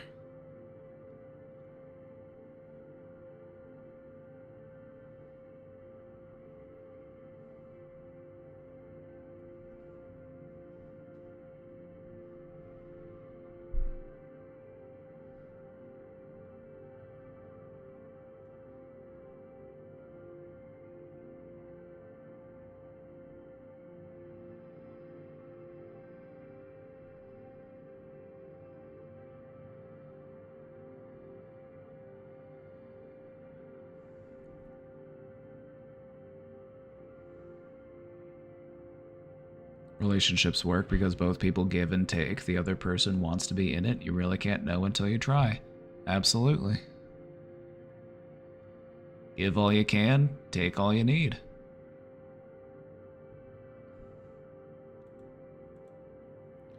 Alright, everybody, it's time for talk about pathways to growth. Let's talk about how we can amend some of these conflicts that we might have with love. First up, let's talk about developing self-compassion.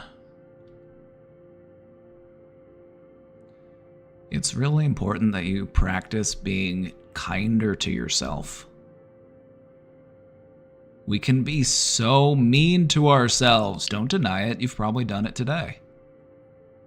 Be honest.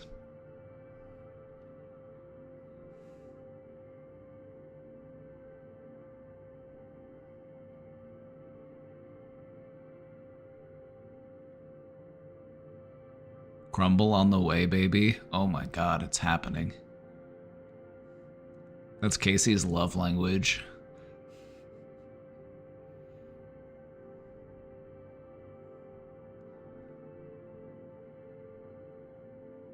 I couldn't help it. It's been such a stressful week,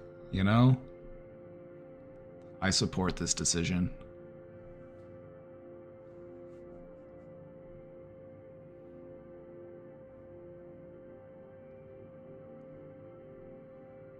Alright, chat, be honest.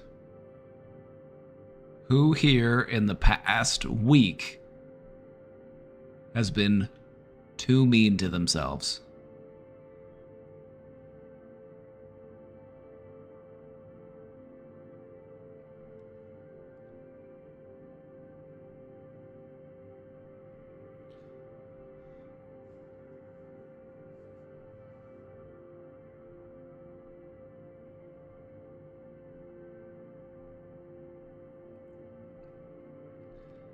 Look at it this way, okay? I wanna explain something to you. The reason why we're mean to ourselves is because we think it's gonna help us. But if it was actually helping us, don't you think we would be better off? Perhaps it isn't as effective as we think it is in getting us to where we're trying to go.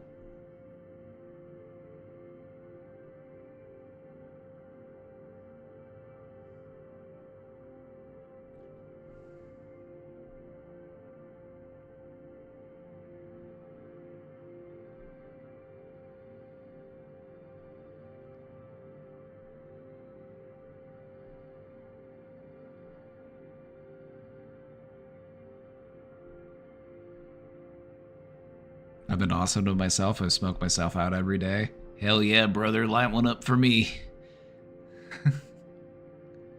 My biggest enemy is me. Always has been, always will be.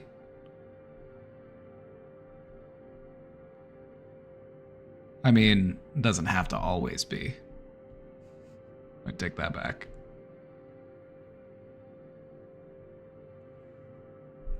Do you see what I'm saying here? We need to practice being kinder towards ourselves. And this is what's going to help us build a foundation for giving and receiving love. The fact of the matter is that if being mean to yourself served you, don't you think you would be better off?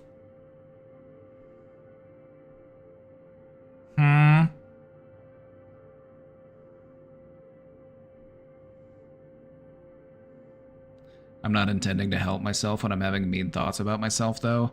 Oh, so you're punishing yourself. Why are you punishing yourself? Because you're trying to learn a lesson. And why are you trying to learn a lesson? Because you're trying to help yourself.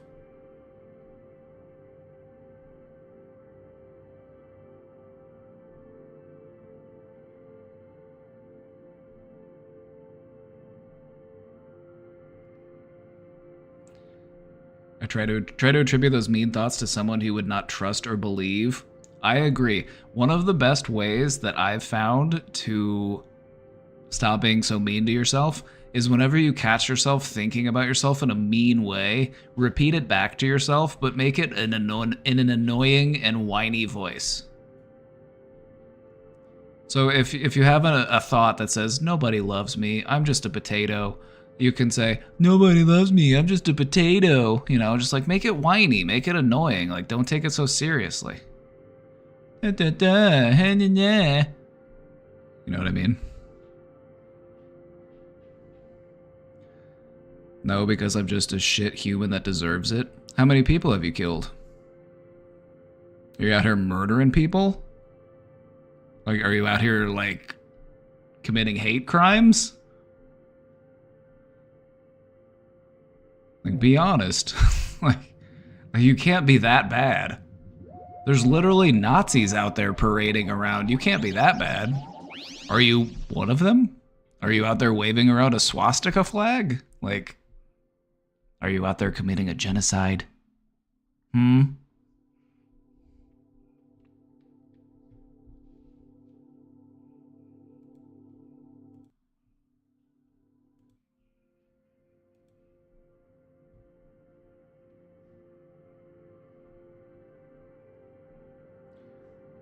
There are worse things in the world than murder, and you've done them? So you're saying you've done them?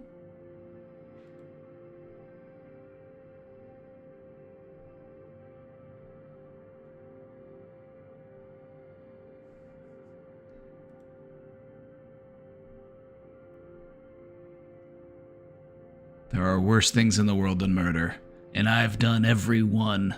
Is that what you're trying to tell me?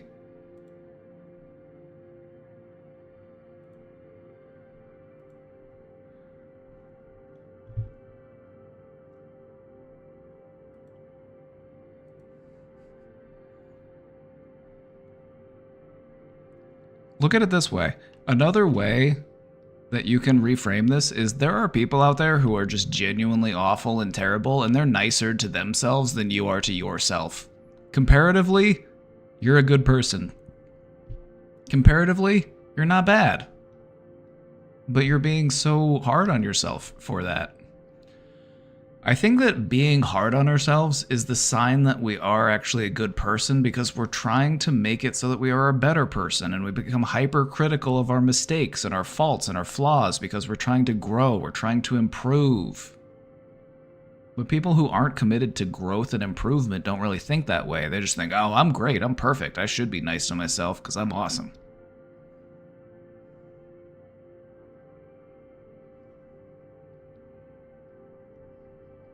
So like 99 times out of 100, anytime I catch somebody who's just like way too mean to themselves, they are more often than not actually a good person at heart.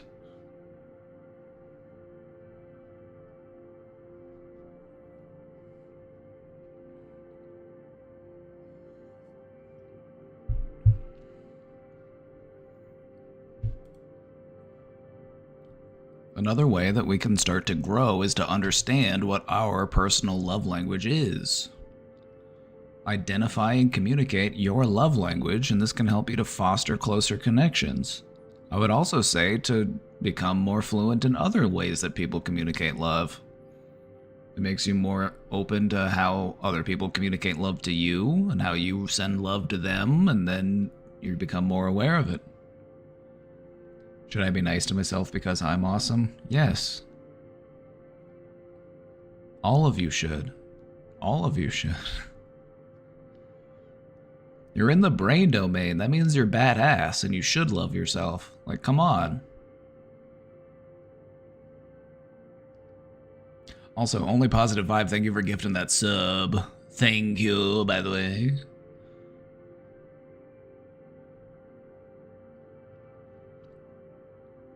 Also, practicing mindfulness is a great way to do it. Observe your emotions without judgment. This can help you to ease your fears around affection.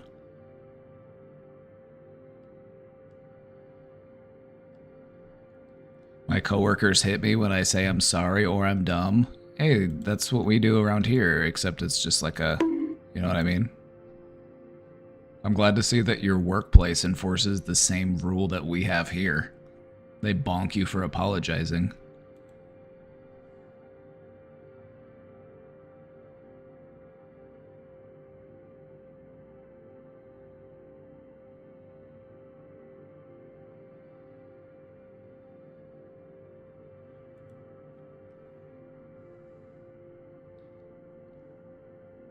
Having my love language be acts of service feels so weird, like I don't want that to be my love language. Consider that this is also a way that you inhibit yourself from experiencing love, is like you deprive yourself of your own love language. This is something that people do when they're depressed or when they're self-sabotaging, is they actually restrict themselves from their ability to communicate love.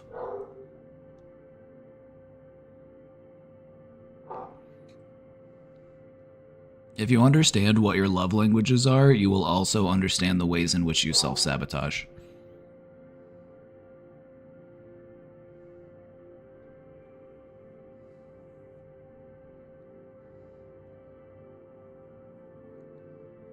But also, the thing about love languages is that you can open up to other ones. You're not locked in. It's not like you're assigned it at birth or anything. It's like you can learn to become more fluent in other areas of sharing love. So what I would say is practice all of them. Become more fluent in all of them. Just means more love for you, and that's a good thing. Let's talk about some more pathways to growth.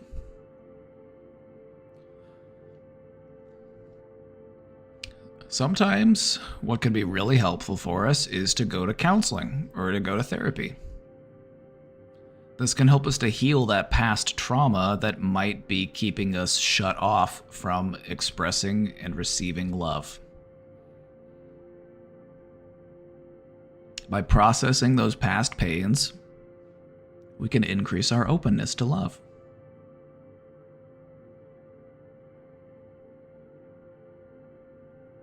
Even if one is your favorite does not mean the other ways are not great. Oh yeah, absolutely. I would say practice love in all of the ways that you can communicate it. Don't just tie yourself to one way of communicating love.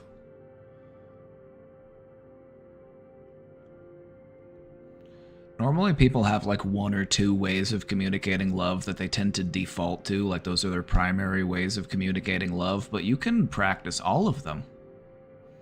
You can become more open to all of them. Absolutely. Become fluent in all of the languages of love. It means more love.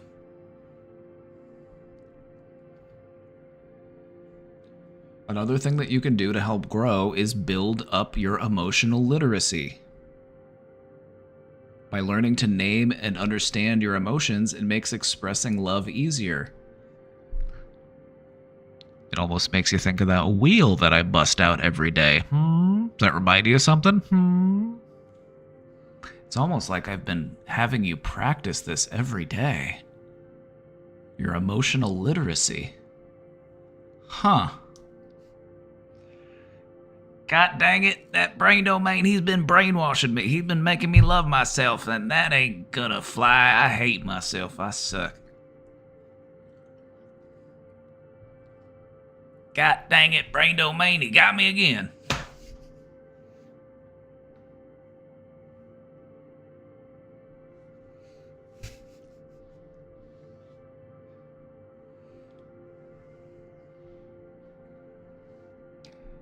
Sometimes one love language might be more appealing to you depending on where you're at in your life, too. Absolutely. Absolutely.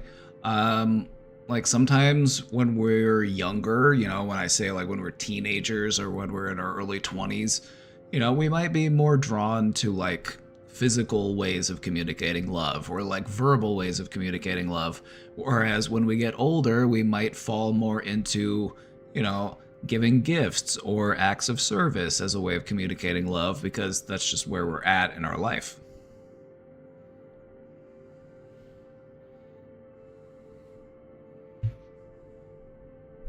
Is loving yourself alpha Chad behavior?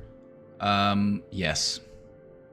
But it's not just for the alpha Chads, it's for everybody. You just it's in there already. It's just waiting for you to tap into it.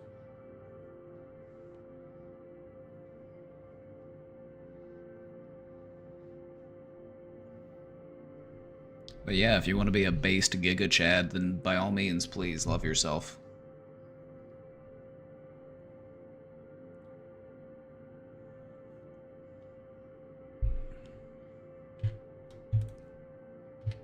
Practicing vulnerability is also another great way to grow. When we gradually share our emotions with trusted people, it can increase our comfort in having deeper connections. This is also a great thing we practice here.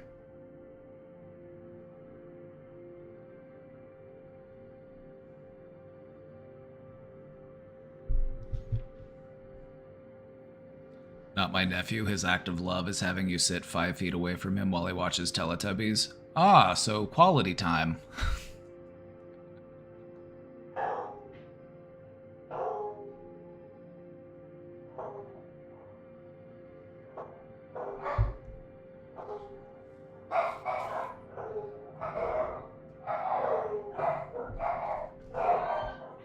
Oh, the dogs are barking. The cookies must be here. The crumble has arrived.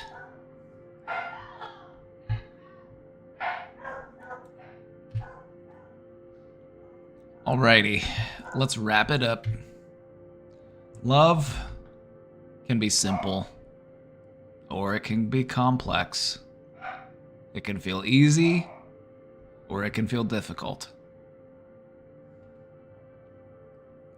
By understanding the complexities of love, it can help you to navigate your challenges. It can help you to deepen your connections, and it can help you to build more fulfilling relationships.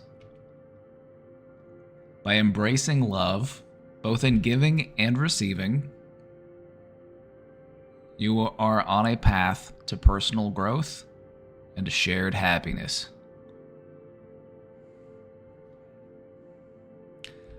Thank you.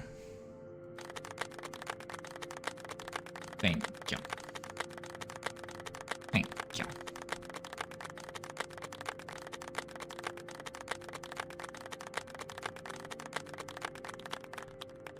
Thank you. Did you learn something today? Are we feeling the love? Are we feeling the love? Who's feeling the love? Can you post that one? I resonated a lot with it, but showed up late. Yes, I can post this slideshow in the Discord for you.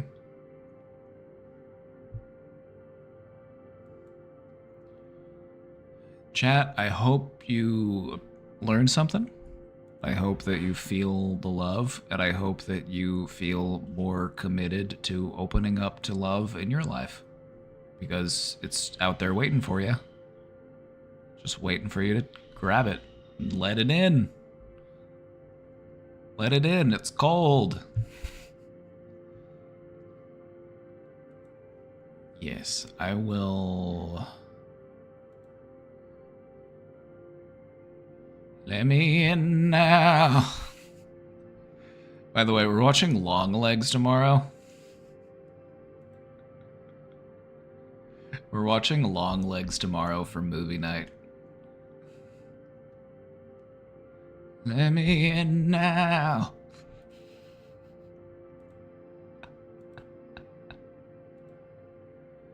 In Discord? Yes, we're gonna watch it in my Discord. 8 p.m. Central.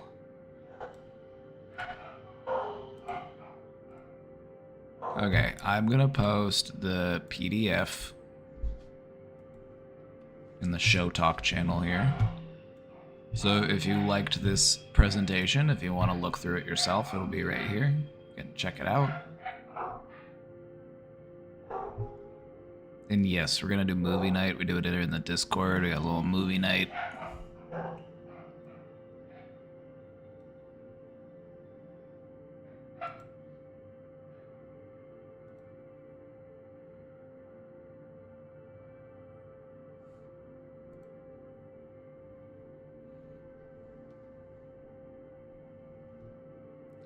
Can you talk about how love for people differs fundamentally from love for other things?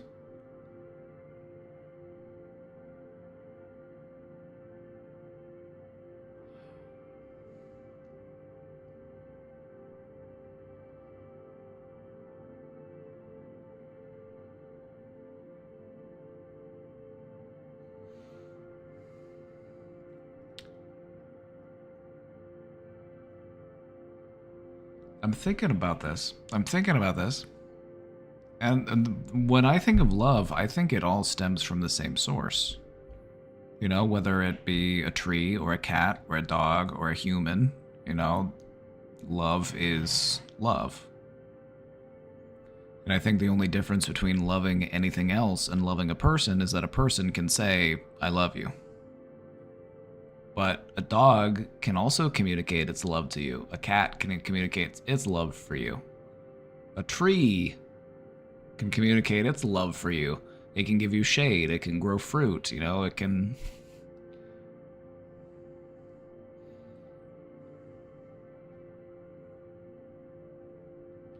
Some people have emotional attachments to inanimate objects, though.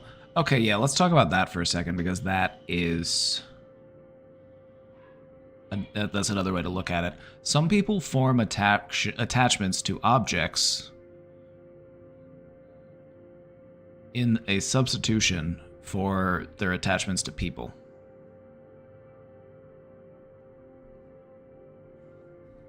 Like, think about somebody who has a hoarding disorder.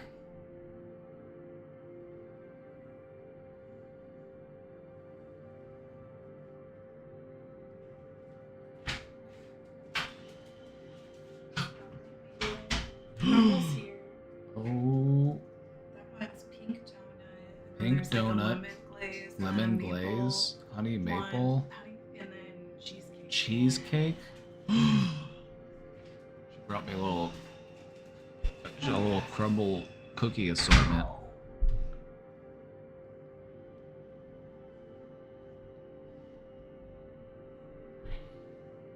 I was feeling love, but now I'm feeling burning jealousy. You should love this for me. You should love this for me.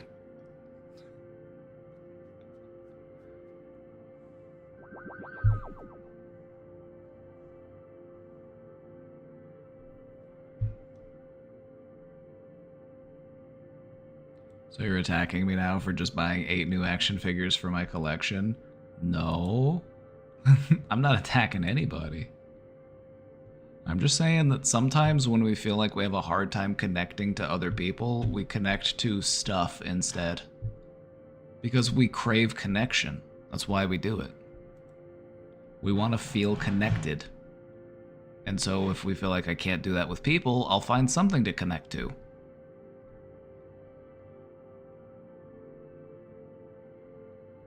You know, I'll connect to my stuff, I'll connect to my pets, I'll connect to a game.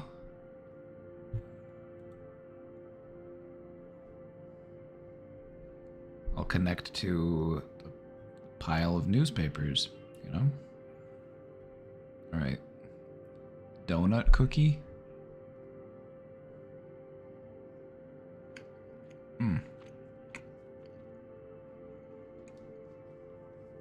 That's pretty good. Tastes like a high quality sugar cookie.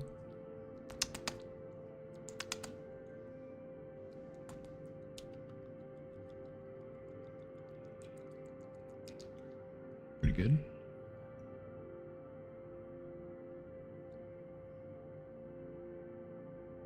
This is the lemon cookie. I don't know what type it is. Lemon something.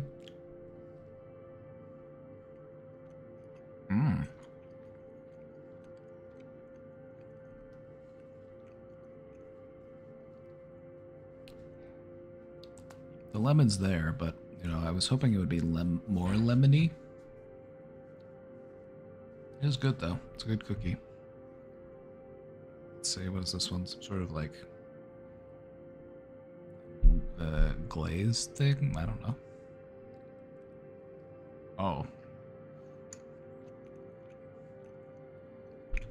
This one is special.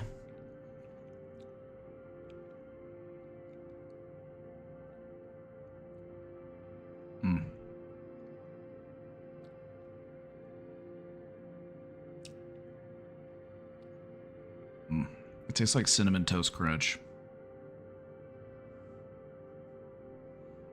Tastes like Cinnamon Toast Crunch. Can't do eating sounds on the mic. You know, I respect that. I respect that. That one was really good. That one was really good. It tasted like Cinnamon Toast Crunch. Very good. I knew that one was going to be good before I even bit into it. Just having it in my mouth, the flavor that was like radiating off of that cookie, like I could already tell it was going to be a good cookie before I even bit into it. Like literally, like I knew that this cookie was going to be good when it was right here. I was like, you can literally like feel like there's like a like the spice and like the scent, like it was kind of just like I could taste it before I even tasted it. Very good. Very good. This last one is like a cheesecake. Look at this. A little cheesecake.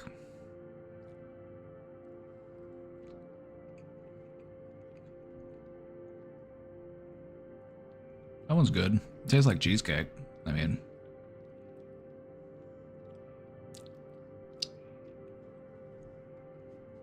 tastes like cheesecake.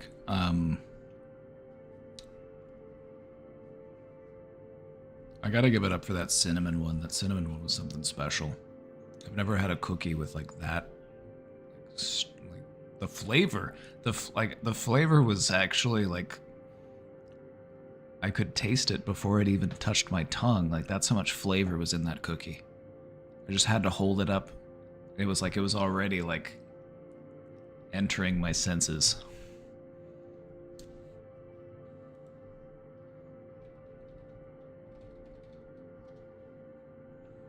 Let me find out what these cookies were that I just tried. I'm gonna go to their website.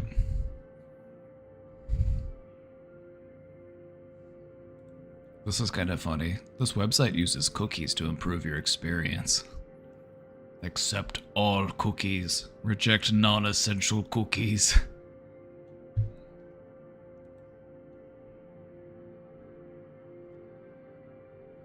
Okay, so we had the cherry cheesecake. This one was good. Chocolate cupcake, pumpkin roll, pink donut. We had the donut. That one was good. Tastes like a sugar cookie, it's not bad. It's a solid sugar cookie, but you know, lemon crinkle. That one was pretty good. The maple glaze. That's what it was. That maple glaze. This one was really good. This one was something special. And then a standard snickerdoodle. So yeah, if you're gonna try crumble cookies this week, you gotta get the maple glaze. Lemon crinkle was pretty good. Pink donut was alright if you like sugar cookies. The pumpkin roll, I think this one's less of a cookie and it's almost more like cakey, if I remember correctly. I think we tried it a different week. And then this one just looks like a sugar cookie with chocolate frosting. It's like, okay, it's just whatever.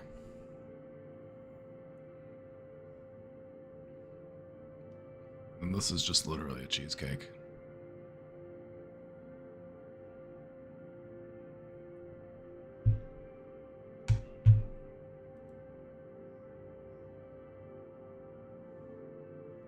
Ordered Crumble a couple times. Their ad campaigns are aggressive.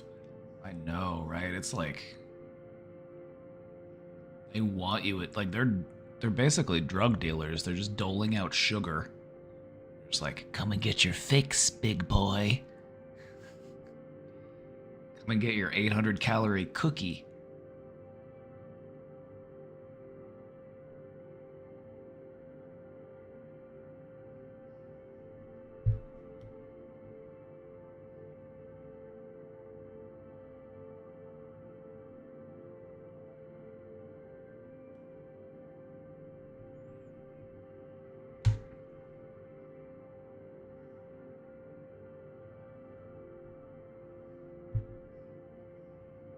Supposed to eat a fourth of it.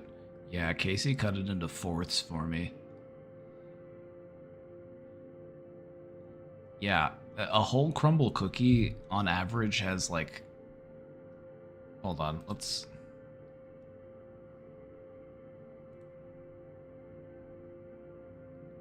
look. The cheesecake cookie has 810 calories per dessert. And I'm assuming that's just full cookie. What do they mean per serving? The serving is not a whole cookie, obviously. 77% of my daily sugars. 75% of my daily cholesterol. And 173% of my daily saturated fats.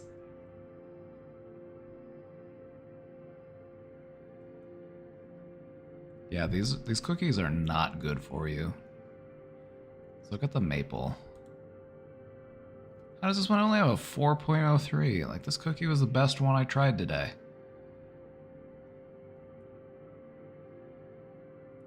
I have never connected with a cookie so much as this one. The maple flavor resonated with my soul. I felt like I was levitating. See, this I agree with. This is how I felt. This cookie took me somewhere. It took me back to a time in my life, like, I was like, oh. It was like that moment in Ratatouille. You know that moment in Ratatouille where, you know the one I'm talking about. The moment in Ratatouille where the guy eats the thing and it takes him back to, you know, yeah, that was me when I ate that cookie.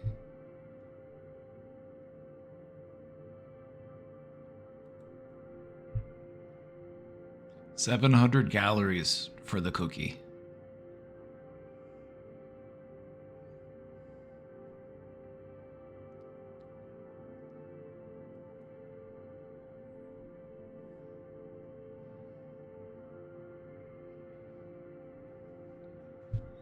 $700 calories for the cookie.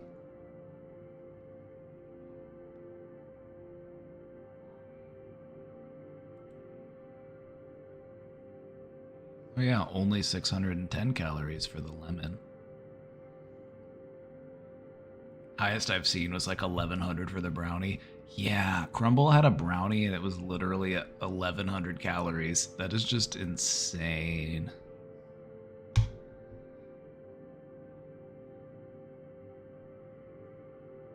Exactly what Food Wars is about. I love Food Wars. I haven't I watched the first couple seasons and I'm sure that there's more now.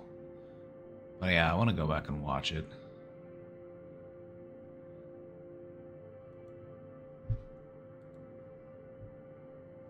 Well, chat, we're all caught up with our presentation. We're all caught up with the question box. How's it going?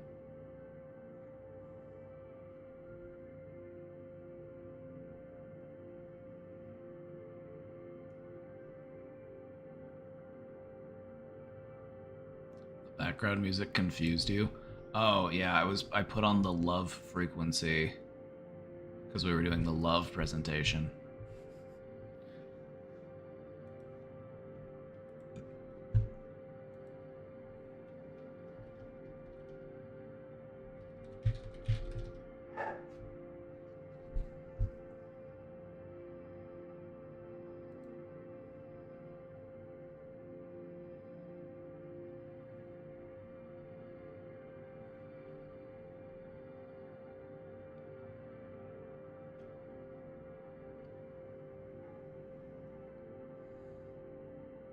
I just think it sounds nice, okay?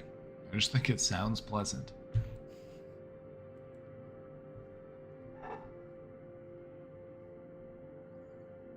Some people take it pretty seriously, though. What is love frequency? It has to do with your chakras. Your chakras are just these different, like, locations of, like, different clusters of nerves in your body. Different seats of awareness within your body. From the top of your head all the way down to your butt. And they say that different sounds, different frequencies resonate with those different points in your body.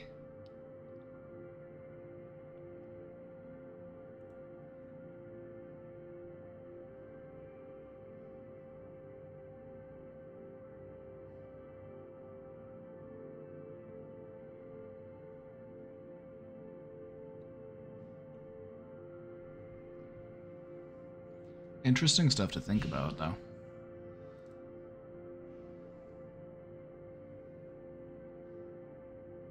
Like, basically what I've learned from this is, like, if you want to invoke a certain mood, you can do that by listening to a certain sound. Certain sounds can, influence your thinking and they can influence your mood. And, if you're trying to influence your mood, use whatever sources you can. Use every tool at your disposal.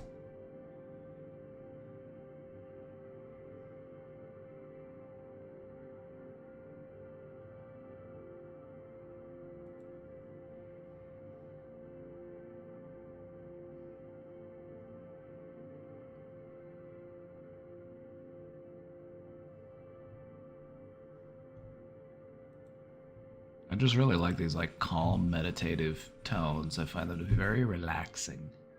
And there are some that even they say will help you to be more focused or to like, you know,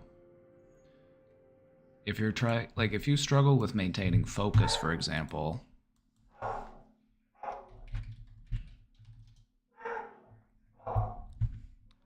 if you struggle like maintaining focus, for example, like try something like this. Like they have these tones, these binaural beats, and they're supposed to help you maintain a state of focus.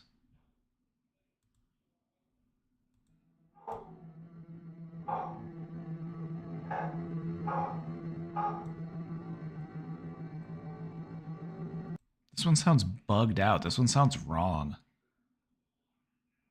This is literally one that we listen to on YouTube. Or no, this is literally the one that we listen to here. I do this one in the background sometimes. But I think the YouTube version is just messed up.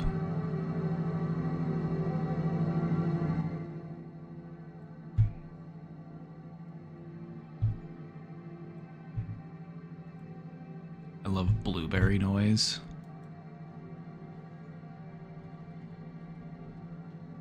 God, I cannot type.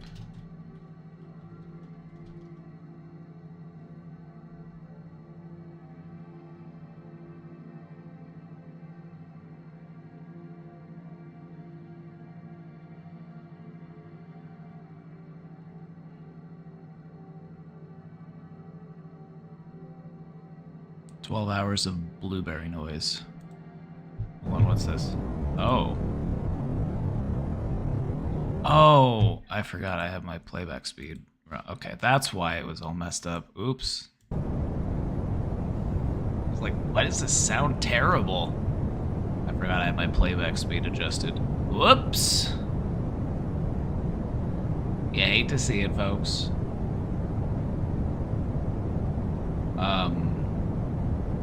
This sounds like the ocean. It sounds like I'm on the beach.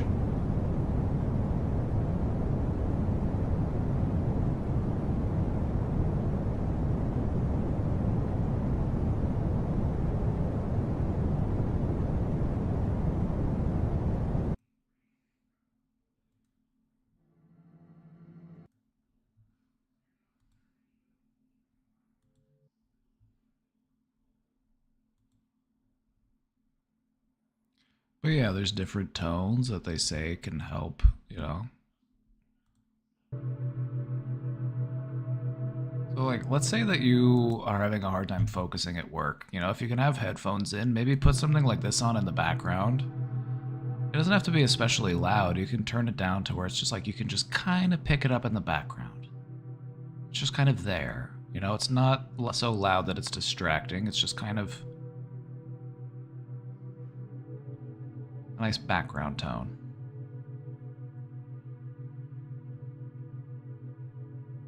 What's the ADHD relief sound like? Let's play it.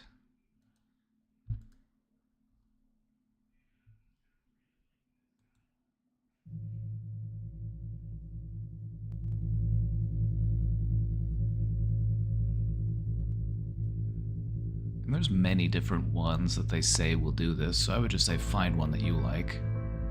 Oh, this one has music.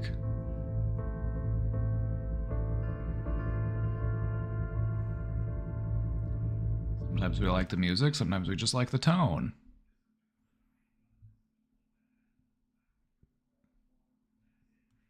You do like ADHD tones.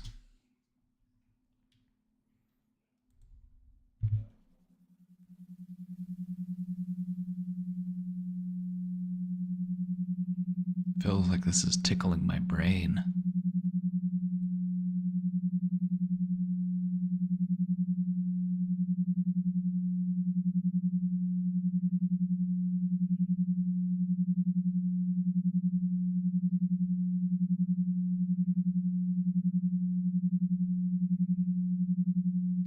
So the way that binaural beats work is that it plays one tone in one ear and then different tone in the other ear. So I can actually show you this. If I show you my OBS, it shows you can see like the left channel and the right channel are just like very rapidly though.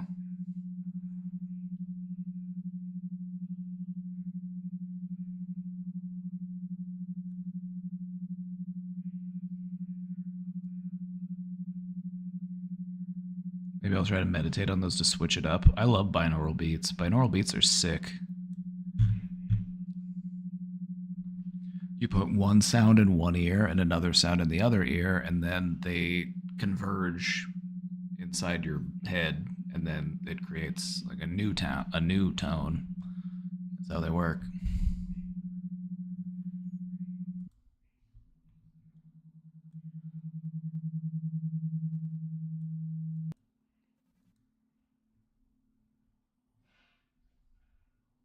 Brown noise? Where my poopers at?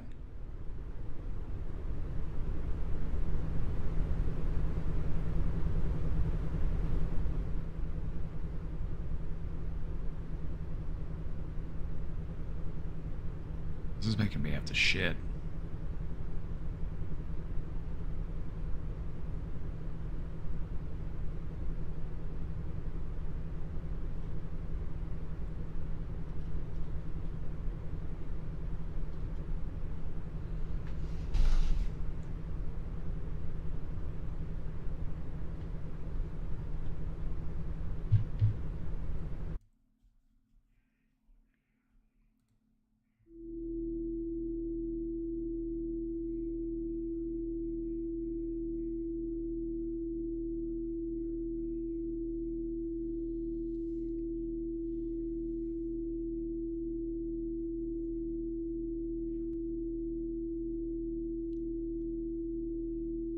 You know, if you have a hard time sitting down and focusing and doing work, I would suggest putting on a focus tone and then just turning it down to where it's like I can hear it, I can register it, but it's not like so loud that it's distracting. What I've noticed is that when I do stuff like this, like I can sit down and I can just work.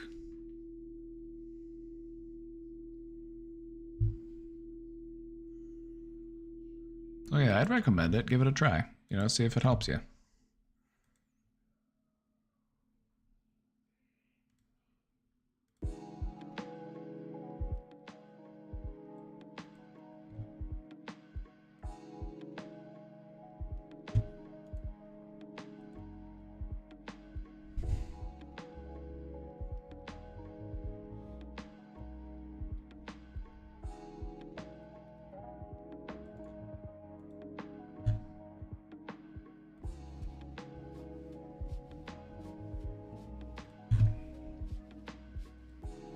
Does a brain affected by PTSD show any physical differences compared to a healthy brain? And if so, what changes are usually observed?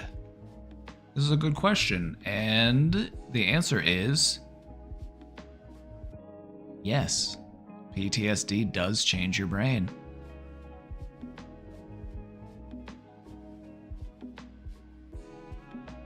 Check it out.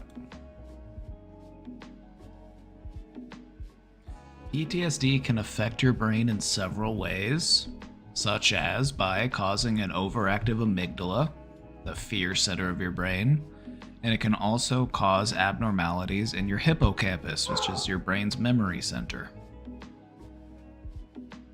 The good thing about this is that it can heal, it can mend. Your brain, we refer to this as neuroplasticity. Your brain's ability to mend itself and to rewire things and to, you know, change its functioning.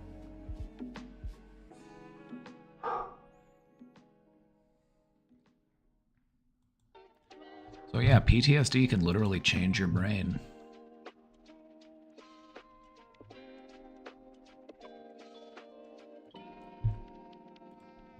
But I'm not done.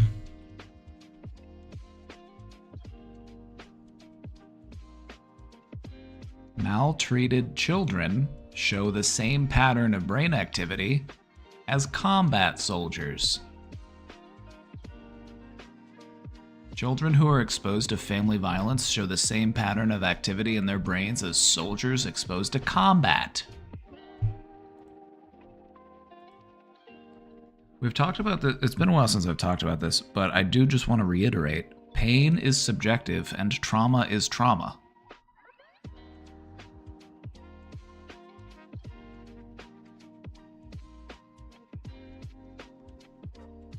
Oh, great. Well, hey, here's the thing. You can heal.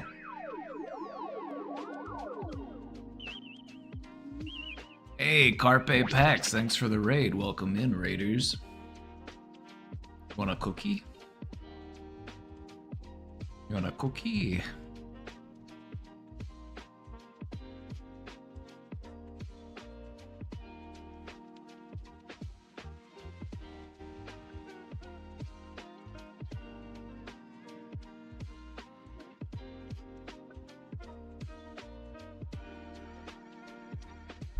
Welcome in, raiders. Thank you for the raid.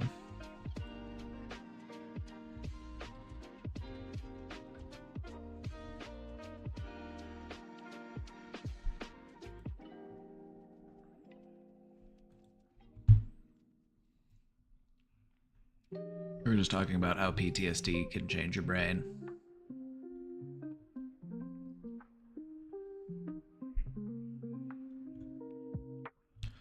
But no, okay, so we read this and people were starting to despair.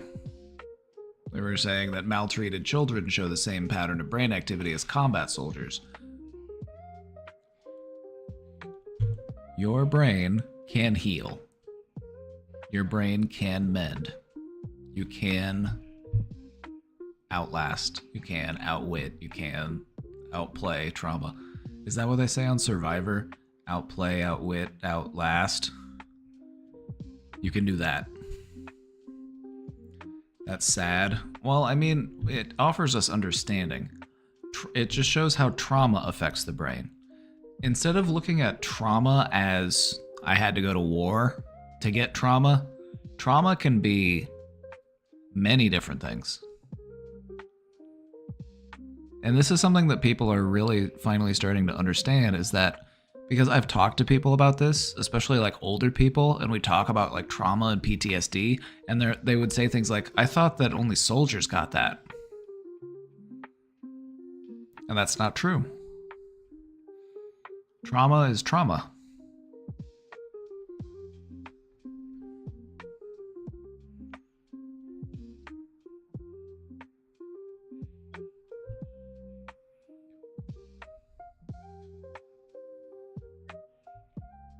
In this test, in this study, they found that the brain had increased activity in two specific areas, the anterior insula and the amygdala. We already talked about the amygdala being the fear center of the brain, but what's the anterior insula? This part of your brain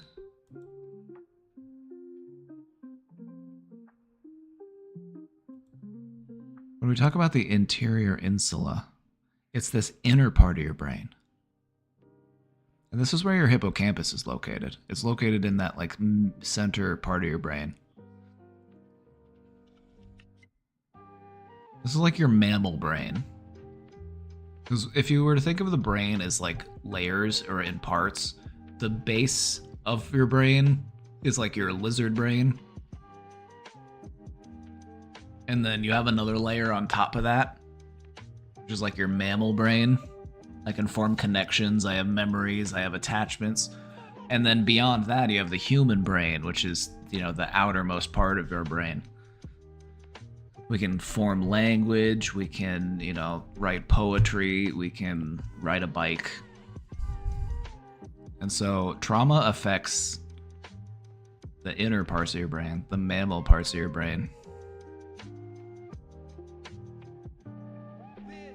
PTSD is very real. Oh, absolutely. Causes people to become hypervigilant long term. Yep. You basically, like, your panic switch gets stuck on. And you're always in lookout mode. You're always on guard duty. To that I say, at ease, soldier. You're relieved.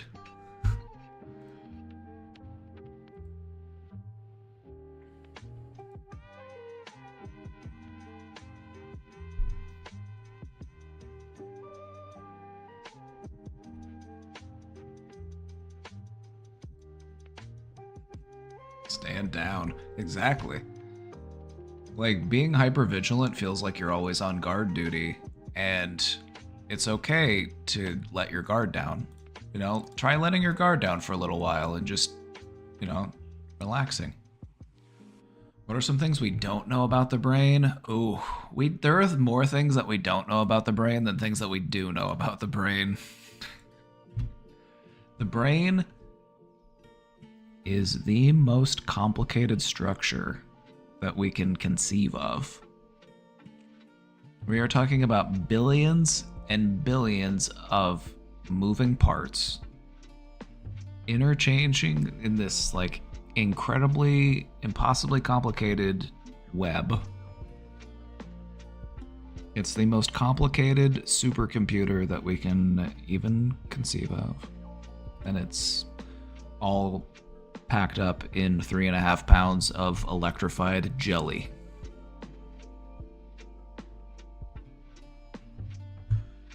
You know who I want to ask about this? Because the thing about we don't know a lot about the brain. There are parts of the brain that we don't know how they work. There are lots of brains we don't know why they do what they do. We know what they do, but we don't know why they do what they do. We don't know how some people are able to be resilient to trauma and other people are not resilient to trauma. We don't know how some people are able to experience different sensory inputs and other people are not. The brain is incredibly, like, stupidly complicated. I'm gonna ask ChatGPT and see what ChatGPT has to say about this question. I have a question for you from chat. Also, they say hello and that they love you.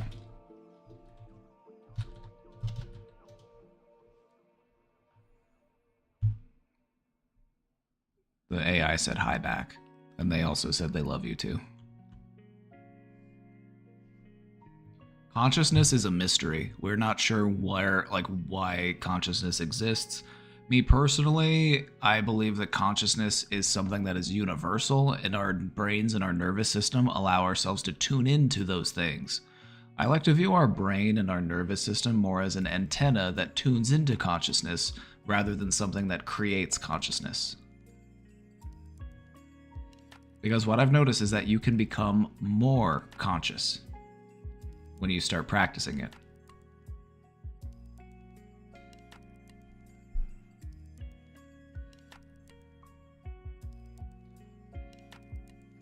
There's an ongoing debate about whether it's a byproduct of complex information processing or something fundamentally different.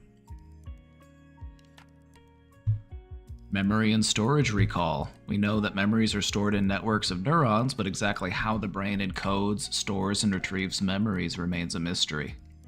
Why do we remember certain things but not others? Why do some memories feel more vivid than others? We're still figuring this out. Sleep and dreams. We know sleep is crucial for brain function, but the full purpose of sleep and dreaming is still unknown. Is dreaming just a random firing of neurons, or does it serve a deeper purpose? Intuition and decision making, creativity, the brain-body connection, emotions and empathy, the effects of isolation, neuroplasticity. The brain is full of mysteries. There are more things that we don't know about the brain than things that we do know about the brain. We know probably like 5% of what there is to know about the brain. The brain is that complicated. We've been studying it for decades, if not longer. And when I say studying it for decades, I mean studying it in like a meaningful way, to where we can actually like study what it's doing while it's working and not have to just like cut open a dead person's brain and look at the parts and be like, ooh, squiggly, squishy.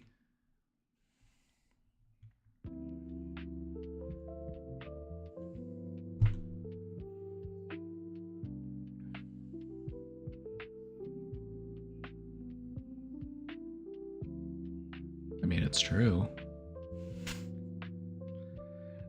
We don't have to look at a dead brain to study a brain. We can now watch somebody as they experience an emotion or think about a certain thing, and we can see what parts of the brain activate.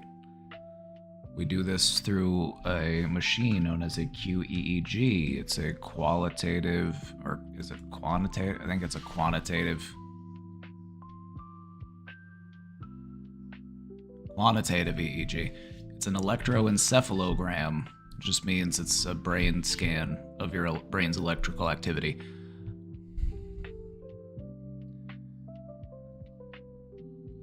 And what they notice is that when you experience different mood states or different levels of alertness, different parts of your brain will become more active or less active.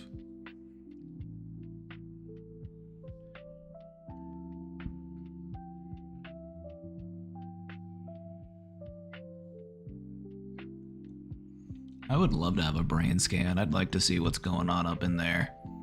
Well, yeah, and this is kind of what it looks like. They just put a thing over your head and a bunch of electrical diodes, and it just measures the electrical activity.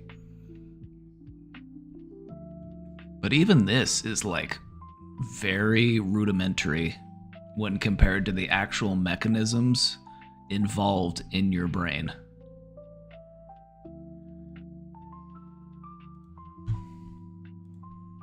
Thanks. One more question. How many brain cells does a person have on average? On average, your brain has about 86 billion neurons.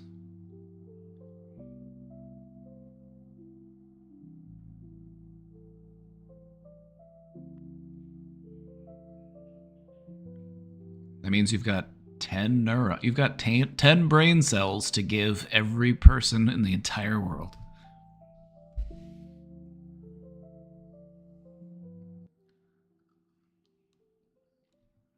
$86 billion neurons. But think about this.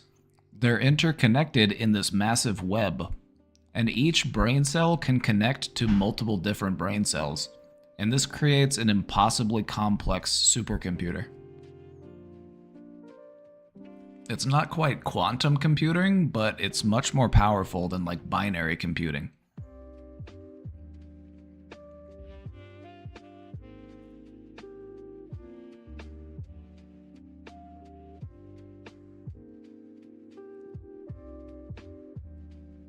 I watched a video from a neurologist, and she was very intelligent and very smart, and a lot of what she was saying was going over my head.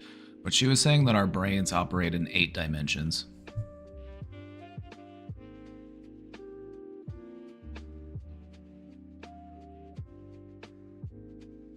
I wish I could get a brain scan. I would love to see what's going on up in my brain. But with my luck, I would get a brain scan and they would find out that like I would get a brain scan and they would find this out. They'd be like, "Oh, by the way, you're actually missing most of your brain. We don't know how you're alive."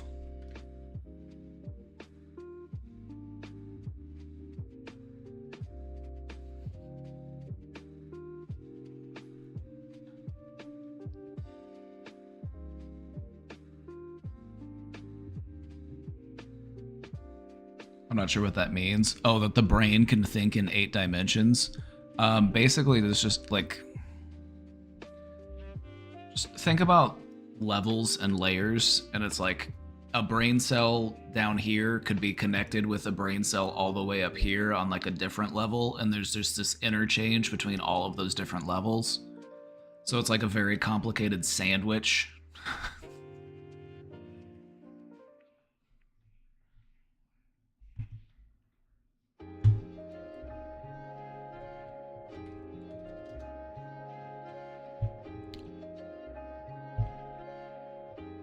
Hold on, I want to find out, like, if you were to look at like all of the connectedness between all of your brain cells, it would look kind of like the universe. Like it's so complicated.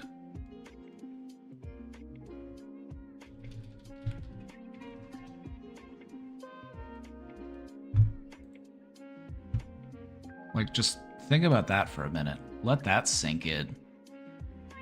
Just let that soak in a little bit. It's not an accident. Oh, absolutely not. The same pattern that repeats upwards also repeats downwards. Is the universe a big brain or are brains small universes? Both? Both. It looks like mycelium. True, it also looks like the mycelial network. You know, we actually share more DNA with mushrooms than we do with plants. When I look at this, what this makes me think is I feel like I'm a single brain cell in a giant universal brain. That's what I feel like. I feel like I am a single neuron in the universe's brain.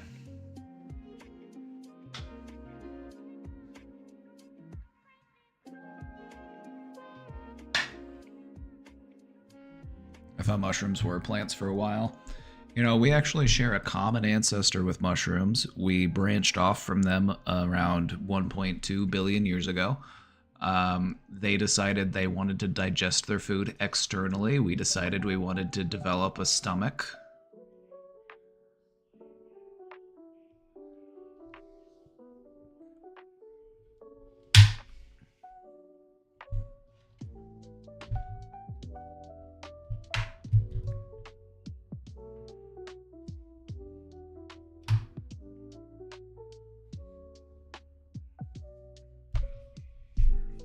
Irreconcilable differences. I don't know. I think we've co-evolved. I think there's more intelligence in plant and fungal life than we'll ever fully understand. Like, we've only recently realized that plants can communicate with one another through the mycelial network within the soil. Trees can redirect nutrients to their offspring. Mother trees recognize their own offspring, and they can redirect nutrients to them through the mycelial network.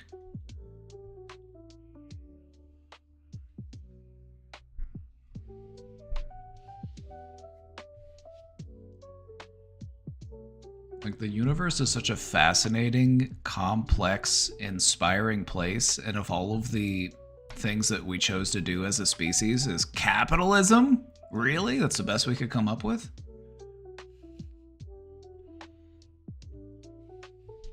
I don't believe it. I think we can do better. I think we could do better.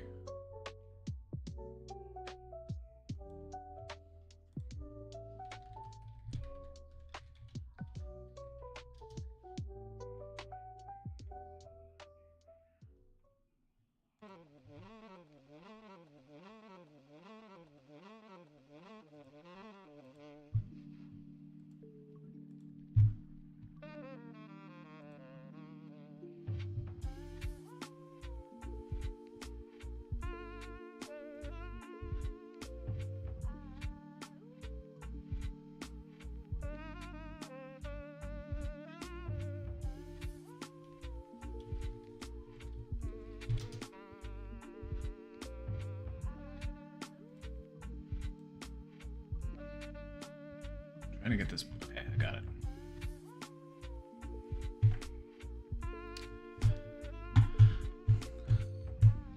Yes, trees can send resources, mainly sugar and carbon, through the fungus network that exists in the soil, and they can send it to other trees.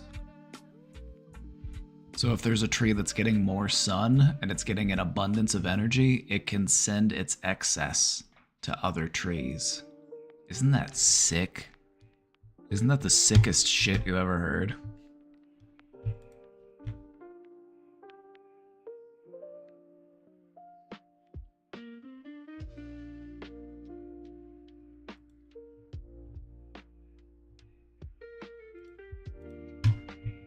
It's communism. Yeah, and we can't have that, can we? Can't be having that, now can we?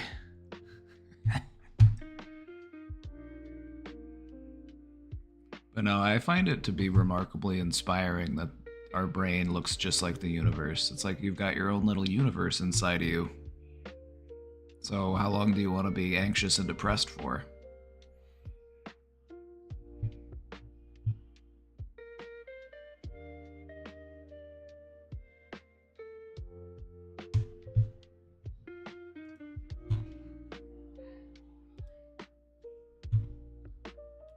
Pomegranates are in season. Oh god, I love pomegranates. Don't get me started.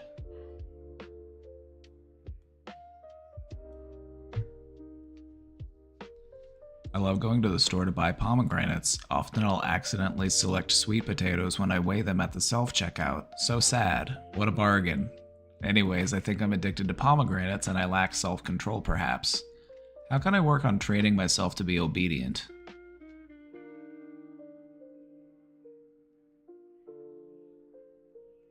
I've never had a pomegranate. They look complicated. They are kind of complicated, but they're worth the work.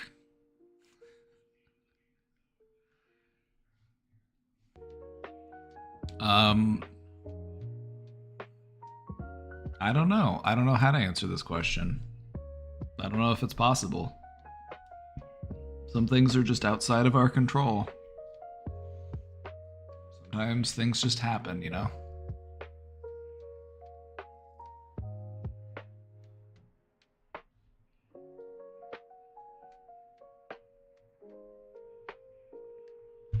All I can say is just try to remain accountable. Try to be a good person.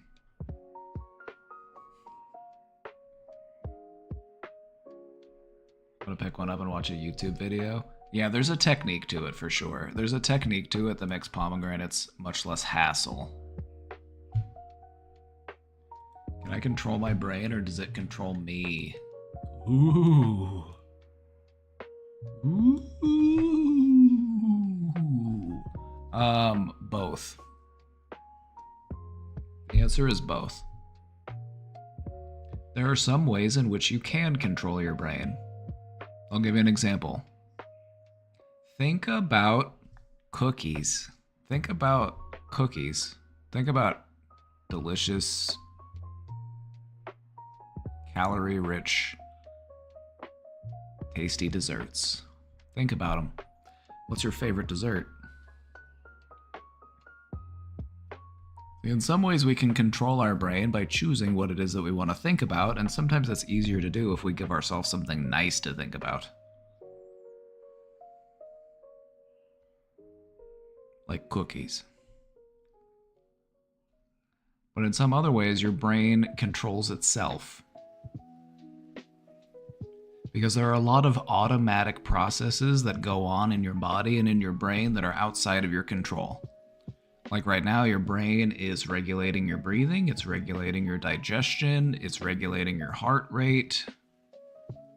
You know, it's controlling the pores on your skin, it's maintaining your temperature, it's trying to strive for homeostasis. Your brain is trying to balance you.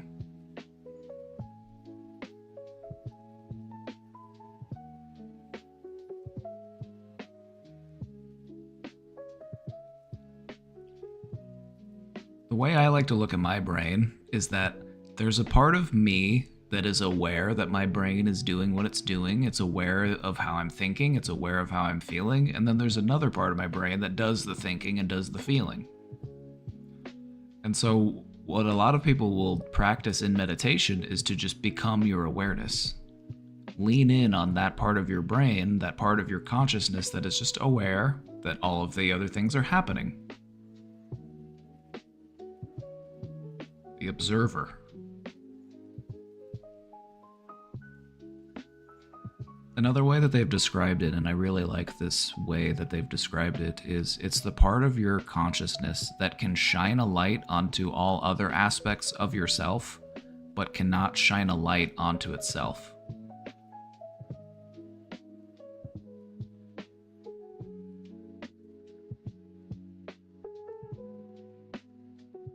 So trace that light back to its source. Become the light within you. I've heard the brain is a good servant but a terrible master.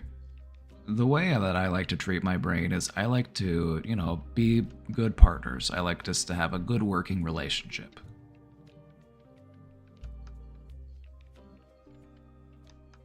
You gotta have a good working relationship with your brain.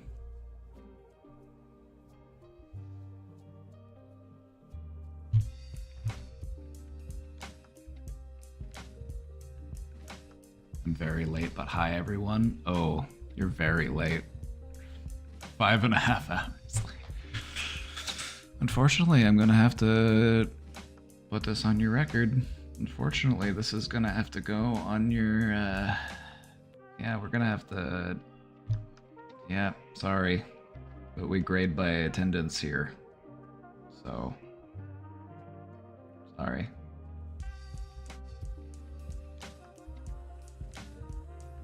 What can you do?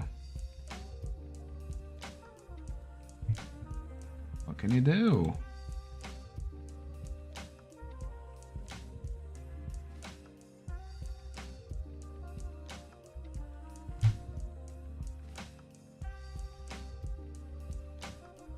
Anyway, check out the VOD. We had a great presentation today. We talked all about love. We had some great questions in the question box. We had a full day. No farm merge valley for me today. I'm about to go merge my farm right now. What are you talking about? I'm about to go start. I'm gonna be merging. I'm gonna be clicking on pigs, clicking on cows. The farm must grow. Movie night tomorrow? Yeah, we're gonna watch Long Legs tomorrow. Got the urge to merge. It's true, I got the urge to merge. Movie night tomorrow night. We'll be back again tomorrow, everybody. We'll be back again tomorrow for another exciting episode of The Brain Domain. So until then, take good care of yourselves. Stay safe out there. And we'll see you next time. Thanks again for all the new follows. We got a bunch of new followers today. Thank you, thank you. Have a great night, everybody. See you later. Bye-bye. Go say hi to my friend Andre for me. We hung out at TwitchCon. He's really cool. Go say hi to him. Okay, bye-bye.